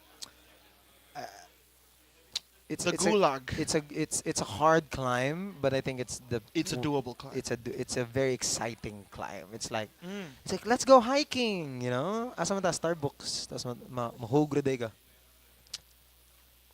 Feel ko ben muligid jud ka Starbucks boy. Can you believe this, chat? Can you believe what he I just feel said? like you're going. I feel like you would go rolling down Starbucks. Yo, I'll tell you right now, if we go hiking, I will carry you on my back and I can go twice the distance of Starbucks. Ben, nag-basketball ta, Ben. Ay, kubuang nga. Nag-basketball. Don't fool me, bro. Like, you basketball ta na wad ang kaghangin diretso. Oy, I was conserving the energy, man. Right. It was not just one game. We were gonna have to play multiples. But back to our current game of esports Valorant. Tech Pause, I believe, has now just concluded, and we're headed back in towards our game. But to bring up the viewers to speed, 9-8, must-win round for both sides. Both sides do have the weaponry available, but depending on the results, one team is not going to have enough credits to buy the round after. Exactly. And look at this. A lockdown onto B. Yeah, only KJ is going to be the only one defending that. The Hunter's Fury gets the Zions, but look at the dodge. Absolutely beautiful. One more? No. He's not going to get another. USC is being pushed back quite a bit here onto their side, with Tree being available, B main being available, even the entire mid side being unguarded. And it goes down to the wire. 40 seconds. I think we're going to see a little bit of activity down for 10 seconds more. I'm pretty sure they're going to try and end this in B. They are throwing TPs. It's indicating the B hit, considering where the rest of the team is moving. Punch slowly rotating over with Zanes, and they reconnect. 30 seconds Interestingly left. enough, this is, I believe, the first Tejo we've seen in Ascent. Right, no, it is. You see Tejo a lot on other sides, but of course, Razera still trying to find value in that Tejo, for the lack of a better term. We have the Steel Garden out in play. He's going to try and mess them up. DJS wins out the duel. Zanes will fall. Razera now in a very potent position. Gets the timing, and Jaylit picks up 3 in the off-screen. And it's complete destruction now for USC, as Jaylit Zera completely blindsides USC with a TP over towards CT. He's confused. Oh no. Too many angles to deal with. Too much activity going on, and now it's 10-8. And now they have no money. Yeah, we talked about it before the round actually started. They don't have the credits ideal for this situation. So unless USC can pull a miracle here in this eco round for them, UCLM are going to be 2 rounds away from winning this game. I also think the reason why USPF and CIT was so exciting, that it's because of how many eco rounds were won.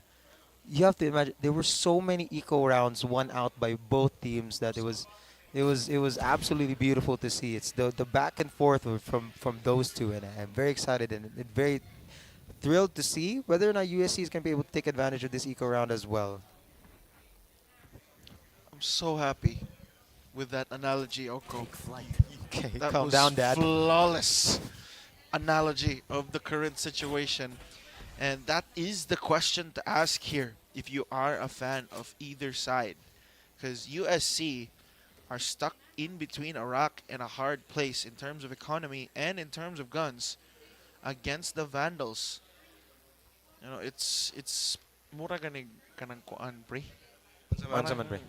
Tail end na sa allowance ba? Unsay tail end, pre? Unsay meaning na? Sa start sa allowance, di ba? Nagpuerta, Jollibee.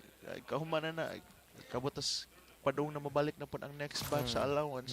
Wana squid ball lang sudan, tipura. Ako go to sudan ba kay kanang giniling ganin na tag 50 ako ra butang ano gasin sa natuyo. Smo na akong sudan for the rest of the day. Lumi boy, 50 ra akong gasto tapos pila ra asin sa tuyo. Okay, pero karon si Hanzi blinded. But there's no follow-up here from the side of USC outside, UCLM outside of that kill from Razera. The TP across, but Hanzi runs out of bullets. Oh my goodness, a disaster here for USC. All they had to do was hold the site for the last 5 seconds. 10 seconds. And they couldn't get that down. Now they are in a completely close to a possible situation, and they do end up faltering. UCLM go up 11-8. USC have a 3-round lead to climb. Yeah, no, very unfortunate there. You're absolutely right. There was such the window of that timing was could have been perfect for USC. At the very least, even if you all died, like at least stop the plan. But it just didn't happen. Stars did not align. They just had better guns at the end of the day. They had better guns. They had more util. They were able to buy a lot more, and they just couldn't. They just couldn't handle it. And now they have to worry about Hunter's Fury and Armageddon. Yeah, so many utils to work with. But the question is, how is it going to be used? They do have a KJ lockdown, though. Yeah, the KJ lockdown can completely be nullified, though, with the Hunter's Fury over towards Zanes. So that's something to also watch out for before Aroma actually pops that ultimate out. So the question is, how will UCLM or USC decide to play out these rounds, knowing that the ultimates are available? What are your thoughts on that, Oko? I think playing it slow is fine. I think being able to draw out a lot of the utils coming from USC, especially since they're pretty much broke, being able to use the remaining utils that they have and forcing them to commit to try and find info is the play for UCLM, since they have the advantage, especially they can play with time a little bit more, especially in they're very in a comfortable situation. But look at this. A little bit of a lurk here coming from Flappy Bird. Oh, and completely gets sniffed out. Hansi able to take him out. DJS with 2.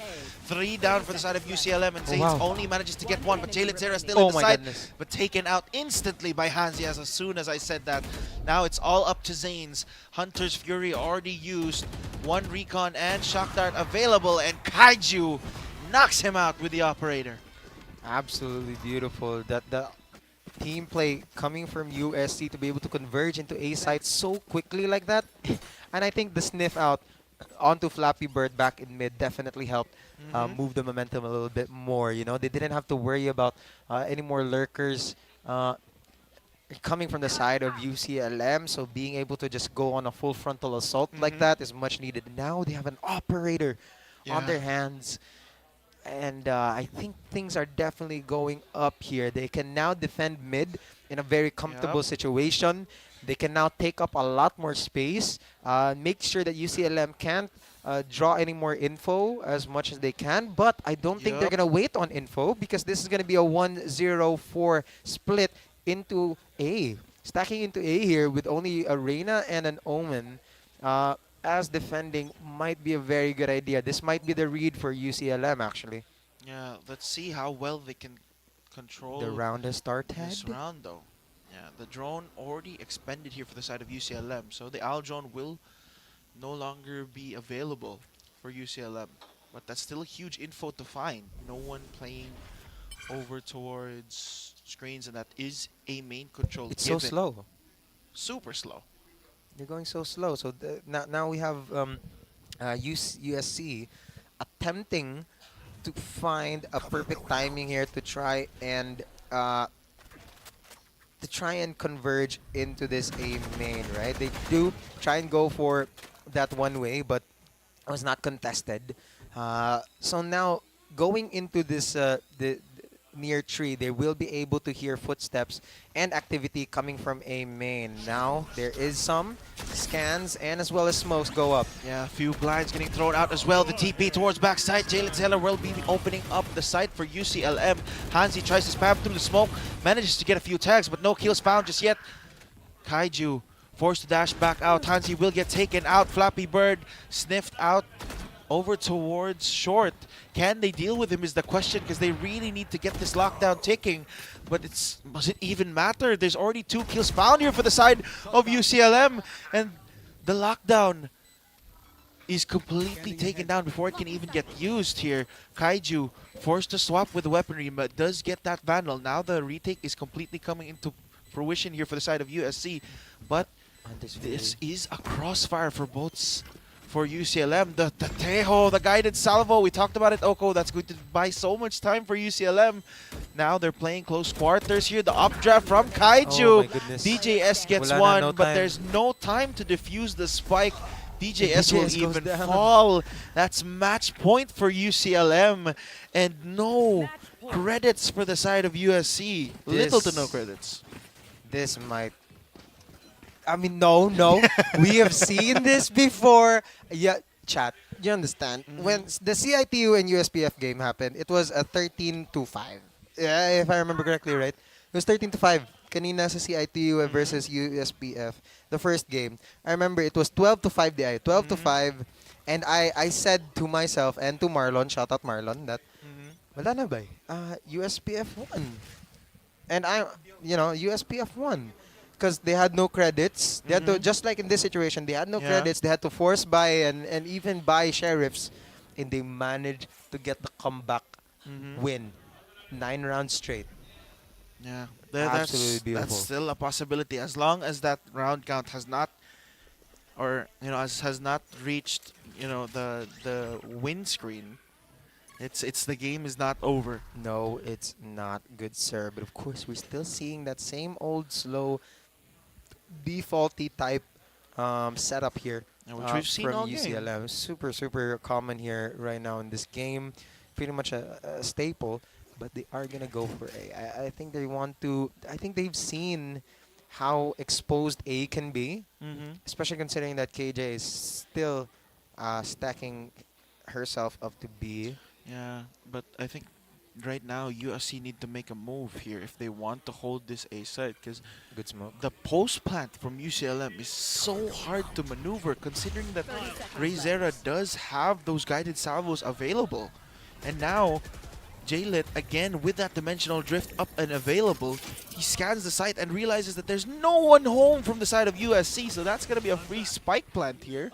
And USC are going to have to play a full 5 on retake. The Hunter's Fury does get used along with that lockdown. 𝐿 gets taken out. Trades coming from both sides, as now there's one player towards side. He will get locked down here. Punch, detained, alone, and dead. Taken out. 𝐷𝐷𝐻𝐿 as well as DJS picking up 𝐕𝐁𝐿.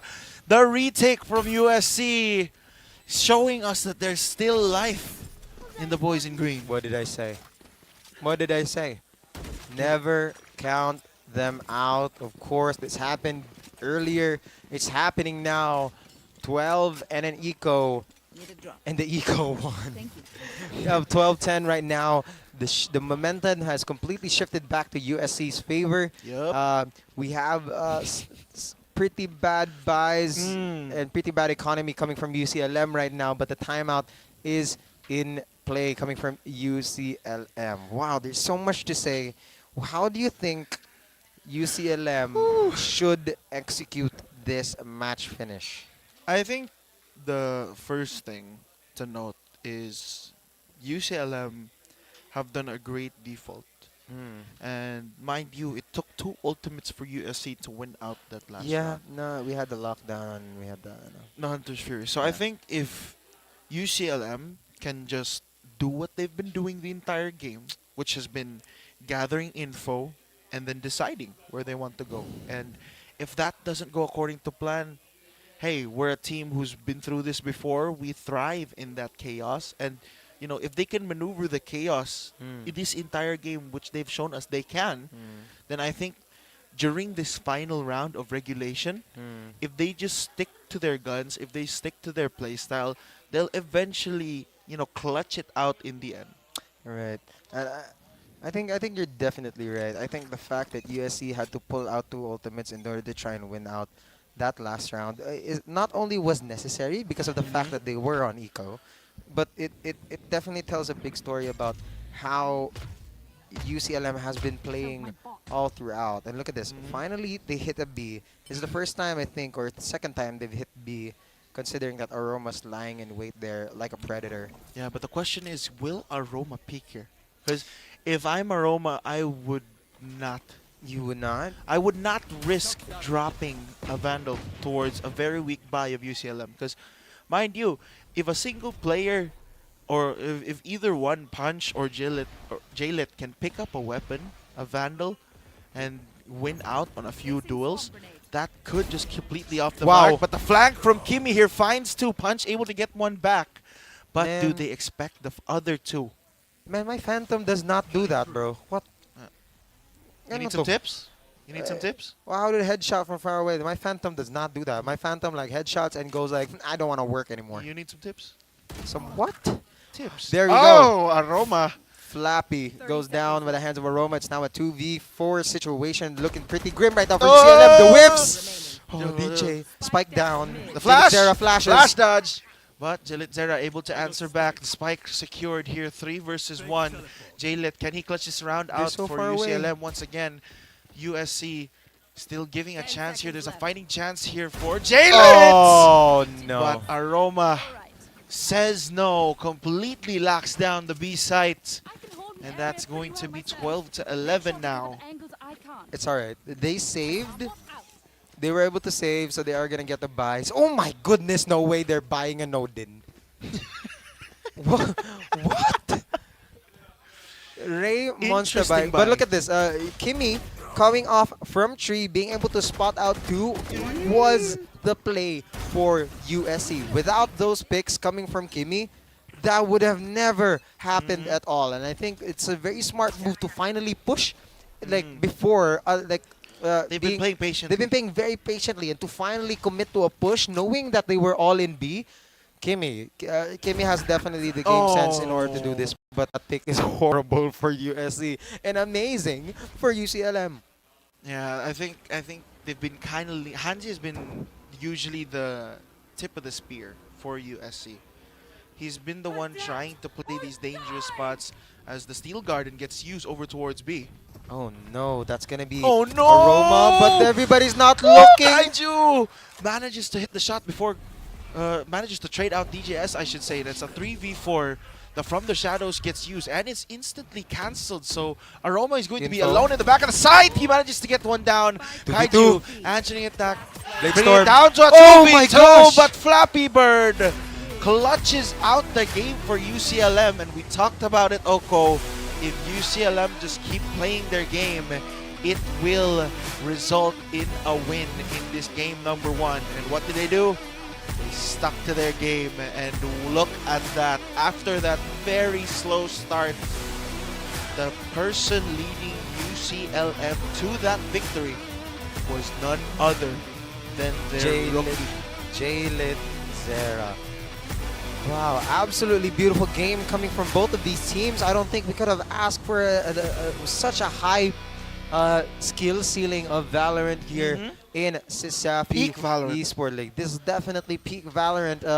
Congratulations to UC, but it's not the end yet. They need to win out another round for them to finally be crowned the winner of this quarterfinals match and to move on to semis and to put USC into lower brackets. And it's a big ask. It is a big ask, but we're gonna need USC to lock in because I want to see a game 3. I'm not gonna lie. Yeah, I want to see a game 3. Yeah, DJS was, despite the slow start from him, he did the same story with J-Lit Zera, trying to bring it back, trying to put his team on his back and try and come back from this. But one of the key players here for USC that has kind of been struggling that game 1 has been 𝐿𝐄𝐄. Outside of that flank where he notably got 2, there hasn't been that many big rounds from 𝐿𝐄𝐄. I mean, it's definitely something that we have to look out for, especially as a controller. You should be able to have a lot of map presence, and a lot of map presence and map control. And I think 𝐿𝐄𝐄 just needs a little bit more time to warm up. I don't think the map was necessarily too favorable for them, especially considering that there was a double initiator lineup coming from UCLM. But let's see the MVP for this match. I think we already talked about it, and it's J-Lit Zera. Look at that. 23-18-10. MVP of the game, the rookie of the season, if I do say so myself. Yeah, after that slow start, he immediately bounced back. And we read those comments that were mainly targeted towards him. And what do you say now, Janelle? Okay. Di ko na mag-tab. Karon no, di na mi kailangan mag-tab para makakita sa stats ni J-Lit because he's well done well to earn this MVP. Exactly, and you know, those are not doubters; those are believers, because they believe that 𝐿𝐿 could do better, and he did. That was the MVP of the match. But so let's check out the rest of the post-match stats here. I believe, if I do remember correctly, we already talked about how DJS has been absolutely dominating. Even though he started up pretty slow. To be fair, it is a new role. We are seeing him in a new role. The as Sova, the Sova the initiator. especially. I don't think I've seen him that much on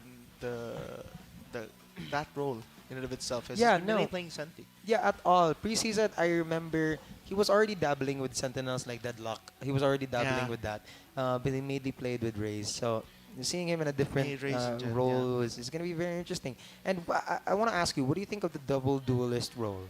Well, to be honest, I really would have liked to opt for like a Breach or a KO, considering that the lockdown, I mean the null command and the 0 point, like the suppress, are very big pieces of status effects that you can use in this map, because you have a huge timing if you can nail that 0 point. That's a 7-second window where the enemy does not have spells, so it's going to be full on aim.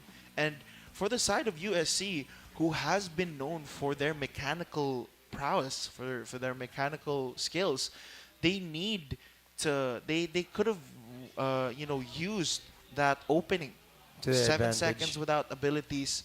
And I believe we do have DJS here on the wrong agent. They're trying to switch it over to a Sova. Yeah, the Sova Teho. Do you even? I think they have way more in common than we think. The drone. They do have the drone. They do have both drones. But of course, look at this. Like, despite the loss, USC still showed up pretty well all throughout the scoreboard. I think they're all pretty well balanced.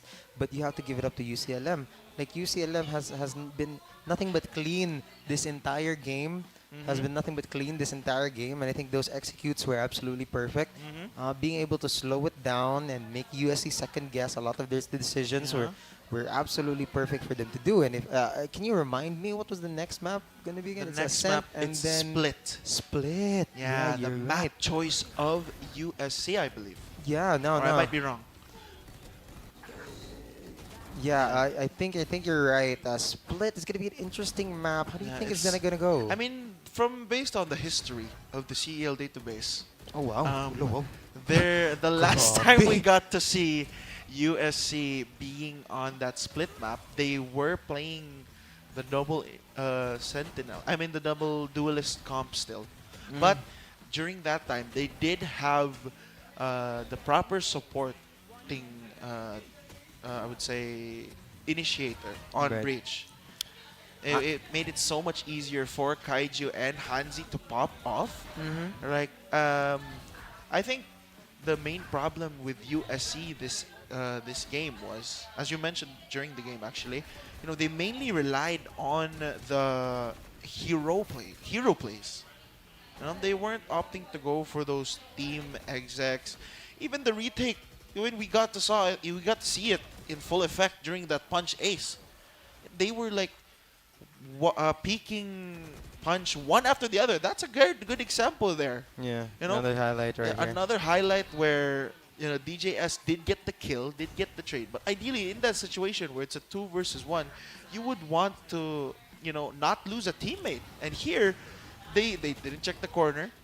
But given that it is still a possibility that there could be someone lurking there, but it's such a hard call to make, and those types of gambles where you don't clear corners, it's really hard. Yeah, and there's so much to be said, but I think we can leave it up to the next game. Before that, we are gonna go for a very short break here. We'll be right back. Peace. Customers value choice, quality, and uniqueness. With a good understanding of what our customers desire and providing beyond expectation, that is how Virginia Foods thrives.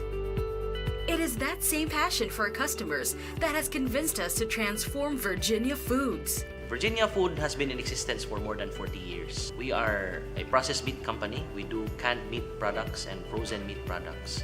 But because of our commitment to our customers, we have gone beyond just being a processed meat company, but become an ultimate food solution. This is our primary goal, to create the best food products for every household or business. We pride ourselves with our research and development team and innovation. We can actually create different products for different market segments. Our core strength is product innovation. Virginia Foods aims to deliver new products and is capitalizing on this endeavor now more than ever. Our company is grounded on 4 pillars: the pillar of product, supply, service, and relationship. The pillar of product is represented by our research and development and quality assurance. We guarantee that nothing leaves the plant without passing our standards in quality and product safety. Virginia Foods began as a backyard poultry farm in Mandaue back in the 1960s. Since then, the company has grown to become one of the most exciting food manufacturers in the country. The pillar of supply is represented by our plant and operations. At Virginia Food, we invest in technology and innovation. Thus, we want to assure our customers that our products are produced efficiently at optimum cost. Virginia Foods serves different types of households within a broad demographic, from families in the province to the millennials in their condos. We also serve various sizes of food business operation, ranging from barbecue stalls to catering companies. Virginia Foods has satisfied the needs of customers from all walks of life. The next pillar is the pillar of service. This is represented by our distribution and logistics department. In the Philippines, being an archipelago and being in the typhoon belt, where there are a lot of calamities happening, there are a lot of servicing disruption. You cannot ship your products from Cebu to Davao or to Cagayan because of typhoon. But because we have depots across key cities in the Visayas and Mindanao, we have maintained a level of inventory that will assure our customers of uninterrupted service. Just recently, we launched our express delivery service, bringing our quality products right at your doorstep. Our comprehensive range of food and other products now have a nationwide reach, even venturing far beyond our borders to our Southeast Asian neighbors. The last pillar is relationship. It's represented by our sales and marketing department. This is where we forge partnerships with our customers. We try to understand the need of our customers to be able to give value to them. More than just food company, we believe in cultivating a brand relationship with our customers by providing the best customer support to our partner businesses. Over the years, our business has grown exponentially, making Virginia Foods one of the most profitable food manufacturers in the country. But none of that would be possible without our people, who share our passion for success. What sets humans apart from machines is man's ability to be creative and man's ability to forge relationship and partnership. That is the reason why at Virginia Food, we invest in training and seminars to really draw out the best in our people, to help them become the best version of themselves. In Virginia, we really rely on our people. The success of our company is grounded on our people. Virginia Foods is all about innovation and quality. But our values do not end there. We give back what we can through community outreach and environment protection programs. The culture of Virginia Food are founded on different values. The values of integrity, the values of passion, excellence, and creativity. Customers, quality products, efficient distribution, and good values. That's Virginia Foods. Now ready to serve you even more with our latest innovation, the ultimate food solution. Basta Virginia!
Good news, katropa! Only na ang TikTok, FB at ML with TNT Saya All 99.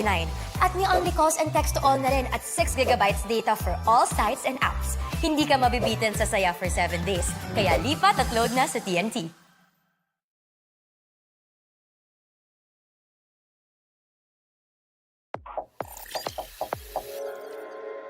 Cyberzone.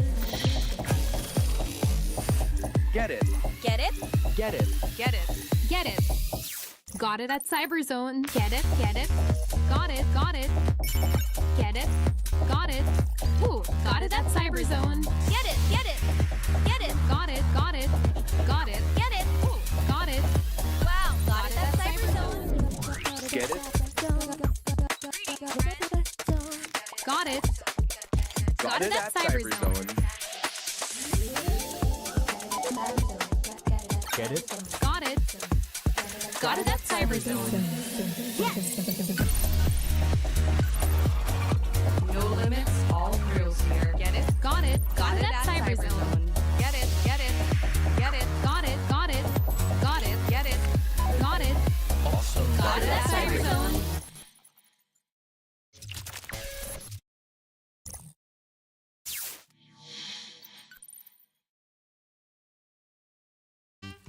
The perfect balance of crunchy and meaty.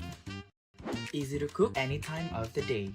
Taste the crunchy goodness in every bite. Also available in chicken patties.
Isa rin yan sa mga nagiging necessity na ng mga turista natin. Bago sila magpabook, inaalam talaga nila kung meron kaming magandang internet connection sa lugar. My name is Madel Tibay and currently I'm handling Mernas Pension House here in Santa Fe, Bantayan Island. Para lang ako nagbabakasyon ma. Andito lahat peaceful, mental health ko healthy. When it comes to income, yes, as long as nagbubumang tourism natin dito, I can say na stable ako and wala pa akong planong umalis. Dad, natatakot akong mamagsak. Huwag kang matakot, di mo ba alam, nandito lang ako. Huwag kang matakot na matulog mag-isa, kasama mo naman ako. Huwag kang matakot, huwag kang matakot,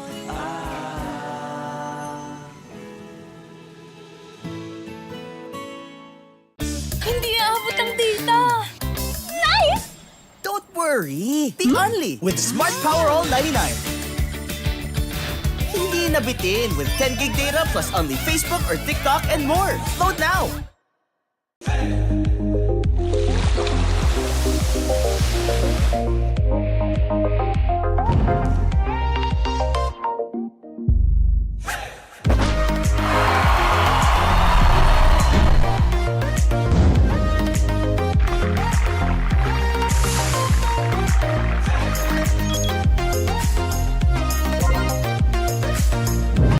Customers value choice, quality, and uniqueness.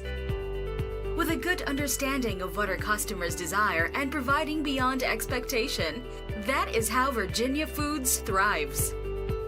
It is that same passion for our customers that has convinced us to transform Virginia Foods. Virginia Food has been in existence for more than 40 years. We are a processed meat company. We do canned meat products. Customers value choice, quality, and Chat, what is going on, CEL fans? We are back here in the CIT-U case room doing what exactly, Ferraris? Doing some amazing Valorant. And back to the Valorant part. Before we went on break, we actually got to... Okay, I'm sorry. relax. I'm sorry. We I'm actually sorry. got to see UCLM take the first map of the rematch. For sure. In the upper bracket semifinals. For sure. Against USC. For sure. Quarterfinals, I should say. For sure. They went up 1-0 in a score of 13-11. So a game that went the absolute distance of 24 rounds. For sure. That game delivered. For sure. And now we are in game 2 with the one and the onlys, plural, USC Warriors and UCLM Webmasters. Ronin. Sure. Webmasters, right? Silang Ronin ba? Or, I'm sorry, I'm really confused. We need to confirm that later. Okay, we'll confirm that later. But for now, they are the UCLM Webmasters. And look at that. So UCLM Webmasters weaves the Warriors in game number 1. I don't... Yeah, I would say definitely UCLM. For the lack of the better term, definitely outplayed USC down the stretch. Yeah, a lot of times all throughout Ascent, and going into split, there's a lot for USC to think about. They are defending, so it does mean that UCLM will have to dictate the pace of the games, which from experience, or at least from the last round, is not what you want UCLM to do. You want to take away that power. You want to take away control from UCLM. And how else could they do that, Ferraris? They can do that by... Oh, you passing it? That's so you're mean, the bruh. color. That's You're so the color. mean. So I want to hear your input. I was asking you, but fine.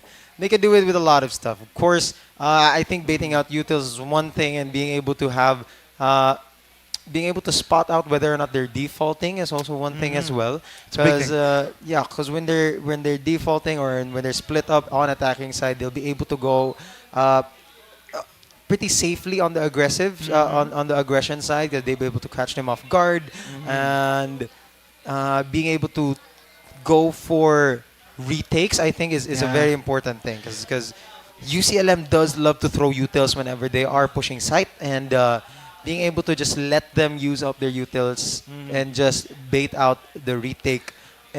We have seen USC pull off some amazing retakes. We can definitely attest to that.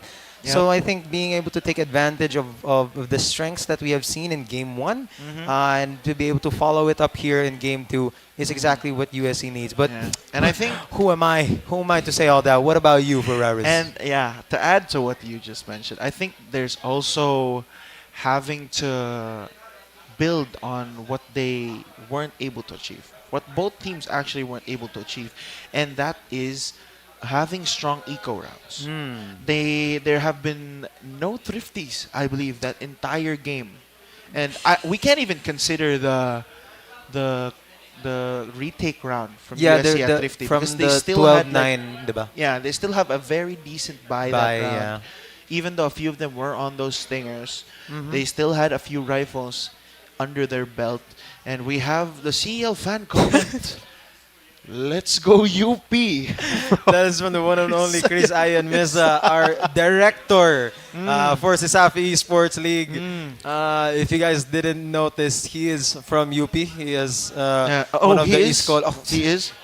A lot of people don't know this. Let's go actually. UP. But of course, still, let's go UP. Yeah. Iskola ng bayan. Let's Diba? Check this out. Diba? Oh, kuha no. Yeah, Pwede na ka mo cover. Pwede na. But pre, asa man ka dapit? Pwede na ka mo cover, pre. Narko sa UP. Pre. Pwede na ka mo cover. Pwede mo cover mouth. Pwede Pwede na ka mo cover mouth. kulang na lang maghukas ko ba? Relax, relax. Init ra To get kayo. the accuracy ba? The accuracy of the statue. Init ra kayo. Unsa may Init ra kayo. Anyways, Relax. Back to our game. We have another comment here. Chris Ayan Mesa. Basta upaw, gwapo. Mo-agree ba mo, ana? Mo-agree mo, ana, guys? Sa akong mga nakitaan, upaw Guys, diri. Si Casey ra may gasalbad ani nilang duha. Guys, tinuod ba daw na basta upaw kay gwapo? Thumbs up, thumbs down. Thumbs down. Oh, except ni Mark. So, if pangani mo kay Mark, Pearl hates you. Di bitaw. I think Pearl is addressing one of the CEL volunteers, our very own Andre Mark Salibio. Kaya pangaan jud ni mo Mark, si Pearl na yung kalaban. Si Pearl na yung kalaban, ana. Alright, but I'm very, very excited to see what this game has in store for us. And let's just go straight into it. The map is split, so what is happening here? This is not what we last saw. Waylay and a raise. Oh, the first Waylay. No. Second Waylay. No, the first Waylay in the series. Yes, first Waylay in the series, but this is the second Waylay in the tournament. And the first Waylay in this map. Yes. So I'm wondering how they're going to incorporate that in towards the scrum, because there's a lot of things Waylay can do, and mainly that's the new status effect. The slow. Yeah, the slow motion effect where everything you do is kind of slow-mo. You're flicking, you're adjusting aim, you're pulling out util, pulling out gun, reloading. Everything about you is just slow. That's what Waylay can do. And that in a map like Split with a very narrow pathway, that ultimate could be very huge factor that teams have to maneuver around, that USC have to maneuver around, considering that UCLM have kind of pulled out a curveball here. For sure. I'm completely expecting a lot of fast takes coming from UCLM with Raze and Waylay on attacking. I think that is, I can only imagine one of the most strongest double duelist comp I could ever imagine, aside from maybe aside from maybe a Jet, but at the same time, like Raze USC and Waylay have pulled out Raze Jet duo here. But right now, they're not opting to go for that, as Razera already made his way up towards ramps and instantly retreats back. They wanted to attempt the default, bait out the Waylay, and then now we have some movement here on A. University of San Carlos had no choice but to respond a little bit and push up here on A, which leaves mid here into the hands of Kimmy, which is the only one watching short link into B. Bam. Oh, good opening pick there from 𝐿𝐿𝐿. Takes out Kimmy. That's the first kill of the entire game number 2. The blind there from Hanzi, but there's no follow-up just yet. I think that may have just been wasted utility. Now, they're trying to regroup within the site as UCLM try to swarm here. A good fault line connects on towards DJS. He does force back straight in towards the pillar, straight on towards 𝐿𝐿𝐿, but Kaiju finds 2, and 𝐿𝐿𝐿 finds 3. Make it a 4th. Is this the ace for 𝐿𝐿𝐿 in the first round back? No, it isn't, because he did fall down. Clove, or Aroma, I should say, almost clutches out the round. Luckily enough for UCLM, Punch was there to bring it back. That was very close. I got really, really worried for UCLM there. I really did think that them staying in Haven was too long of a take. We had Astra over there on B main, but of course, for some reason they were taking a while, and it made USC able to rotate back into B very, very quickly and efficiently. Was able to take out half or at least 4 of UCLM before Punch was able to clutch it out. Yeah, here we have it again. The aggression here, light speed and the not what it's called, but the signature from Waylay, and immediately they have to retreat back as there's no kills found. But look at this. They are going to wait around sewers. They're going to try and see where an opening can be made. They did sniff out A here with that Waylay. Are they going to be able to commit, or are they willing to commit to it? They still have a minute to decide, their latest 30 seconds to decide how they're going to end this. I think a good take on A would be a great read right now. Clove is alone. They're all in mid and B, and this is it. I just do it. Pull the trigger. Pull the trigger as Clove finally does get spotted out. Aroma forced back. Running. And the execute there. This is the potential of this composition shown in full effect here. The Stranglethorns along with those smokes from the Astra just giving no opportunity for USC to go for a quick retake here. The smokes are down there on Heaven. There might be an opening there to find here from the USC. Who's going to take the first pick? 𝐏𝐿𝐄𝐄𝐊 goes down. Right That's here. one less lonely girl. Charot. Yeah, okay, relax, 𝐿𝐿𝐄𝐿. Aroma forced in a difficult situation here. He does get taken out. Flappy Beard finds his second. Ray Zera, I should say, picks up the last two. And there's only one kill found there for the side of USC. That was the perfect read right there from UC. That could not have gone any better for them. 𝐿𝐿𝐄𝐿 was the only one in Heaven, I mean. And they completely took advantage of the fact that that was the case. University of San Carlos was caught off guard. They were all stacking mid, fearing for a mid control, considering they did do it last round. Yeah, they did do it last round. Immediately, the conditioning coming from 𝐿𝐿𝐿 Zera, which was so dominant in that mid push in that first round in the pistol. Yeah, and just the entire pistol, as you mentioned at the tail end, did get 4 that entire round off of the Miracles with just a ghost. And now look at this. They are double guessing their decisions right now from San Carlos. They are now stacking A this time, and we're back to square one in round 1, where UCLM can take mid freely and have a setup here on to B main. Yeah, they've already given up Vents control here, so Ray Zera will be able to give the rest of his team so much info and so much security, knowing that there is no one trying to pincer them over towards mid. Right. It's all the DJS has to defend this. He is gonna spot out and sniff out a peek here. He's gonna be able to take the kill though. Oh, the fault line is good. It lands on Tetsu. The grenade though. 𝐿𝐿𝐿 taking his time, but Ray Zera does manage to pick up the shots. The paint shells picks up another kill, so that's 2 down for the side of USC. And the A-Stack players quickly booking their ticket over towards the 30 side. seconds left. They're being read like a book. Ferraris and the plant goes down. Spike planted. How is the crossfire going to look like? One in main, one in cubby, and one just right under Heaven right there. Yeah, and there is going to be that mid player who USC are going to have to worry about here as 𝐏𝐿𝐄𝐿. It's gonna loop around. Time he manages to get the timing even the better and punch. Able to get one back. 𝐿𝐿𝐿 gets one further, but punch. He can only get one as 𝐏𝐿𝐄𝐿 clutches out the round for USC. A 3K for 𝐏𝐿𝐄𝐿 on that jet. Nobody was looking at 𝐏𝐿𝐄𝐿. He went all around A into ropes. And they weren't looking good. They thought that the majority of the San Carlos team was looping around CT side B, but they were supposed to have info, considering that Ray Zera died there. It was the first contact. There's so much time to react here, right? It's not just me.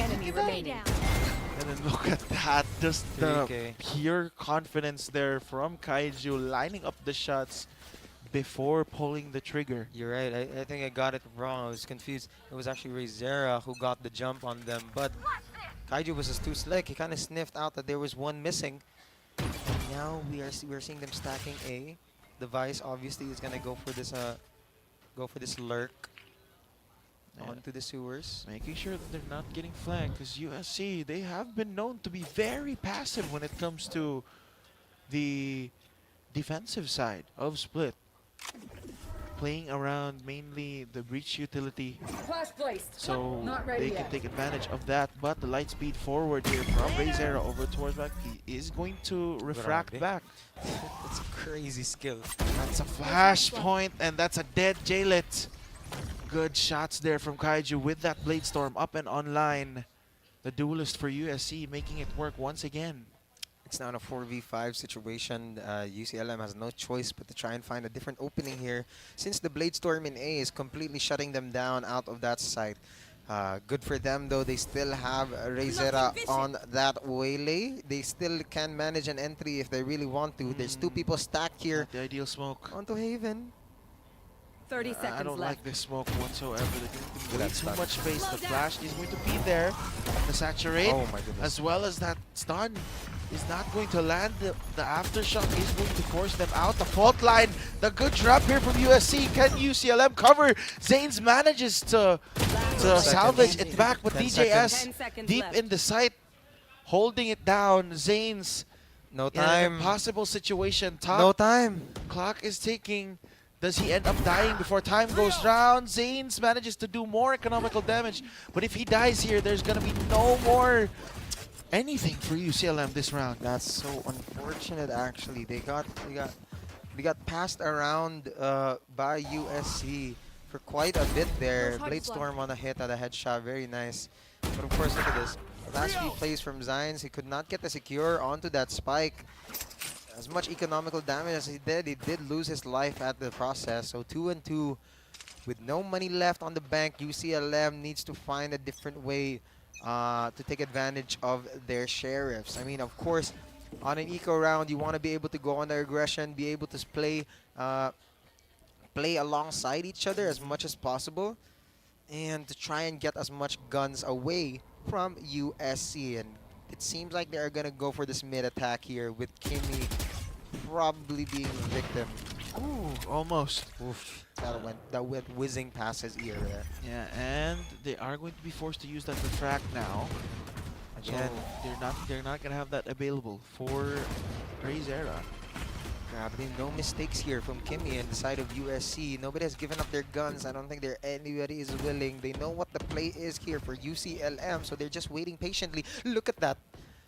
Really nice take from Flappy Bird on the side of USC. That's going to be one less man down. No! Kimmy gets caught out, not expecting the player to be in vents. And that is going to be a one-for-one trade. 𝐏𝐿𝐴 does pick up another on towards 𝐏𝐿𝐴. The fault line is a little bit late. Zanes is here. Flash could be a factor. The fault line goes wide. I mean, it does hit, but it's a bit too slow. Punch, able to get a headshot himself. So UCLM now can either decide where they want to go. They have picked up the gun, so this is a very winnable situation. Yes, sir. It all matters on to how well 𝐴ROMA can maneuver this situation. He picks up the first. Can he get the second? Is still expecting him to be up top. Yeah. But he's able to readjust and land the shots. 𝐴ROMA locking down the A side. Nah, that definitely was all in the ears for 𝐴ROMA. They heard the footsteps coming out of main, heard the footsteps coming out of that smoke, and all they needed was to listen to where the bullets would go, and it's going to go right through their heads. Absolutely beautiful. That's going to be a 3-2 situation right now. Still, now going to be able to buy more guns here for the side of UCLM. Now we can finally play the game. Yeah. Now we can finally play the game. Both teams now have a very good buy. And once again, it's the same situation as that first game. You know, one team picking up the pistol, and then the other team winning 3 consecutive rounds after the bonus. There's a stack here on B.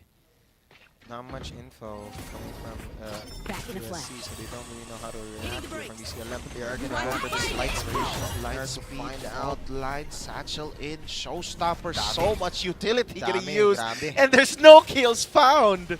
But that is an open site now for UCLM to play around. I respect it. And that cosmic divide is still going to be a huge factor along with those smokes. Kimmy does find the opening kill, the lurker dead here for UCLM.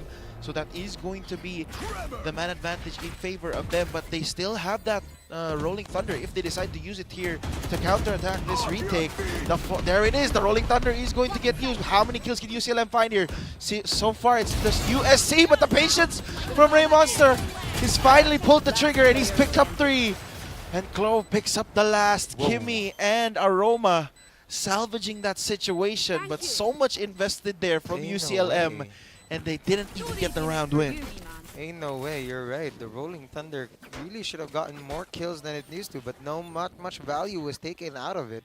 It was just amazing, amazing plays here. Look at UCLM. Even despite getting those 2 kills, the 𝐿𝐴, that's just how much impact the 𝐿𝐴 has in these games, you know what I mean? Having a second life like that can really impact your round to a win, because basically like, you literally can just go again, and now UCLM has no money. You can run it back. Yeah, you can just run it back just like somebody else in this game, but it's just not the better This is not the same thing. This is not the better ulti. he got outrun back. Past tense. And that little bit of a gap there, that's very scary to maneuver, especially if you're a player playing around ramps. You're a defender playing around ramps, I should say. Look at that. We have a 0-2-3 split right now. On to A side. What did I say? We have the mid and A side. Yeah, there's the default here. This time, UCLM have not much to lose in this round. Little to no invested, just sheriffs. And a little bit of trap play here from USC does not get any kills. It does give them damage though. The light speed forward along with that fault line does go wide. Oh, golden opportunity there for 𝐿𝐄𝐄𝐿 to pick up kills, but he can't just find it. 𝐷𝐷𝐼! And then finally 𝐿𝐿𝐿 lines up the two. 𝐾𝐄𝐿 gets the fourth. And Zanes just falls to 𝐷𝐷𝐼 as they're picking up the stragglers. Whoa, can we just talk about how 𝐿𝐄𝐄 was able to bait out all that util? Like, he didn't even do anything. He just walked backwards. Dashed backwards. And then walked back. And then walked backwards. Well, he was able to bait out the waylay, to aggress really well. He was able to bait out more aggression because they thought they were able to hit him with a fault line. And then Hanzi was just there to back him up. That's exactly... Wait, isn't this exactly what we talked about from USC? Like, just bait out UC to over-aggress, use their utils, and you'll be able to either go for a retake, or in this case, just go for these kills immediately. And now UCLM calls for a timeout because that was definitely a misplay in every shape and form.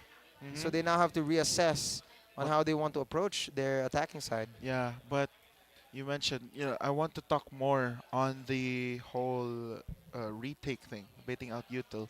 In hindsight, when you execute a site, there's no like sites where you don't use util. So the retaker or the team retaking will always have more utility moving in. If it's a full 5-on-5, retake.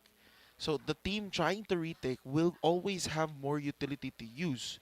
So they'll be trying to clear out those corners. It all just boils down as to how well USC can use this util. And right now, they have been using it perfectly. But mainly, they've been, as you mentioned, baiting out that util to phenomenal levels. What I'm curious is how DJS is going to be using this judge. He looks like he's lining up for mid. With a 4,000 credits in his pocket, he buys a judge. I think to try and surprise the fast push coming from UCLM. I mean, I think he already had that the previous round, but it does miss up. But the kill is still found there from 𝐾𝐄𝐿 before 𝐿𝐿 can retreat with that refract. The Steel Garden is going to get used. 𝐾𝐄𝐿 forced to use that shorty. Does 𝐿𝐿 challenge him there? Is the question. It's all about timing! And the timing is in favor of 𝐿𝐿 this time. Whoa. Hanzi deep in towards the site. Has to fight two angles at once. 𝐿𝐿 trying to push, but he's getting pincered as well. 𝐿𝐄𝐄 getting baited out. 𝐷𝐷𝐼 can only find one before going down. And UCLM off a good timeout, convert the round. I was a bit scared there, but actually, I was questioning how the Rolling Thunder was going to be effective with them stopping that main push. But it really did help, like being able to stop their B main push. Not giving UCLM or 𝐿𝐿 to be more specific, any sort of backup, and being able to close out that round really efficiently by just isolating UCLM one by one. And now, he's going to be 8th round, 9th round, I should say. UCLM still trying to do their shenanigans over up towards ramp, but as we've seen from previous rounds, that necessarily hasn't netted them kills. No, it's only bring pain and suffering and torment. Okay, edgy man. What is going on? Why are we here? And the aggression does not work in DJS's favor. No. Flappy Bird will be able to pick him off. And once again, USC are down a man. I don't know. I like USC's positioning right now. What? I was not expecting that to miss. 𝐿𝐄𝐿 does use the smoke and get out As you'd expect, he does not have that dash. Satchel forward from 𝐿𝐿, already soaring in towards the side, clearing it as best he can. But Look at there's that no wide one flank. here from USC. The flank from both sides. I mean, it is already a bit too late considering that UCLM have already made their way towards the side. Now Flappy Beard, the first contact, he does manage to get one. Can he get the second? No. The classic is going to be there for 𝐏𝐿𝐿 as 𝐿𝐿 lines up the shots on towards Hansi. Now, how many can Zanes get? Not much. But he does buy enough time for the rest of his team to back him up. Really great use of the Cosmic Divide there to try and force it? USC to go through ramps and to go through main. And that's really all where the crossfire is coming from UCLM. That's exactly how you want to control space here, coming into this game as a controller here for Pudge. Absolutely amazing plays. You could definitely see how UCLM is such a dominating force in all of these matches, and how it is very, very important for USC to not play into the pace of UCLM. Yeah, so many things. And right now, USC not having the best of 𝐿𝐿, forced to save this round. Try to find a pick if they can, but they're just playing passive despite it being like, you know, a round they most likely use. I think this is one of those rounds where you should, more often than not, take a risk, go for a push, take a risky play, gamble. Yeah, they don't have any guns, so they might as well play together and try to get as much team fights as possible. Yeah, the refract already used up. 𝐿𝐿 will no longer have any utility to work with for this entire round, but he did just make sound there. Possibly could possibly been heard by the defense, but it looks like there's no rotation so far. Flash does come through for the side of UCLM. The flash as well, so much utility getting thrown towards the side. Those razor vines are such a big problem that USC have to maneuver. Punch will take out 𝐏𝐿𝐿. That's the duelist for the side of USC down, and this safe plant. Spike planted. I think they may have just heard Aroma. I think they did hear him when he dropped. Zanes will pick up the kill. The double peek from the Zera brothers comes into fruition. DJS tries to get one back. He does do so. But UCLM just pick up the stragglers, and now we're all evened up 5-5. Wow, a lot of consecutive rounds here for UCLM, and now we're finally going to see a timeout coming from USC. Yeah, USC, after a rough 3 rounds to even up the game, decide to use their first time out here to try and talk things over, try and assess what they can do to stop this UCLM team that is in a roll. And what do you think, you know, can USC make here or adjust to get them back in towards this game? Okay. Definitely the question is whether or not they'll be able to stay alive for the better part of the round. I think they're getting picked off really easily. In any situation, any sort of mid, A site, anything.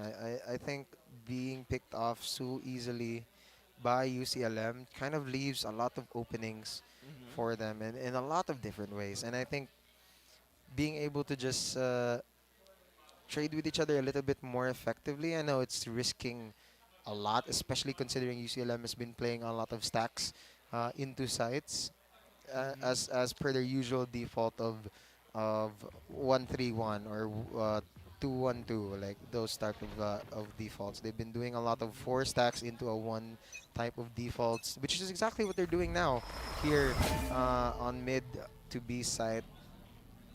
It is a little bit difficult to try and trade each other out here for USC, but look at this, an operator in the hands of 𝐏𝐿𝐿 could definitely spot out a mistake coming from UCLM if there ever is any. Yeah, but there's currently no one trying to move in towards garage here for the side of UCLM. They're focusing their sights over towards mid, and I think they may have just caught a timing here in favor of USC, as the first contact will come out here in just a second as UCLM start to move their way over towards the B site. 𝐿𝐿 realizing that there is an operator. He doesn't bait out the shot. He gets taken out instead. The instant dash out there. Do they expect 𝐏𝐿𝐼 wastes the opportunity. He falls instantly before taking one down. And now 𝐏𝐿𝐼 has to scramble and hold B side. But finally, 𝐷𝐷𝐼 is here to assist. 𝐿𝐼 gets picked off over towards mid. Oh no, he gets flashed again. The spike is still very much here and alive, but it's on the other side of the site. Can't get to it. Look at that. 𝐷𝐷𝐼 takes the kill. One more. Could not close it out. 2v1. Yeah, 2v1. 2v3. 1v3 now. No more thorns. He does pop that, not dead yet. Oh, tries to go for the swing. 𝐷𝐷𝐼 loses it out, but there's 14 seconds left. What can Flappy Bird do 10 here? seconds left. Is the question. 9, 8. He gets the headshot! And 𝐏𝐿𝐼 somehow brings it back with that op shot. It was so close there from Flappy Bird. Was that a 3K or 4K? I believe it was a 3K. Absolutely amazing.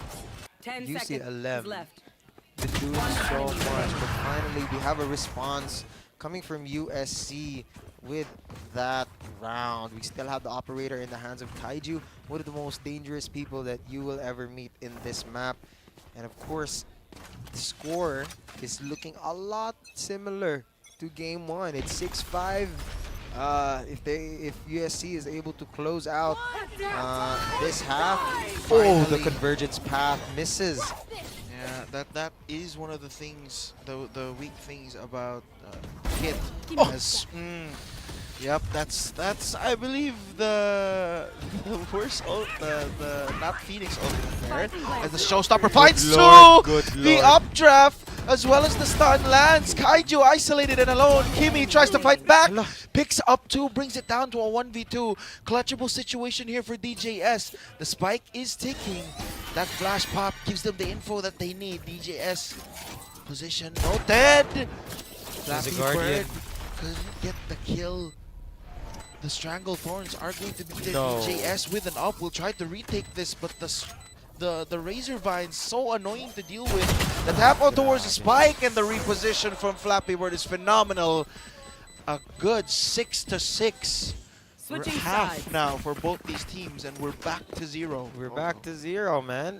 Very good composure here coming from DJS to be able to switch through the operator and judge the fact that there was probably no window of opportunity for them to give out an operator shot. So he switches back to the Guardian. Unfortunately, he just loses out on that gunfight, even though it was a pretty good ISO on their side. Right now it's 6-6. Scores back to 0. We're seeing ghosts. We're seeing classics. We're seeing pretty much round one. Pretty much round one situation here. Parang Ferraris. Yeah, pistol round here. So both teams are looking to start the half out strong. We'll see which team wins out the pistol here, because I believe the pistol count as of now has been all UCLM. Correct me if I'm wrong. Has it been all UCLM? I genuinely don't remember. But the second half, last game, UCLM. Yep. First pistol in this game is UCLM. No, USC. USC, yeah, USC. Is it? Wait, I think it is still UCLM. Oh my goodness. Yeah, UCLM. It was still UCLM because of JLit. The 4K. The 4K JLit. Yeah, so I think it has been 3-0 or at most, or 2-1 at least. Yeah, they're definitely a lot stronger in pistol rounds, it seems, UCLM is. And being able to just close out a pistol round like that, it really gives you a really big advantage coming into the half or even coming into the round. Because, I mean, it's basic Valorant economy. You win pistol round, you buy guns, you shoot them, you win the second one, and if you win the third one or even lose, you're still fine. Like, there's just so much opportunity for snowballing, and so much room for error.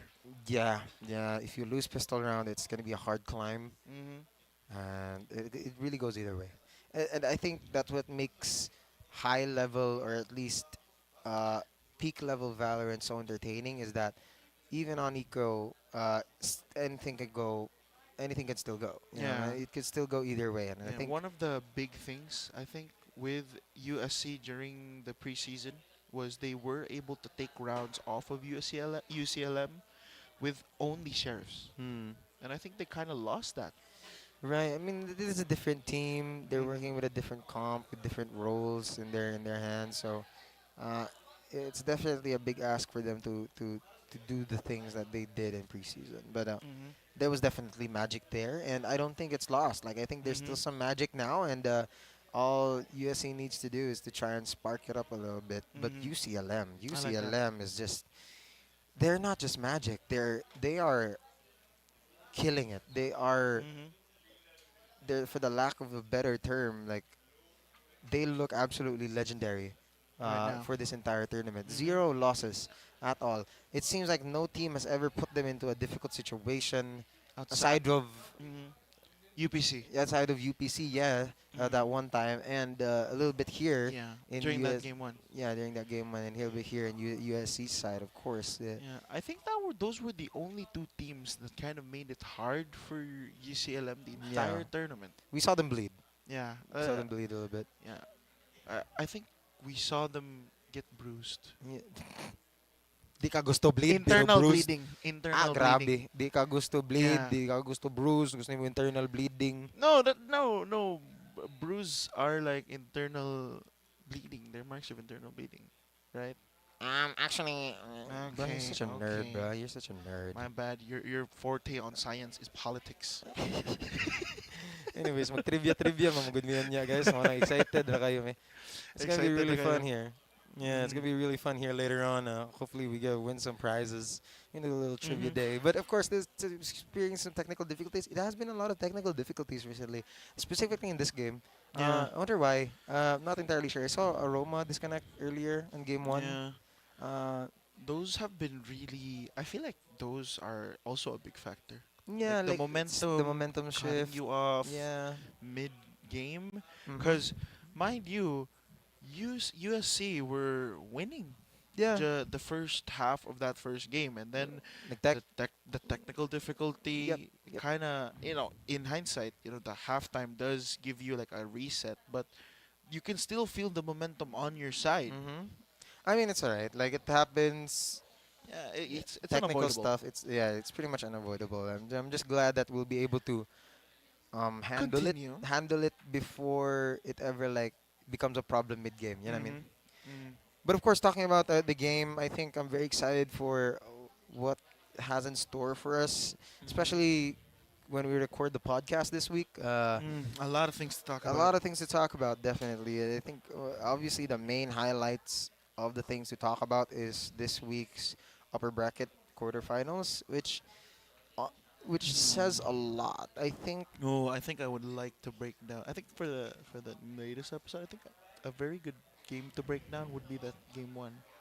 Here, so USC and UCLM. No, the CIT-U versus. I think you understand. I was watching that very game, CIT-U versus USPF, and I just genuinely did not expect it to be that exciting. Because I think we all had our predictions. I think I definitely predicted a CIT-U win. Yeah, and also you're also a very big FNY fan. Yeah, that too. FNY didn't even pop off. Yeah, I did see the game. Yeah, he didn't even pop off that game. I think the team play coming from CIT was just perfect. But at the same time, you have to give it up to USPF. It was a 12-5 situation. Like, it was all on their side until it wasn't, which is very unfortunate, which I think definitely needs a breakdown in the coming podcast. But here we have it. We're back into the game. 6-6, pistol round. Yeah, 𝐏𝐿𝐿 already dashing up towards heaven. For the B heaven. For our viewers there. For Bevan. Now, 𝐿𝐿𝐿 able to pick off one over towards men. What? What? Sorry, what was that? You said Bevan, so Yeah. I'm saying Need B that back. B main. Now the shots coming through here. DJ Bane. Bane. Yeah, of course. Sorry, my bad. Covering it. Need that back. 𝐏𝐿𝐿 able to pick up another kill, bringing it back to a 4v4. Spike Then the planted. spike will go down here. UCLM backed in a full screen retake as DJS takes out punch before the retake can commence. 𝐿𝐿𝐿 able to dodge the fault line and take DJS out. The paint shells are going to be there. Aroma ends up dying towards those paint shells, but Hansi picks up 2. Brings it down to a 2v1. Jalen Zera now. They heard the drop, I believe so. And now it all comes down to how they want to swing this. That was a very ill-timed swing! Wow, And J-Lit again! Zera. Clutches it out for UCLM. Back-to-back pistol rounds. J-Lit has just popped off sorry. for UCLM. Last pistol round, it was a 4K. 4K. This pistol round, he decided, nah, I'm not done yet. Let's give it a 5. Look at those. Those taps in the head were absolutely perfect. Even the paint shells got a kill.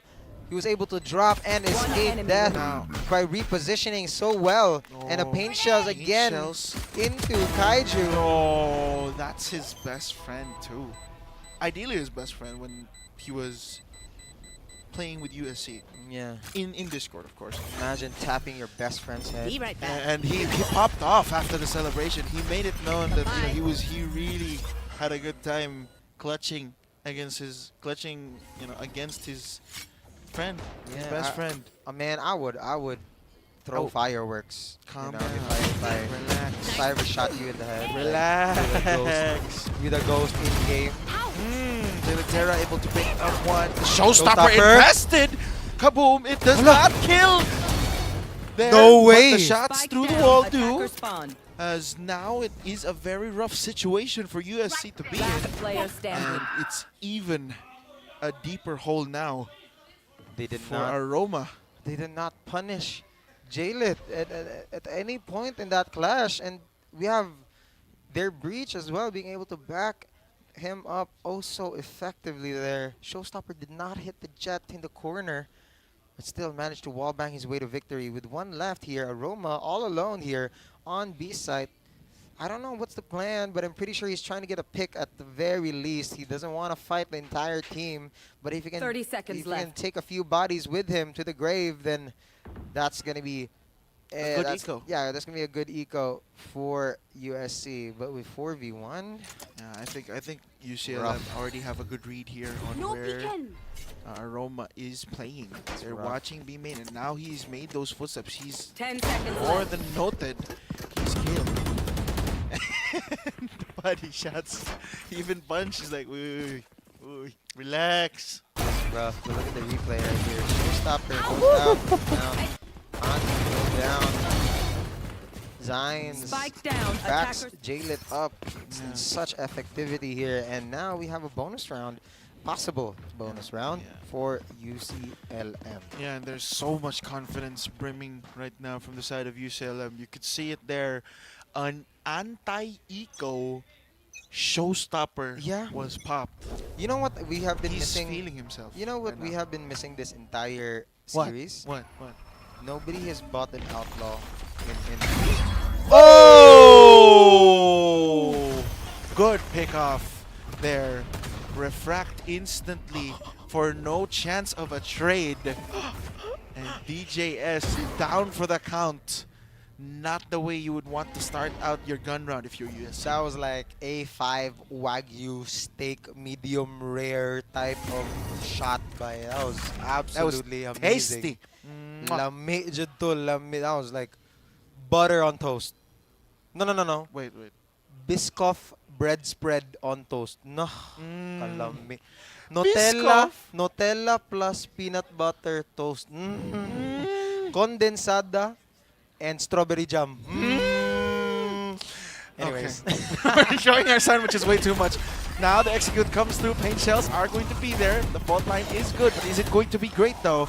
There's no follow-up on top of the fault line. They slowly creep out of towards that smoke, but somehow the duels go in favor of USC.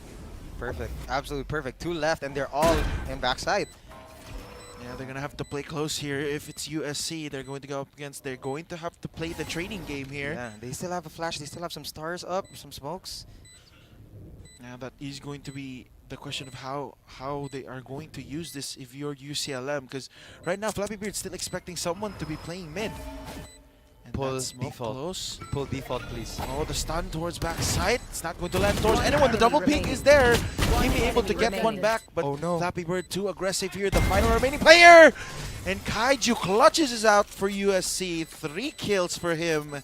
Round 7 on the cards for That USC. was really, really risky. But what else could you do? The time was ticking for USC.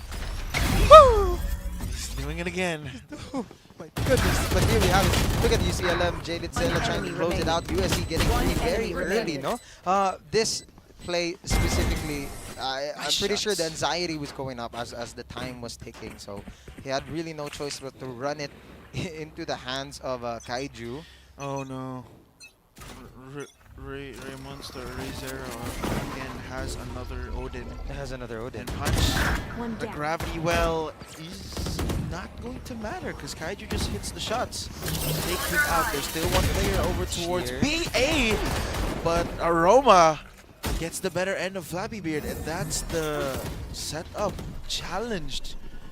Now Ray Zero, that refract is going to run out. Waylay on an Odin. Yeah, that's what confused me at the start. Question mark? Big question mark. Like question mark pings from League. Question mark. Oh yeah, okay. Jaded Zera comfortably into Haven there. Heaven, Kimmy. Also 𝐏𝐿𝐿 going crossing the fire. Oh. Crossing the fire. Crossing the fire. Now it's a 2v5. Still winnable here for the side of UCLM, but final kills picked up here for USC, and now we're all evened up 8-8. Very similar to Let's go. Earlier game. No, yeah, absolutely beautiful. And I'm pretty sure UCLM has no money in this point of the game. Can we pull up a little tab here? Yeah, no money. Those are all sheriffs. So the question is, how are they gonna play defending this time around, knowing that USC would probably try?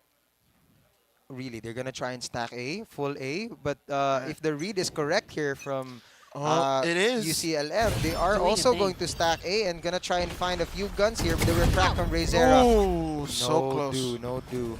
This time around, he couldn't get that Wagyu shot that you were hoping for. There But we have Zayn it. steps up Through to the the smoke. challenge. To the smoke, to the thing. To the fire. You're wrong there. Okay, you're stretching it. You're stretching it. Way to the smoke yan, pare. Whoa, what? Ayaw lagyan ng burita, pare. Sorry na. Kana, pag sorry, good. Good dakit. Now, we're going back towards the game. The Sheer gets baited out up towards mid. Now UCLM are stuck inside wondering, ooh, do we rotate? Do we trust Device to hold site? The current call right now is they're sticking towards their read and staying towards A. The Rolling Thunder does get used, pushing the Vice back, but those Thorns, they're making USC like sitting ducks over towards A main. Oh, there's no follow-up after those stuns, but DJS gets a very good pick-off over towards mid to even up the man count. Really good pick out over there, DJS. But of course, we have a mid out wide open here for the Astro to take. Now we have the rest of UCLM. Yeah, the wall is here. They're trying to figure out how they want to play this. Kimmy already picks up one. Ray Zera does fall.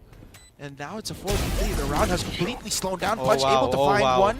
Playing around with this wall to perfection. Taking back, trying to bait out that he's trying to swing. And now USC, they're kind of confused where to look.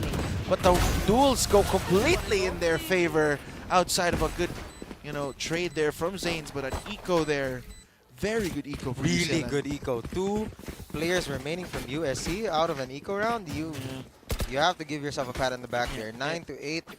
They do have guns now, and UCLM is gonna go for another timeout. Yeah, and they made them waste the 2 ultimates there. Yeah, from the side of USC, the Rolling Thunder and the Cosmic Divide. Those 2 big ultimates are going to be kind of available now for the opposite side. Yeah, really good use of the Cosmic Divide though. I would say that it definitely. But I would definitely say that came down to a lot of 50-50 fights from both of their teams. And I think giving UCLM that chance might have been a mistake. Good enough that it went under their direction. Being able to trade off of each other really, really well. It's 9-8 right now.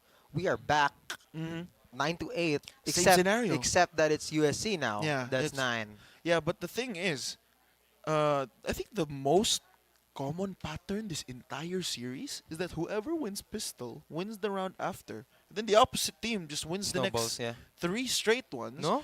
And then there's a timeout somewhere in between. Yeah. And then the next team wins 3 straight rounds. Bitaw. Okay, this is my prediction. I think UCLM after this timeout will possibly go up 11-9 in the game. No. I think USC is gonna win this. Based on like the patterns we last saw. Right. I genuinely think my prediction still stands. I mean, it's a valid prediction. The game is completely 50-50. Just seeing how game 1 went and seeing how now game 2, it's still a back and forth. Yeah, for sure. Look at this. UCLM taking their time to really scout out or at least trying to default the entire time. Vice holding B side, USC waiting out everything else. Look at that setup. Yeah, they're completely taking their time here, not making sound, not moving 1 inch. I think it's Aroma the only one trying to move forward, and DJS as well, trying to lurk over towards mid, and they're kind of wondering what to do here. 30 seconds left. They need to end somewhere. It has to be B. Look at that pick up from Hans One. Yeah, Hansi able to pick up Flappy Bird, and that's the Vice util out of the site they were trying to execute in 𝐿𝐿𝐿. Forced back here, using that robot to try and clear hell, and he clears 𝐏𝐿𝐿 down with him. Does he expect the player low? No, Clove able to get one and pop that heal. DJS with the late blur gets them another kill. Aroma still continuing his terror. The double peek to push punch back. Will they respect this though? Good smoke there from USC. Forces punch to try and find another angle back in towards the side. That's right. Your timing is absolutely impeccable right now. Still has some smokes available here from Punch. You might just be able to close it out. He still has a lot of life left. Or he's going to go for the save because this is going to be a broke by the next round if I do say so myself, if I'm not mistaken. Yeah, that's a very good read there, Oko. And my read, on the other hand, is completely wrong. So USC go up 10-8. Yeah, in game number 2. There's definitely some momentum right now for USC, but I'm scared. I can't shake the feeling, right? Yeah, I can't shake the feeling. There's something that's gonna happen, you know. Like anything could go wrong. This is UCLM we're talking about. This is the defending preseason champions. This is the champs. These are the people that don't lead. This is like how Muhammad Ali was back then. 10 seconds left. The GOAT. Yo, they are the GOAT pretty much of CESAFI Esports League. What right about now, Jake Paul? Jake. Sunny, Samay. But here we have a bit of a broken buy here, even from USC with that stinger. I think. Oh wait, no, they're saving. Bladestorm. Yeah, Bladestorm. Yeah. There, and it's a quick round here for USC. Already making their way towards ramps. Fault line. There is no one contesting that bit of the map for the side of UCLM. They're all opting to go for this mid push. Real. And if USC take their time here over towards A, they could just pincer them from both sides. Or they're waiting for the counter. Since they can't hear anything, I don't think they want to commit. Yeah, they're really slowing it down, but UCLM have this completely red with the info that they've gathered. They're all diverging up towards that A site. But wait, look at the util from the KJ. Yeah, the KJ util at the back is going to give them info here once that alarm bot does trigger. If USC take their time here, they might just get pincered. No, they're opting to go for the execute now, and that does bail the pile. That does eliminate the possibility of a pincer. Yeah, they do have a showstopper. They have a cosmic divide. They have showstopper use the timing in favor of Flappy Bird. Zane's pickups 2 kill. 𝐿𝐿𝐿 gonna use that rocket. Oh, landing! Hadzi and the rest of USC pick up for 𝐿𝐿𝐿 with a sheriff and a dream. A sheriff and a dream. 1 versus 3. 𝐿𝐿𝐿 I'm sorry. Sends him back up to the cosmos to see those stars. I'm so and sorry. now they're up 11-8 now. USC 2 rounds away. I should really stop talking. From taking game number 2. I should really stop talking. A sheriff and a dream. No, don't do that to me. I'm going to be alone here. But here we have it. 11-8 right now. Hope and hope and love completely fleeting away. This is UCLM's last chance. This is an 11-8. They're going for a full buy. If they lose this, there is absolutely it's like a 20% chance they'll win the round. Ferraris, listen to me. Yes. If UCLM loses this, they have no guns next round. I believe you.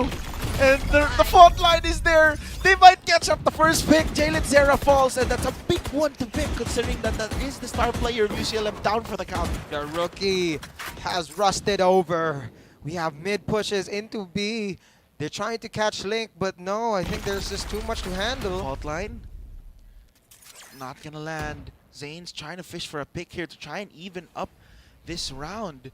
But the smoke for them to scale up. DJS trying to find a pick here. Scary shots there. Punch goes down to 85 HP. DJ back to 74. They are gonna rotate. So they're kind of trading shots for shots, but no one's dying outside of that early pick. Wait, they don't know that the Vice is in A. Yeah, and this is a call now from USC to go over towards yeah, that A site. they're gonna end it.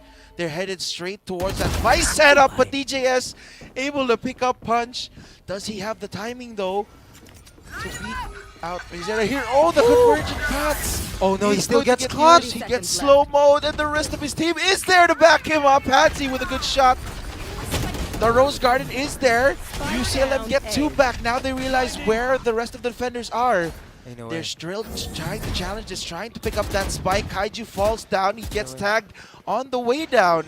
But the spike is going to get planted. Flappy Bird tries to get the shot from Hansy. Is absolutely beautiful. 1v1. Zanes brings it down to a 1v down. Breach versus Breach. No util. No util! All aim! And Hansy wins out the 1v1, bringing USC to match point. They have nothing. UCLM, no guns left in their holster. We have seen this time and time again, by the way, from the first game, from CIT-U to USPF, even until the second round of this match, we have seen people come back from this situation. Even in such a dire state. They have broken buys right now. Yeah, USC did the same thing last time. Let us hope and pray that UCLM could do the same. 12-8. Wait. Weren't you predicting USC to win? Yeah, yes, but but you wanted to be a close game. I want it to be a game 3, and it's the fact that this has happened over and over again. Every single time it reaches to 12 and it's an eco round, they manage to win the eco. Yeah, but the big factor here is that there are no ultimates available for UCLM to use.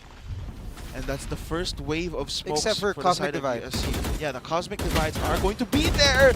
The shots, oh my god, the bait and switch. 𝐿𝐿 though able to even us up here. 𝐿𝐿 out for this round. UCLM, how can they salvage this situation without their star player? Check out DJS right now on ropes, going up to Haven right here. He might be able to catch out a timing here on the rest of UCLM since they're pushing. I mean, they're gonna come up a little bit slow on. Wait, oh, they're not switching. They're switching to B. And UCLM have no idea. The Vice Util has been completely negated with this decision. Refract. But they still have the read. The fault line is there. And the Rolling Thunder gonna get used on top of it. Overkill if you ask me, but that's the MVP you want to take out. Overhit there from 𝐿𝐿. Trying to find another pick even though it's not necessary. The spike is going to go down. A 3 versus 3 here. Lives on the line here for UCLM. The Cosmic Divide is a little bit crazy. They didn't even put it up in Haven. Yeah, it gives opportunity for UCLM to bring up guns here, and DJS no, this is exactly what's happening right now. Straight in towards the crosshair of Flappy Beard as they're now trying to retake this. Hansy trying to bring it back. Kimi's positions noted in a 2v2. Hits the headshot. Kimi with the speed transfer, and USC win out game number 2. Amazing game there from USC. Down to the wire, 𝐿𝐿. Yes, sir. That is going to put our record to a 1-1. USC force game 3. And there's still one more game here, 𝐿𝐿, before we call it a day. there is no predicting this. I'm not gonna lie. I'm gonna backtrack on everything I said. And like, there is no way. I can't imagine how we're going to decide this match. But it's all coming down to the wire, and it's all happening in Haven. Haven, what a map. What a map to end it on. Hey, 3 sides. I think you kind of foreshadowed it, because the way you've been calling Heaven the entire map, it's been Haven. Ridiculous. Oh, I don't know why, Bro I is keep manifesting saying- it into reality. I keep saying Haven for some reason. But it's a 1-1. Both of these teams have shown us how strong they are. And both of these teams have shown us that despite everything, it really does come down to the wire. We've been over this. 12-8, 13-8. What was the last match? It was, I think, 9-13. No, 13-8 this one. No, 13-8 this one. But like last one, it was 13-9 or something. 13-11. 13-11. It came down to the final yeah, round, because it was almost an overtime. There is absolutely no way. I don't even know how this third game is gonna go. It really just boils down to. I don't know. It map 3, like complete, question mark here. League question mark pains Yeah, all over 𝐿𝐄𝐄's head. He I doesn't do- even know what to say. I don't know what's going to happen, Ferraris, and I don't know if you know what's going to happen. Do you know what's going to happen? I know what's gonna happen. Okay. We're gonna play a third game of Valorant in this very exciting matchup as You're the right, Warriors you're absolutely right. wills their way to game number 3. You're absolutely right, and there's no better way to set up game 3 than with a break. Yeah, We'll be right back. Okay. After a short break right here for game 3. Peace. Customers value choice, quality, and uniqueness. With a good understanding of what our customers desire and providing beyond expectation, that is how Virginia Foods thrives. It is that same passion for our customers that has convinced us to transform Virginia Foods. Virginia Food has been in existence for more than 40 years. We are a processed meat company. We do canned meat products and frozen meat products. But because of our commitment to our customers, we have gone beyond just being a processed meat company, but become an ultimate food solution. This is our primary goal, to create the best food products for every household or business. We pride ourselves with our research and development team and innovation. We can actually create different products for different market segments. Our core strength is product innovation. Virginia Foods aims to deliver new products and is capitalizing on this endeavor now more than ever. Our company is grounded on 4 pillars: the pillar of product, supply, service, and relationship. The pillar of product is represented by our research and development and quality assurance. We guarantee that nothing leaves the plant without passing our standards in quality and product safety. Virginia Foods began as a backyard poultry farm in Mandaue back in the 1960s. Since then, the company has grown to become one of the most exciting food manufacturers in the country. The pillar of supply is represented by our plant and operations. At Virginia Food, we invest in technology and innovation. Thus, we want to assure our customers that our products are produced efficiently at optimum cost. Virginia Foods serves different types of households within a broad demographic, from families in the province to the millennials in their condos. We also serve various sizes of food business operation, ranging from barbecue stalls to catering companies. Virginia Foods has satisfied the needs of customers from all walks of life. The next pillar is the pillar of service. This is represented by our distribution and logistics department. In the Philippines, being an archipelago and being in the typhoon belt, where there are a lot of calamities happening, there are a lot of servicing disruption. You cannot ship your products from Cebu to Davao or to Cagayan because of typhoon, but because we have depots across key cities in the Visayas and Mindanao, we have maintained a level of inventory that will assure our customers of uninterrupted service. Just recently, we launched our express delivery service, bringing our quality products right at your doorstep. Our comprehensive range of food and other products now have a nationwide reach, even venturing far beyond our borders to our Southeast Asian neighbors. The last pillar is relationship. It's represented by our sales and marketing department. This is where we forge partnerships with our customers. We try to understand the need of our customers to be able to give value to them. More than just food company, we believe in cultivating a brand relationship with our customers by providing the best customer support to our partner businesses. Over the years, our business has grown exponentially, making Virginia Foods one of the most profitable food manufacturers in the country. But none of that would be possible without our people, who share our passion for success. What sets humans apart from machines is man's ability to be creative and man's ability to forge relationship and partnership. That is the reason why at Virginia Food, we invest in training and seminars to really draw out the best in our people, to help them become the best version of themselves. In Virginia, we really rely on our people. The success of our company is grounded on our people. Virginia Foods is all about innovation and quality.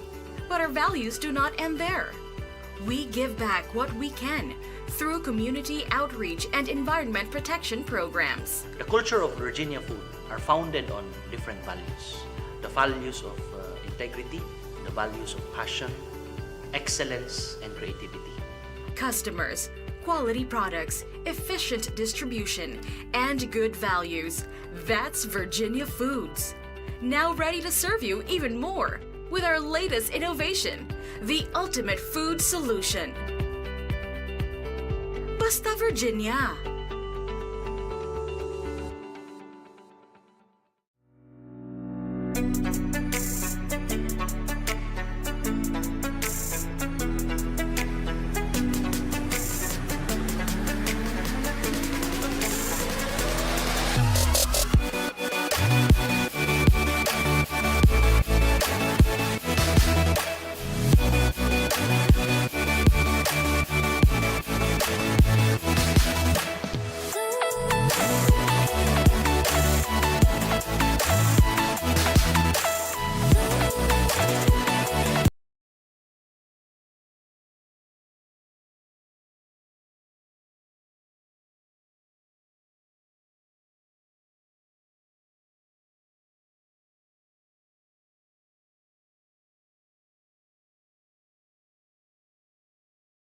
The match that we all been waiting for all March. It's March, man, no? And the next month is April.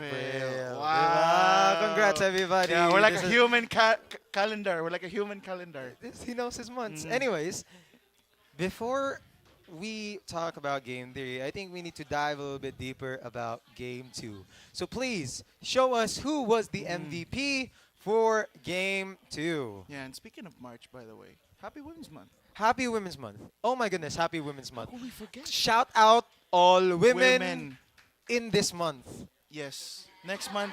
Next month. Everyone, I'm kidding. Everyone just laughs. But Shout yeah. out all women. Y'all are crazy sick and but MVP awesome. of the game number 2, 𝐏𝐿𝐿, Yeah, well yeah. deserved. Well deserved. Well deserved. That operator struck fear into the hearts of UCLM. I was shivering. My timbers. Yeah, and also My that timbers were outside- shivering. Outside of the operator, 𝐏𝐿𝐿 has been a really solid entry. See, first kills 5, tied up with Zanes, and credit to Zanes, he really stepped up this game. Oh yeah, yeah. You know, the rest of the team weren't necessarily popping off. Punch wasn't able to repeat the success he had during that first game. And a few key players starting to step up here, but the biggest question I have for UCLM fan, and as a UCLM fan, is what is happening to Ray Monster? I think the waylay was definitely something. I mean, there was an attempt. I mean, yeah, it was an attempt. It was an attempt. I think it's definitely an incomplete comp. Maybe they haven't had, much time to marinate, Yeah. di ba? Wala pa dyan nagsago lang, toyo lang, suka. I mean, this was the biggest highlight this entire game for Ray Monster. Yeah, the sheriff. The 3K. No, the 3K. Oh, The yeah. 3K. but they still ended up losing that round. The Sheriff, they still ended up losing that round. So we can't necessarily quite call it impact frags if it doesn't result into a round win. Yeah. Exactly. And And here, look at that. Yeah, operator. Disgusting. Ew. That is a disgusting operator. Grabe. So good.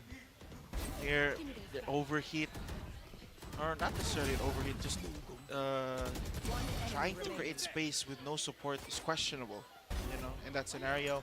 Jail it with the pistol ace. But the very good thing here to see is that all the players, you know, from both sides can step up when it matters most. We got to see during the first half of the game, it was all Jailit. Right. And then once the second half started, you know, Razera started to hit those types of shots, but it never really resulted into UCLM getting any proper momentum on their side. Right. It was always clutch after clutch from the side of USC, and that's kind of the reason. See, it all comes down to just final 2 members, final 3 members of USC to make a play, and the individuals, the fundamentals just shine for USC in those types of moments. Yeah, this See, exactly, this was the game-winning part. They didn't show the full This court. is what we were talking about that first game, where there's a lot of emphasis on hero plays or like hero moments coming from USC, and despite it being a pretty flawed like philosophy, really, like look at them. They're in game 3 against the strongest team right now in CESAFI Esports League, and I think that proves just how skilled they are as, you know, individual players, or even like you know what, like it's the sum of its parts, you know what I mean? Like with so much potential individual strength, you end up just forming a team like eventually. the whole is more than just the sum of its parts. That's the saying. Yun pala. Yeah. Yun pala yung That's a saying. physics. I mean, that's a psychology lesson. Oh, sige. Tapos, and then. It's a. The whole is more than the sum of its parts. I think I remember it being. It's either structuralism or. Basta, there's a whole concept about it. Galing. But parang back graduate to the back to the Valorant series. Map 3 will be Haven. Yes. Correct. Yes. Correct, Rod. Haven. Are we right on that? Yeah. Just to confirm. I'm pretty sure it's Haven. Yes. Mark's in our ears right now telling us yes. Map 3 is going to be Haven. Another map where both these teams have showcased just how good they are. Yeah. 𝐏𝐿, I'm excited to see back on that neon. I think the Jet been doing really well. Not gonna lie. Just because it leaves more value or like more options on the operator. Yes, and also like just the elevation in Haven, the different types of ground that you want to work on. Yeah, especially in A site. You want to be able to. My bad, G. You want to be able to have that sort of movement. I think Neon is a very, very good pick. We've seen that before, especially with FNY. But you really need that. You really need the. Just saw punch there. But you really need the good breach to pair up with that neon. Yeah. And I think there haven't been that many breaches for USC outside of Achu, who's mainly shined in the support role. Yeah. Hanzi he's a good breach, but he mainly thrives in dueling. You know, Yeah. he mainly thrives in killing. I mean, people. look at him in that last round. I would even argue that's a duelist breach right there with 5 first kills and the highest ACS in their team. That was Zane's. Impressive For UCLM. What? That was Zane's for UCLM. The 5. That's what I said. Yep. That's exactly what I said. And now we go to UC. We go to Haven. Double duelist for UCLM, the ISO and the Yoru. But I'm confused as to where is the breach to pair up with that Yoru. Because that's mainly why you want to pick up the Yoru, is because, one, his TPs are phenomenal when it comes to Haven. You can send them into so many different locations. And, you know, that could be paired up so well with the dimensional drift and just how potent the breach pick is on Haven. So there's a lot of way or like possibilities opened up with that breach available. So I'm kind of questioning why they opted to go for the Sova instead of the breach, considering that they do have a double duelist comp. But it is still Haven. Over but USC though, they still don't have a Sova. They're opting to go for the breach and the double controller as the shots don't go perfectly in favor of Kaiju. The frenzy in long range, nonetheless weapon, but USC still win out the trades. 2-0. Now Hanzi, as you mentioned, the duelist breach, taking it upon himself to go for the duel, but J-Lit with 10 HP remaining stands strong. Now do they expect Flappy Bird to be long? He picks up one, opens up the camera, checking his flanks. They're dismissing him, realizing that he could be a problem dealt with later. Once the later rounds start coming through, the shock dart doesn't get a kill. And after that, USC just toppled UCLM down like dominoes. Really great round here for USC. Going for that mid control very early on is definitely what you want to do, especially considering that they have a very selfish comp. You have a Neon, you have a Clove. Clove is a controller, but let's be completely honest. It's another duelist. Clove is just another duelist that has a smoke.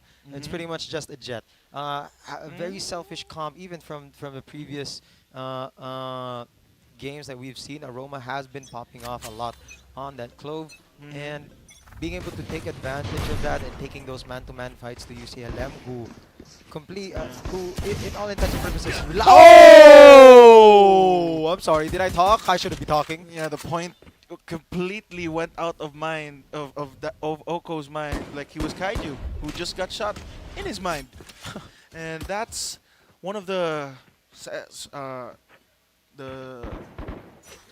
primaries down for the side of USC. Yeah, and I'm so hungry for this game. You know what I mean? But DJS right here. Also been talking about sandwiches. Is setting up a little bit of a rotation here onto A side, which is completely read by UCLM, by the way, with that revealing on here. Even with that ISO recon peeking through spots out B, he'll be able to rotate to A very, very efficiently here. Timing? I don't think they spotted them.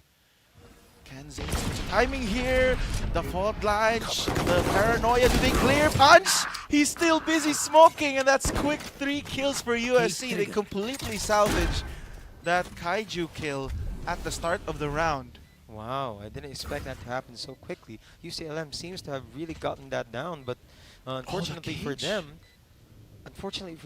San Carlos is set up very neatly right now into A site, and with 2 left, not much utils to spare.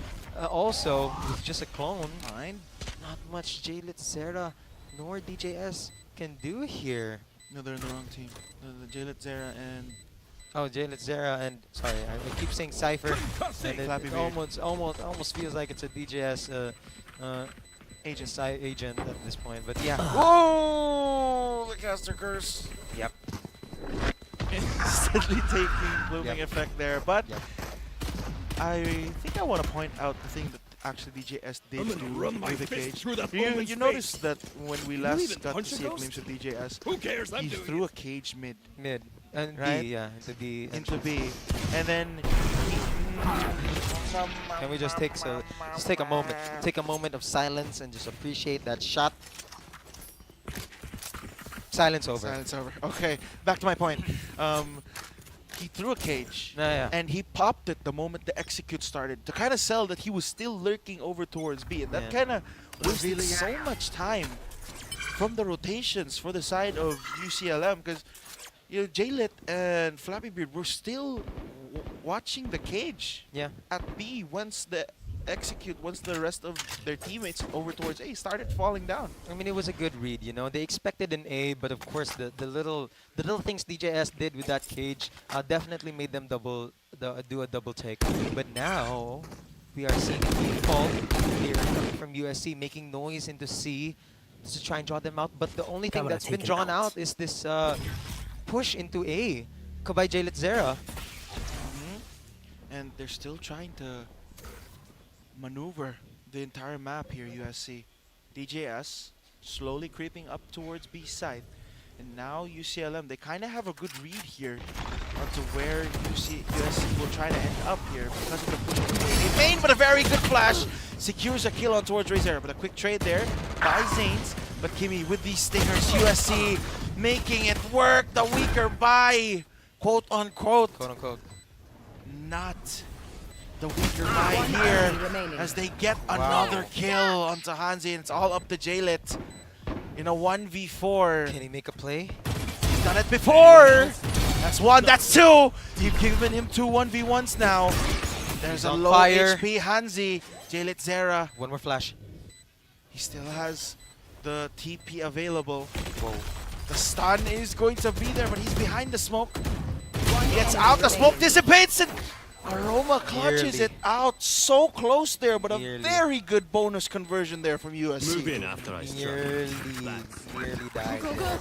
Absolutely. But really lucky for San Carlos to still maintain their lead with a 0-3.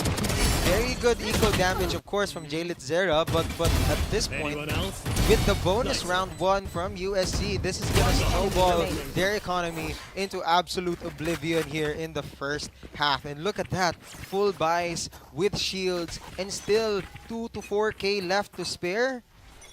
That's a very good buy. It feels unstoppable. Yeah, that's what you call a snowball. And right now, UCLM, put in a very difficult situation, are getting desperate. This is a desperate play, what they're trying to do towards A. Yeah, they're playing close with their sheriffs to try and get a trade, but of course to try and get a gun as well. They're USC though, they're not having this. They're putting a tripwire, pushing back. They have an ult. Here comes 𝐿𝐿 Zera. Dimensional drift on the ready. If they wanna, really wanna commit or to at least scout out if they wanna take the aggression fully. They pretty much know they're in mid. Yeah, that's the two places they have no info, mid and B. But USC not straying away from the challenge, but do they clear? 𝐿𝐿 here, he flips again in the same map. He can't line up the shots, but credit to 𝐿𝐿, that was just a sheriff. Yeah. 3 quick kills there for the side of USC, and now that's the spike going down. Not punch. Holy hits 2 shots, but gets traded out instantly by 𝐿𝐴. 30 seconds. It looked pretty there for just a second. Now it's all up to Flappy Bird. There was a glimpse of hope just really quickly there. Flappy Bird, the only one alone in a post-plant situation with no utils on hand. 3 players on the side of San Carlos, and it's pretty much just a staring contest right now. Just making time for USC to try and make a mistake. Is that maybe a mistake that Flappy Bird can try and take advantage of? It's hard to say. Not flash. Shots. And the flash, not hand, yeah, and the third kill there, picked up by 𝐿𝐴. Straggler found, straggler killed. Beautiful. Bagged and tagged. 4 rounds now for USC. Beautiful round there for San Carlos. They did lose 2, despite only being up against sheriffs. Just like that.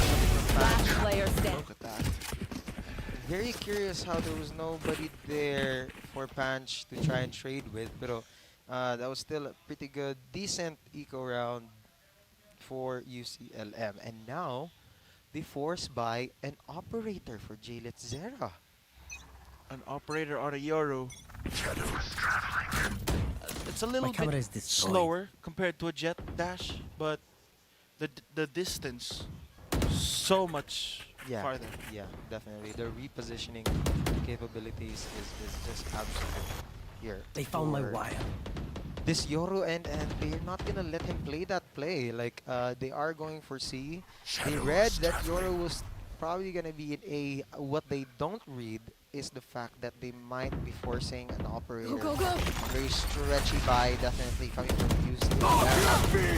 look at this. The rolling thunder. 𝐿𝐴, he does get taken down. 𝐿𝐴, the crossfire working phenomenally. 𝐿𝐴 here with that Odin, able to set up the crossfire, and now punch in the back of the site. A momentary pause as both teams take a breath to try and reorganize the strat here. Zanes takes care of DJS's lurk. And now it's down to the 2 remaining controllers. Clove, he pops the not dead yet.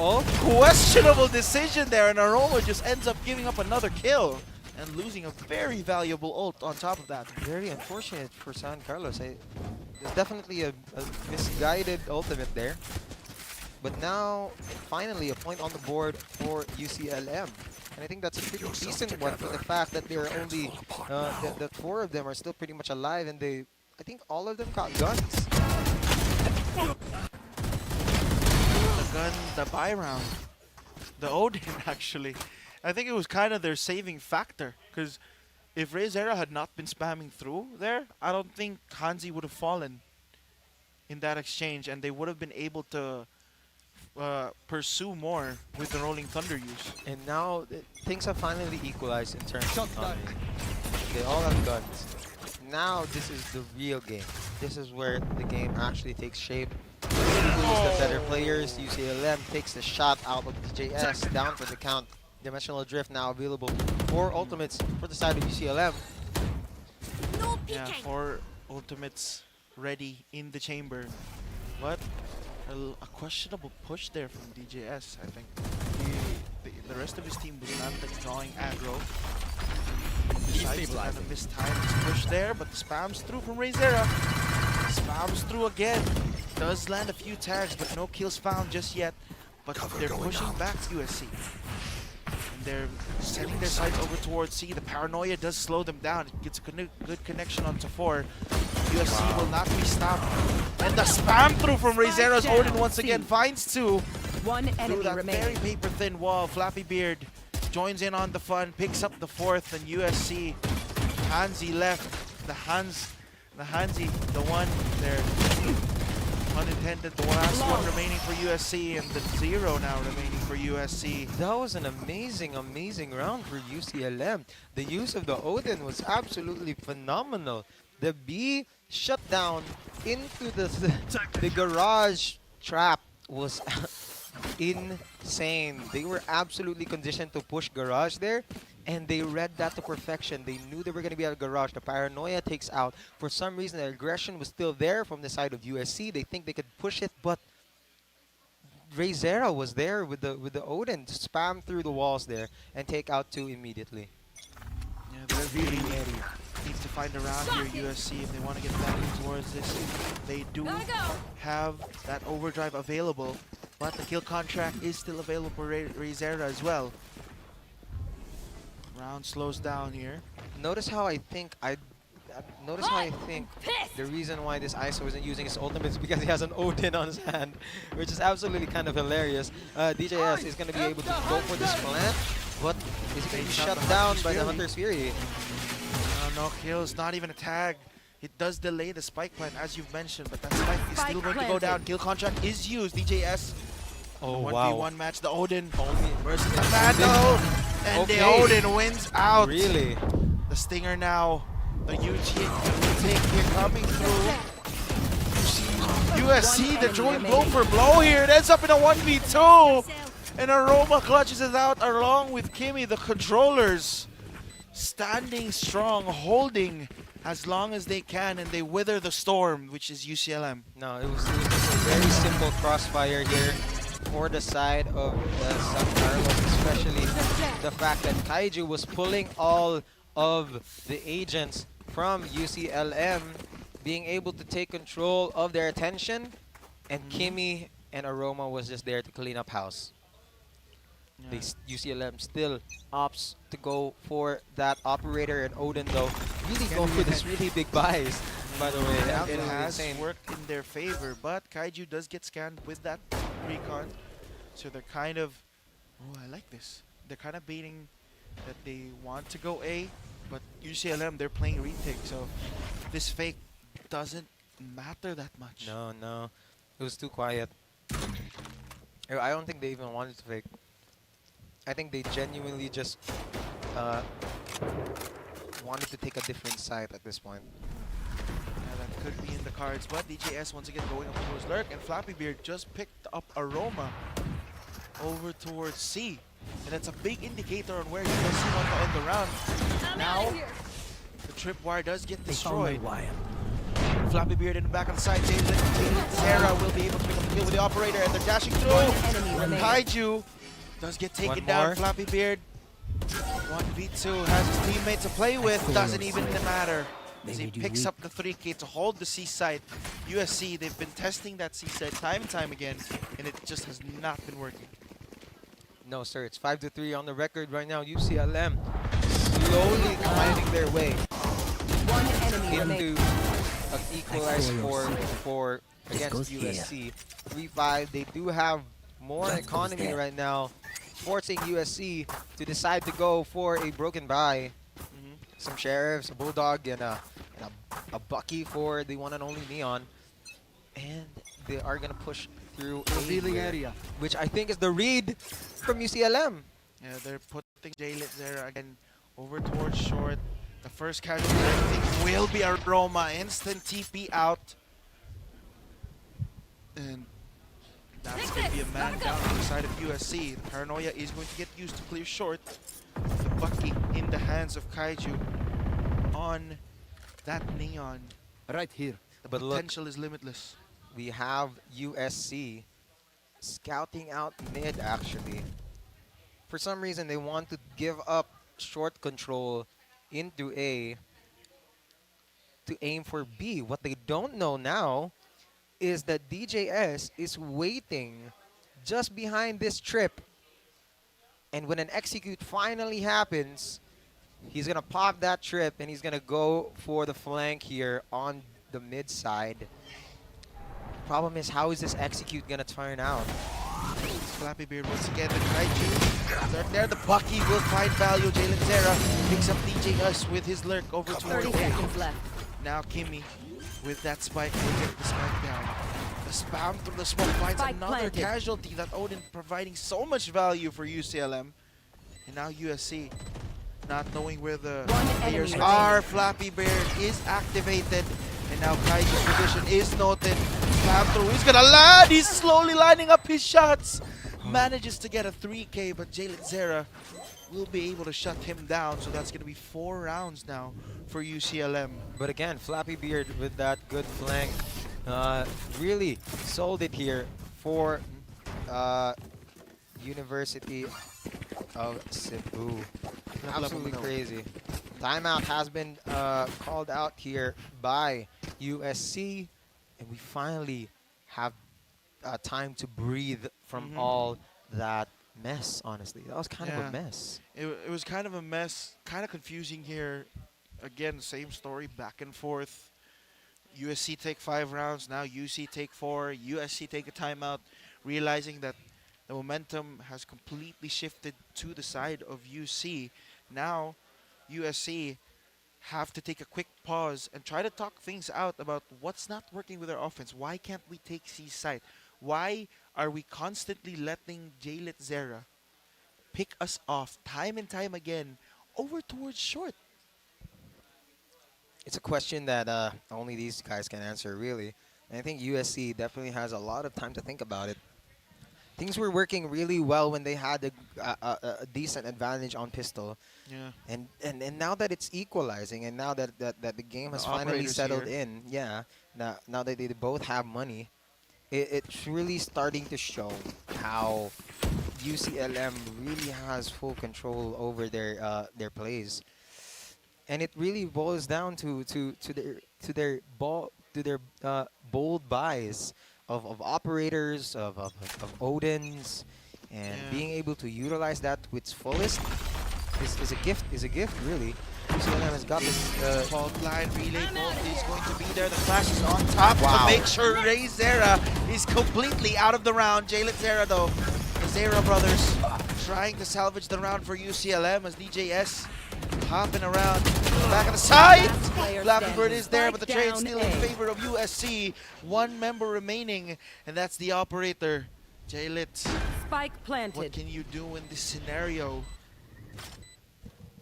There's only so much you can do with an operator alone.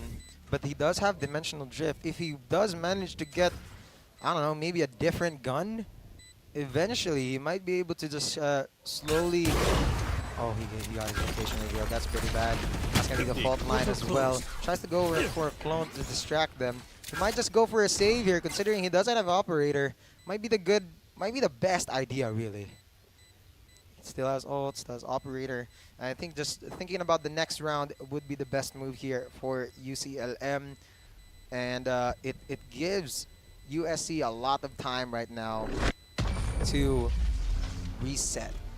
Yeah, the timeout paid off. Investing that earlier towards the game to try and steal the momentum back in their favor. And that was the first step, winning that single round. But the big thing to note here, moving forward, is that operator was saved for the side of UCLM. So they will still have to deal with that Yoru, J-Lit, Zera that has an operator. They keep going A, and I think it's finally paying off. I think J-Lit Zera kind of is trying to read, revealing that USC is gonna go C this time around. Yeah, and that dart is meant to find that out, I think. Yeah, and that first op shot from J-Lit Zera will force him to TP out. USC now realize that the operator is over towards C, so they fake presence A, and now they book their flight towards C. But the thing is, UCLM, they're completely cool and composed about the entire situation. No over-rotating. Fast lane already used. Relay bolt still an option. Flashes come flying through. No kills found just yet. Finally, 2 come through. The dimensional drift gets used, but after he comes out of this, will he still have a team to support him? I don't think the answer is yes here in this situation, as I think UCLM will have to go for another save. People on site, 5 of them actually. USC looking very strong in this half right now. If they maintain this lead and manage to get a pistol round on the second half, we might just see a USC win. And honestly, that sounds pretty crazy to me. Yeah, sounds pretty crazy to me too. I mean, we said it in the podcast episode. My hot take was okay. Let's leave it. That's the summary. The summary was you think the brain. Yeah, the brain was with UCLM. Yeah. But the heart Last goes round with USC. before the switch. Okay. Yeah. My heart goes out to you. My heart goes out to you. Sarangheo. But here we have it. Right now, UCLM is in a very good position, I feel.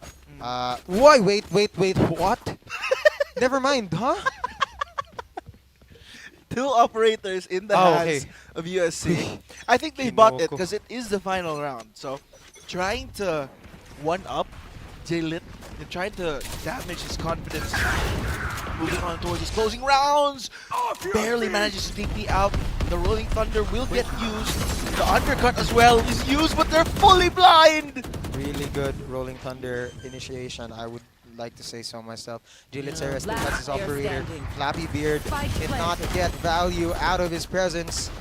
What is gonna happen? They are gonna go upstairs. J-Lit Zera is none the wiser. And now he is. That's going to be a shot with the Sheriff left on hand. Oh, but 𝐏𝐿 right through the window. Teabags. Remember my hot take? I told you. And look how well USC have adjusted after that timeout. I don't think J-Lit has been able to pick off anyone with that operator. They've completely nullified him. Yeah, no, also because like a lot of the misreads right now are going on. It seems to surprise them how USC can be very persistent with their A push. I haven't even seen a default, I think, in the past 5 rounds. They've been constantly pushing A and faking, committing now. Yeah, and I think this is probably messing up with the mind. the second time that they are gonna do a 4-0-1 push into C. I must wait that camera gives info towards USC that there is a bunch of people over towards C, and that's a good recall of the tripwire to save it. The undercut is already used. 𝐿𝐿, or Aroma, I should say. Wait a minute. Gets picked off there. The slide coming through though from 𝐏𝐿𝐿 picks up the kill. And now USC 3 members completely wrote the flip the script. They're now the ones in attacking.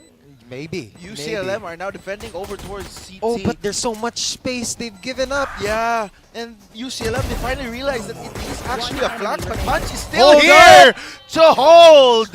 2 kills for Punch. UCLM and the rest of the team pick up the rest. And it's a good pistol round there. Hold up. Wait a minute. Punch has it. That was an absolutely beautiful play from Punch. Look at that.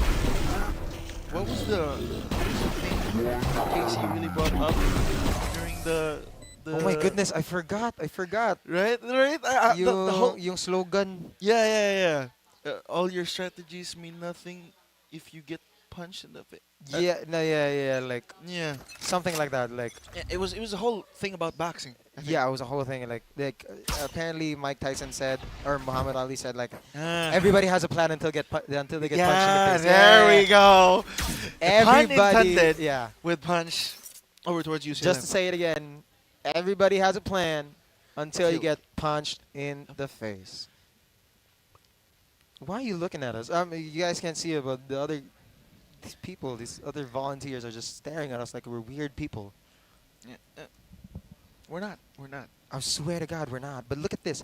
UCLM still on their site. Nobody on C. Hey. They are all stacking A, and they're completely reading this. No way. I might be laughing right now, but believe me, I understand where they're trying, where the idea is with this. Okay. They went towards C last round, UCLM, and now they're like, hey, maybe they're going to think we're going to be wary of that C take. Let's try to hold the opposite side instead.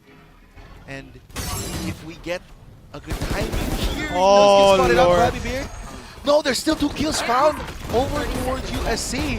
Those shorties coming through. Their shots are not perfect, but there's still so much damage over the side of USC, and that stat has made so much. You know what? Yeah, that works. I'm not gonna lie, that was a pretty good eco round. Playing really close with shorties. Managed to get 3 from UCLM, damaging their economy for the most part. Yeah, with that low of an investment as well. Yeah, shorties are nothing.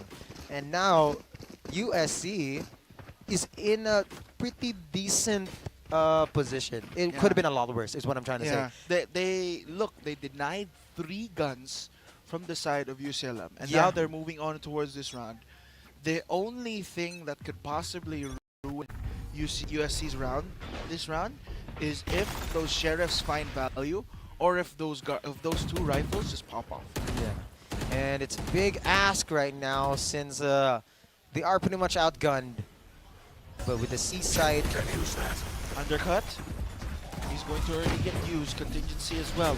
Let me push them back. The flash, late there. The shots do land. USC winning out on the trading game. 4-1. Rizera just managed to get 1 back. He can't get any more. 3. Stay alive for USC. Yikes. And it's a very good anti-bonus. Yeah. We have a CL fan comment from the very... The Vamos Warriors. Si Vamos Warriors. Vamos Warriors na. Si Vamos Warriors na, pre. The Vamos Warriors. Wala, si Mr. Vamos Warriors. And they're commenting Vamonos. Wait, is Vamos Warriors... Are we misgendering Vamos Warriors? What if Vamos Warriors is a she? Come on, Vamonos. They are Vamos Warriors. Yes. Diba? Everybody, let's go. Anyways, thank you so much for the comment. Keep commenting, honestly. I'd rather let's just watch pull up the Facebook Live right now. Good. No, I'm kidding. But here we have it. UCLM. I'm thinking that's like a whole very big. No. What if? We're treading the fine line here between good comments and not very family-friendly ones. University of San Carlos up by 3 rounds, and it seems like the momentum hasn't stopped yet. This is exactly what we've been talking about, how the make or break round. They've damaged UCLM's economy really well, that despite the loss in rounds, they still are pretty much in the upper hand. But UCLM, with their classic slow play, they've been doing this since map 1, and then I'm just not sure how effective it is anymore, considering that USC seems like they have definitely adjusted. Yeah, and mind you, this is the make or break round for both teams. If either side wins, the opposite team will have no credits to play 30 seconds this left. round. They're continuing to push through. The contingency already used. Scans do land, and the smoke for them to play around the dash through. Not landing, but the shots do land to the side of UCLM. That's 3 quick One kills. enemy Aroma remaining. tries to get one back, but he can only get one, and it's all up to Kimmy. Wait a minute. Spike planted. Wait a minute. 4v1 situation. We have Kimmy right now. So close to victory, 6-9. If UCLM takes this, as Ben just said, that's gonna be the whole. Oh wow, grabe. Oh, wow. May pa-juke pare. Crossover. Asa ka? Where you? Zanes, tumira ng 3. And 3 he got kills. it. 3 kills.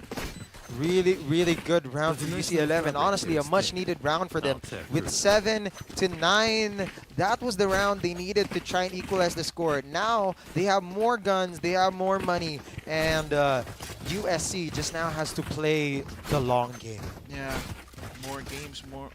What are you trying to say? More. Can you repeat the last thing? I want to add They're the last one. now they're in it for the long game. No. The when you were spamming the more thing. They have more guns, more money, and now USC. More momentum. Okay. There we go. Man, somebody. I want to add. I want to be Somebody part of it. stop I want to this. be part of it. You want to be included so bad, bro. Yeah, man. It's you and But me. here we Deal have contract. DJS 1v1. Yeah, it is expected. It is a Sheriff versus a Vandal. We have Kaiju on this Bucky right now. Will it do damage? Oh, Very the smoke. fidgety, but Run! the drone. Run, little Neon! And he manages to run away, surviving, but realizing that UCLM.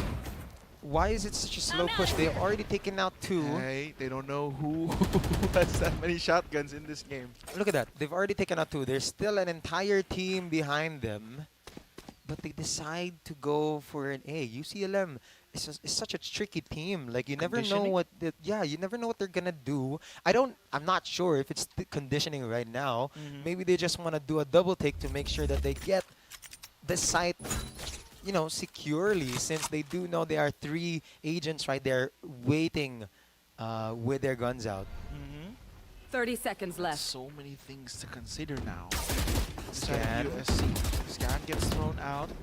UCLM making their way towards the site. USC here, they're a little bit too late. Aroma does find one. Last player Gets standing. the quick trades. 𝐏𝐿𝐴 manages to get one back with that Bucky. And it's 3 left for the side of UCLM and 1 round away from evening us up here. Very unfortunate that San Carlos had to go for an eco round there, but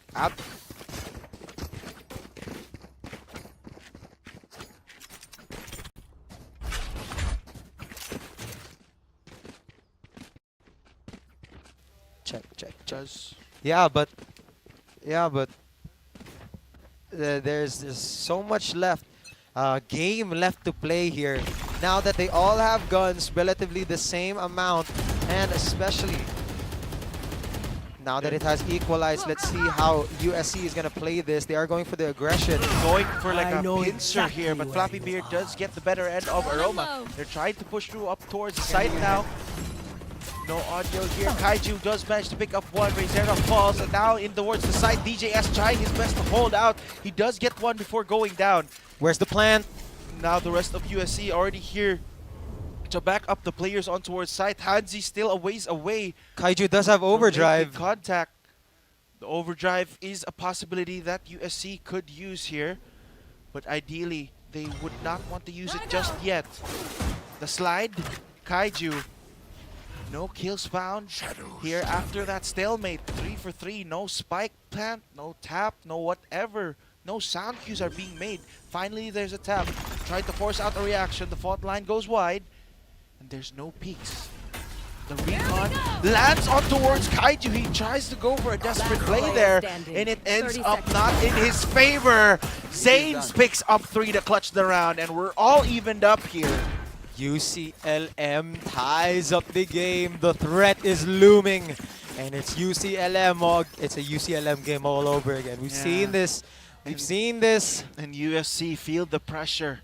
They're calling a timeout here. And they're trying to talk things over here with Achu. Talking over towards DJS. Trying to come up with a strategy on how to read this UCLM main. Who has been on a... Who has been on a roll. Yeah, Warpath. taking down names, taking down sites, taking down defenses of USC. And USC right now, they're struggling to find an answer. Yes, sir. We are all on the edge of our seats. 9-9 is the score. We only need 13 to see who goes to the semifinals, I mean. And the timeout might be a much-needed thing for USC. But, of course, UCLM, if they go undefeated again in this entire series, like, they go into the semifinals undefeated and possibly stand in the grand finals easily. Easily. Almost no sweat. Nearly no sweat. That's how amazing this team is, really. From top to bottom, UCLM. Damn. The Glades. I'm sorry. And they're a very good team, don't get me wrong. Wow. Wow. Yeah. Hypocrite much? Crazy. Whoa. We have a lot of I didn't go ultimates that right now far. from the USC. It's a bit scary right now to get picked Oh, off because shorty. we have DJS. No kills just found yet though. A quick trade of smokes, cages, whatever you want to call it. DJS with the fleck only gets one. Zera with a quick trade.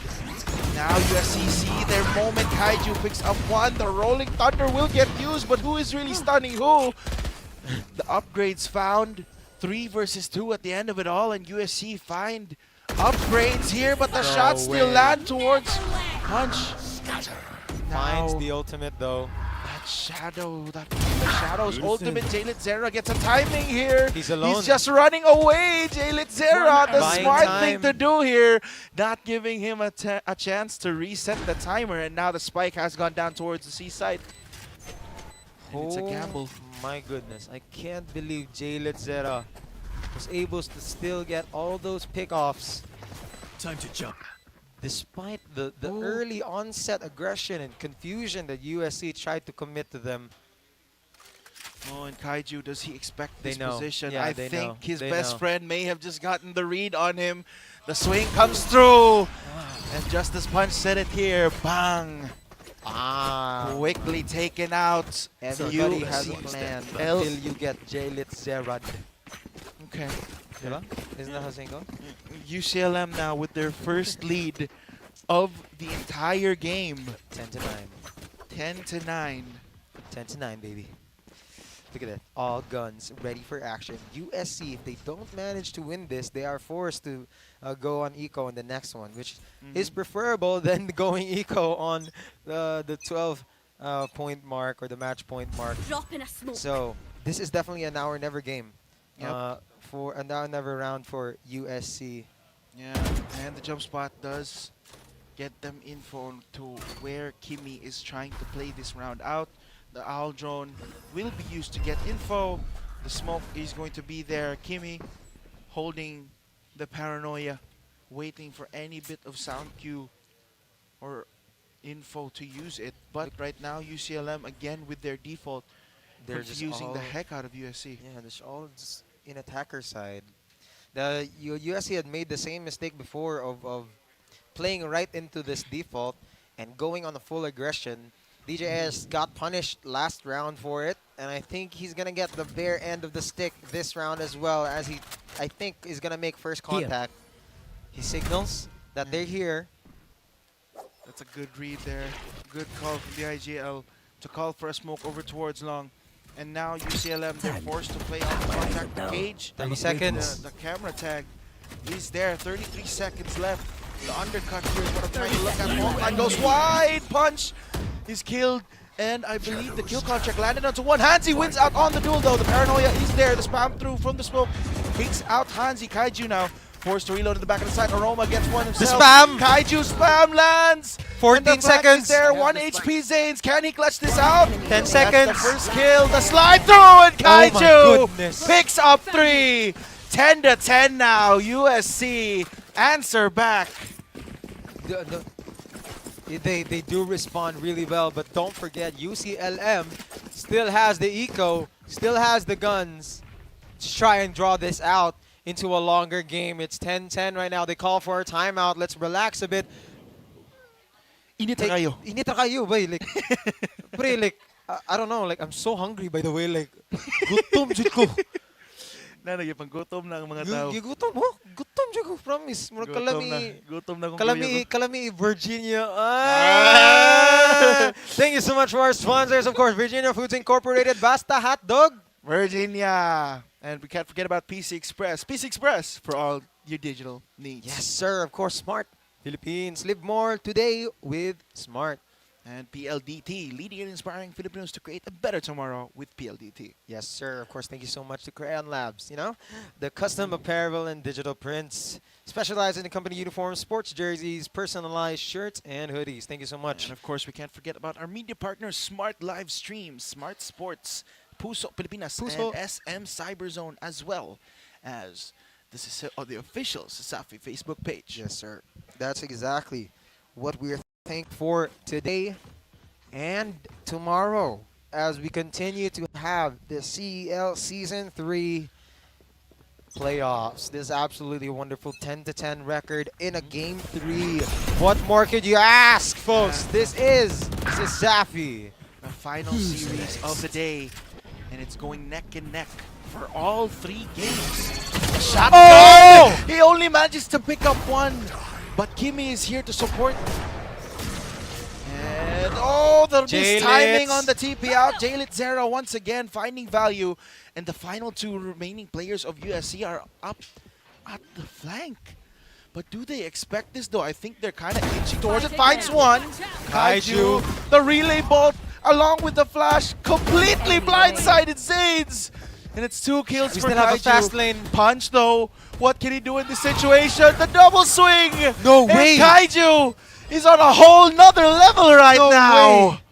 They still turned that around with a 3-2 situation, and in a post plant, they really did not. No. Look at no. 𝐏𝐻𝐻, Ray.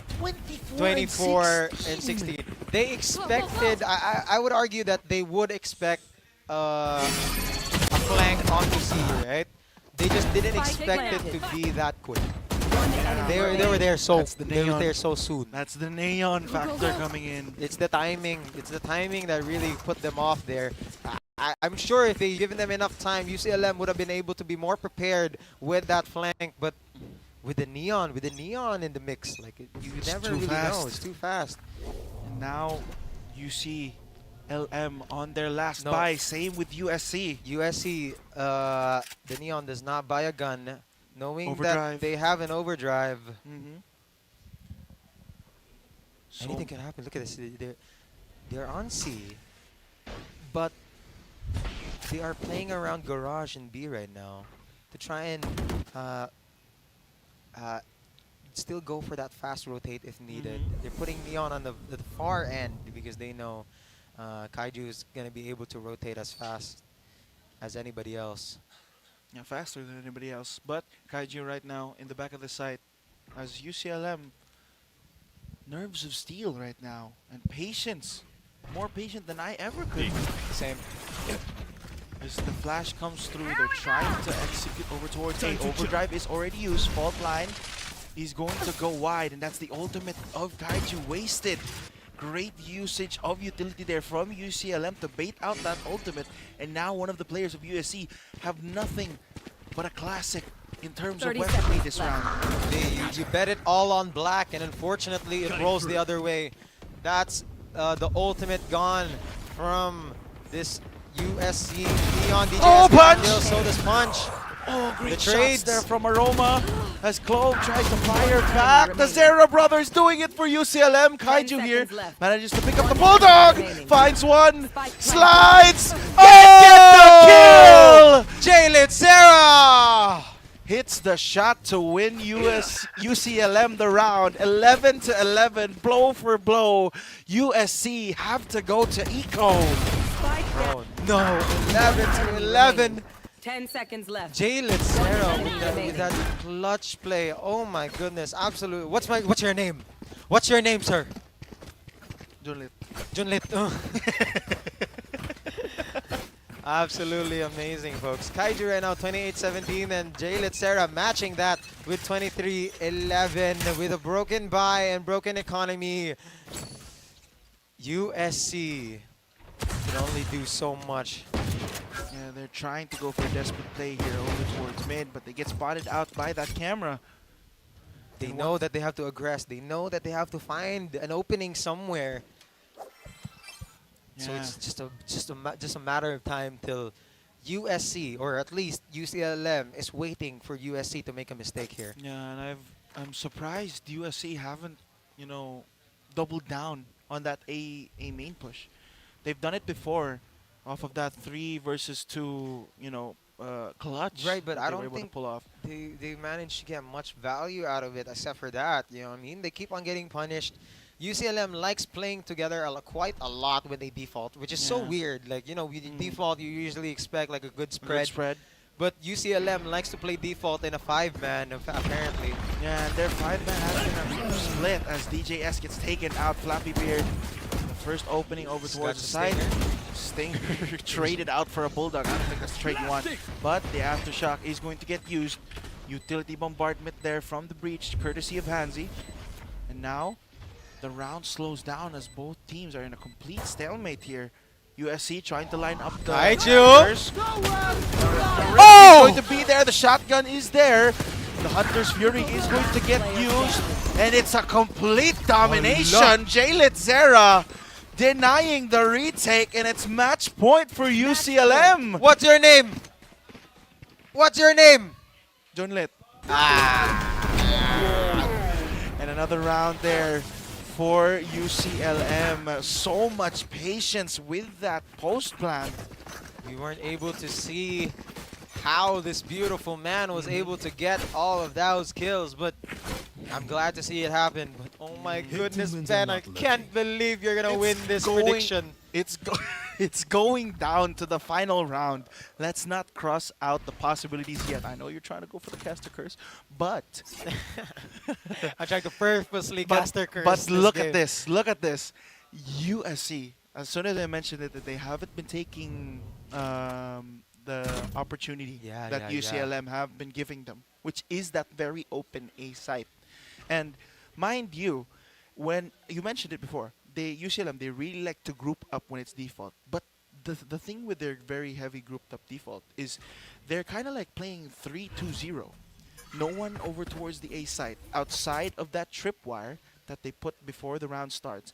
And then they kind of retreat back towards C. And if there's no action C, they slowly creep back up towards A site. And now that kind of gives UCLM cause for concern. Who's next? The tripwire was broken, so the dimensional drift will get used here, but Aroma is not cleared by that ultimate.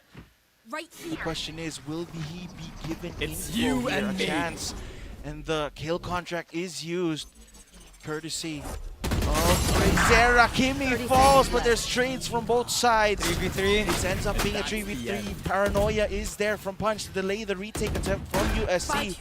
And the spam's coming through from UCLM. Undercut does land the spam through from DJ here. All he has to do is spam the team blind.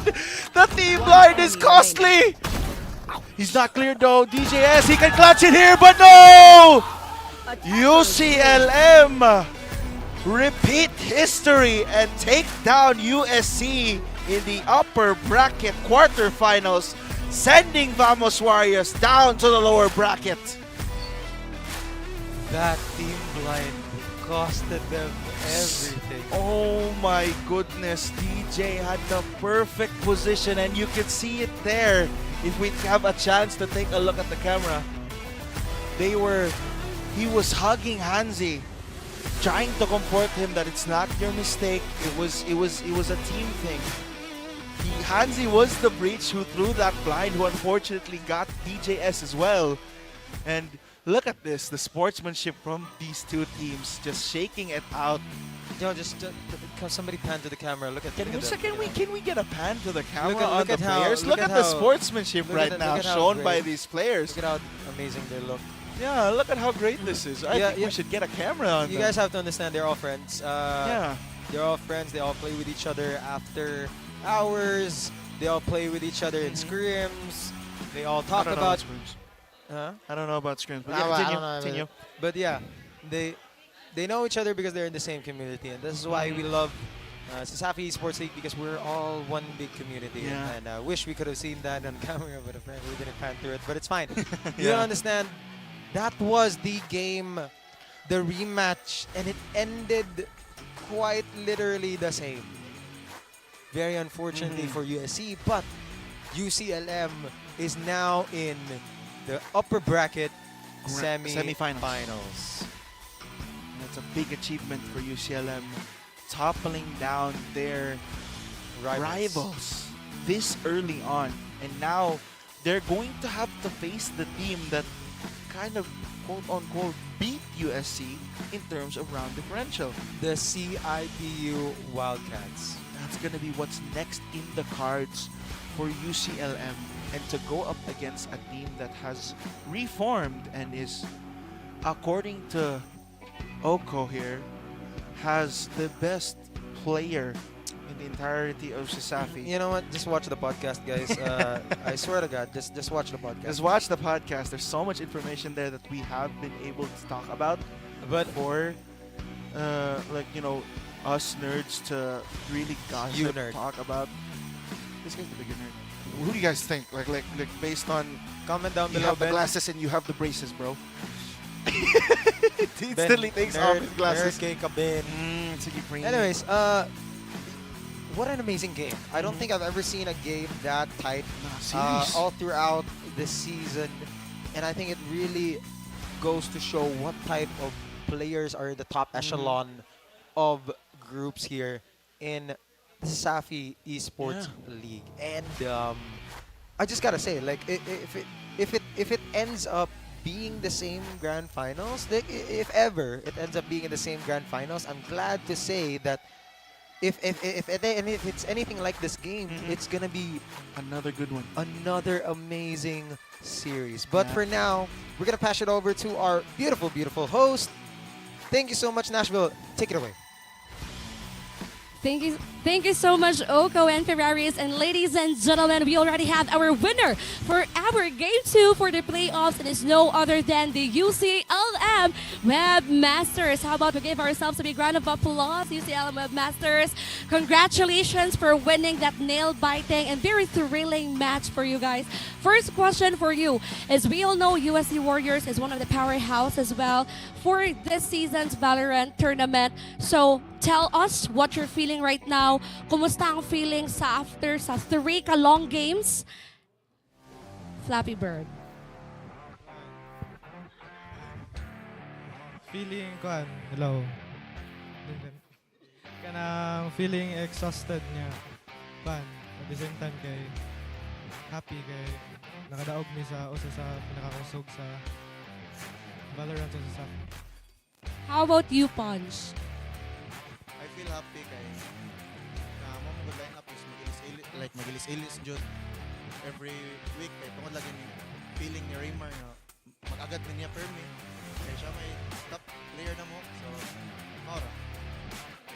Thank you so much, Punch. Now, speaking of Ray Monsta, your favorite name sa player kay Ray Monsta. Anyway, what adjustments did you make, or what adjustments ang ibuhat sa inyong team? Most especially that for this game, grabe ka dikit o grabe ka thrilling ang inyong ginawa? Since we're losing rounds, then we stop playing with the playstyle we practice the scrims, then we just stop a new like meta for us, like just trade me with my ISO shield, then they can do the rest. Amazing, Ray Monsta. Now, of course, at this juncture, you're proceeding to the semifinals. Welcome to the semifinals, DI. And in the next week, you guys are going to battle it out against the CIT-U Wildcats. What can we expect from the UCLM? Expect us to have even more thrilling fight and more nail-biting scenes. And that's all. Let's hear from the manager or the playing coach, 𝐏𝐿𝐿𝐒. What Nagzira? Once again, the question is, what can we expect from UCLM, or what can the fans expect from you guys? Expect UCLM to choke at least one map, because ang CIT ang pinaka-experienced na team sa Tibok CESAFI. Okay, so to all our CESAFI fans, I know that you guys are very much excited for the next match. But then again, right now, any shout out to your family, friends, and of course your loved ones. Let's start with Punch. Shout out ko sa akong family, friends, and to my girlfriend nga nagtanaw din. Shout out niya ako ni Sir Paul kay nako natunggan na dekaon after ani. So Shout out to my family and friends and sa kuya. Same, shoutout sa akong family o sa akong uyab. O niya, mara. Shout out sa akong family, friends, and my girlfriend. Shout out sa akong family and friends.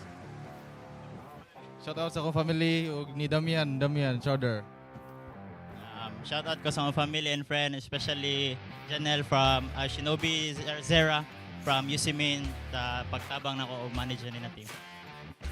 And there you have it, ladies and gentlemen. Let's all give a big round of applause once again to the UCLM Webmasters. Congratulations and thank you so much for giving us a good fight for today. Now at this juncture, I'm going to pass you on back again to our casters, Oko and Ferraris.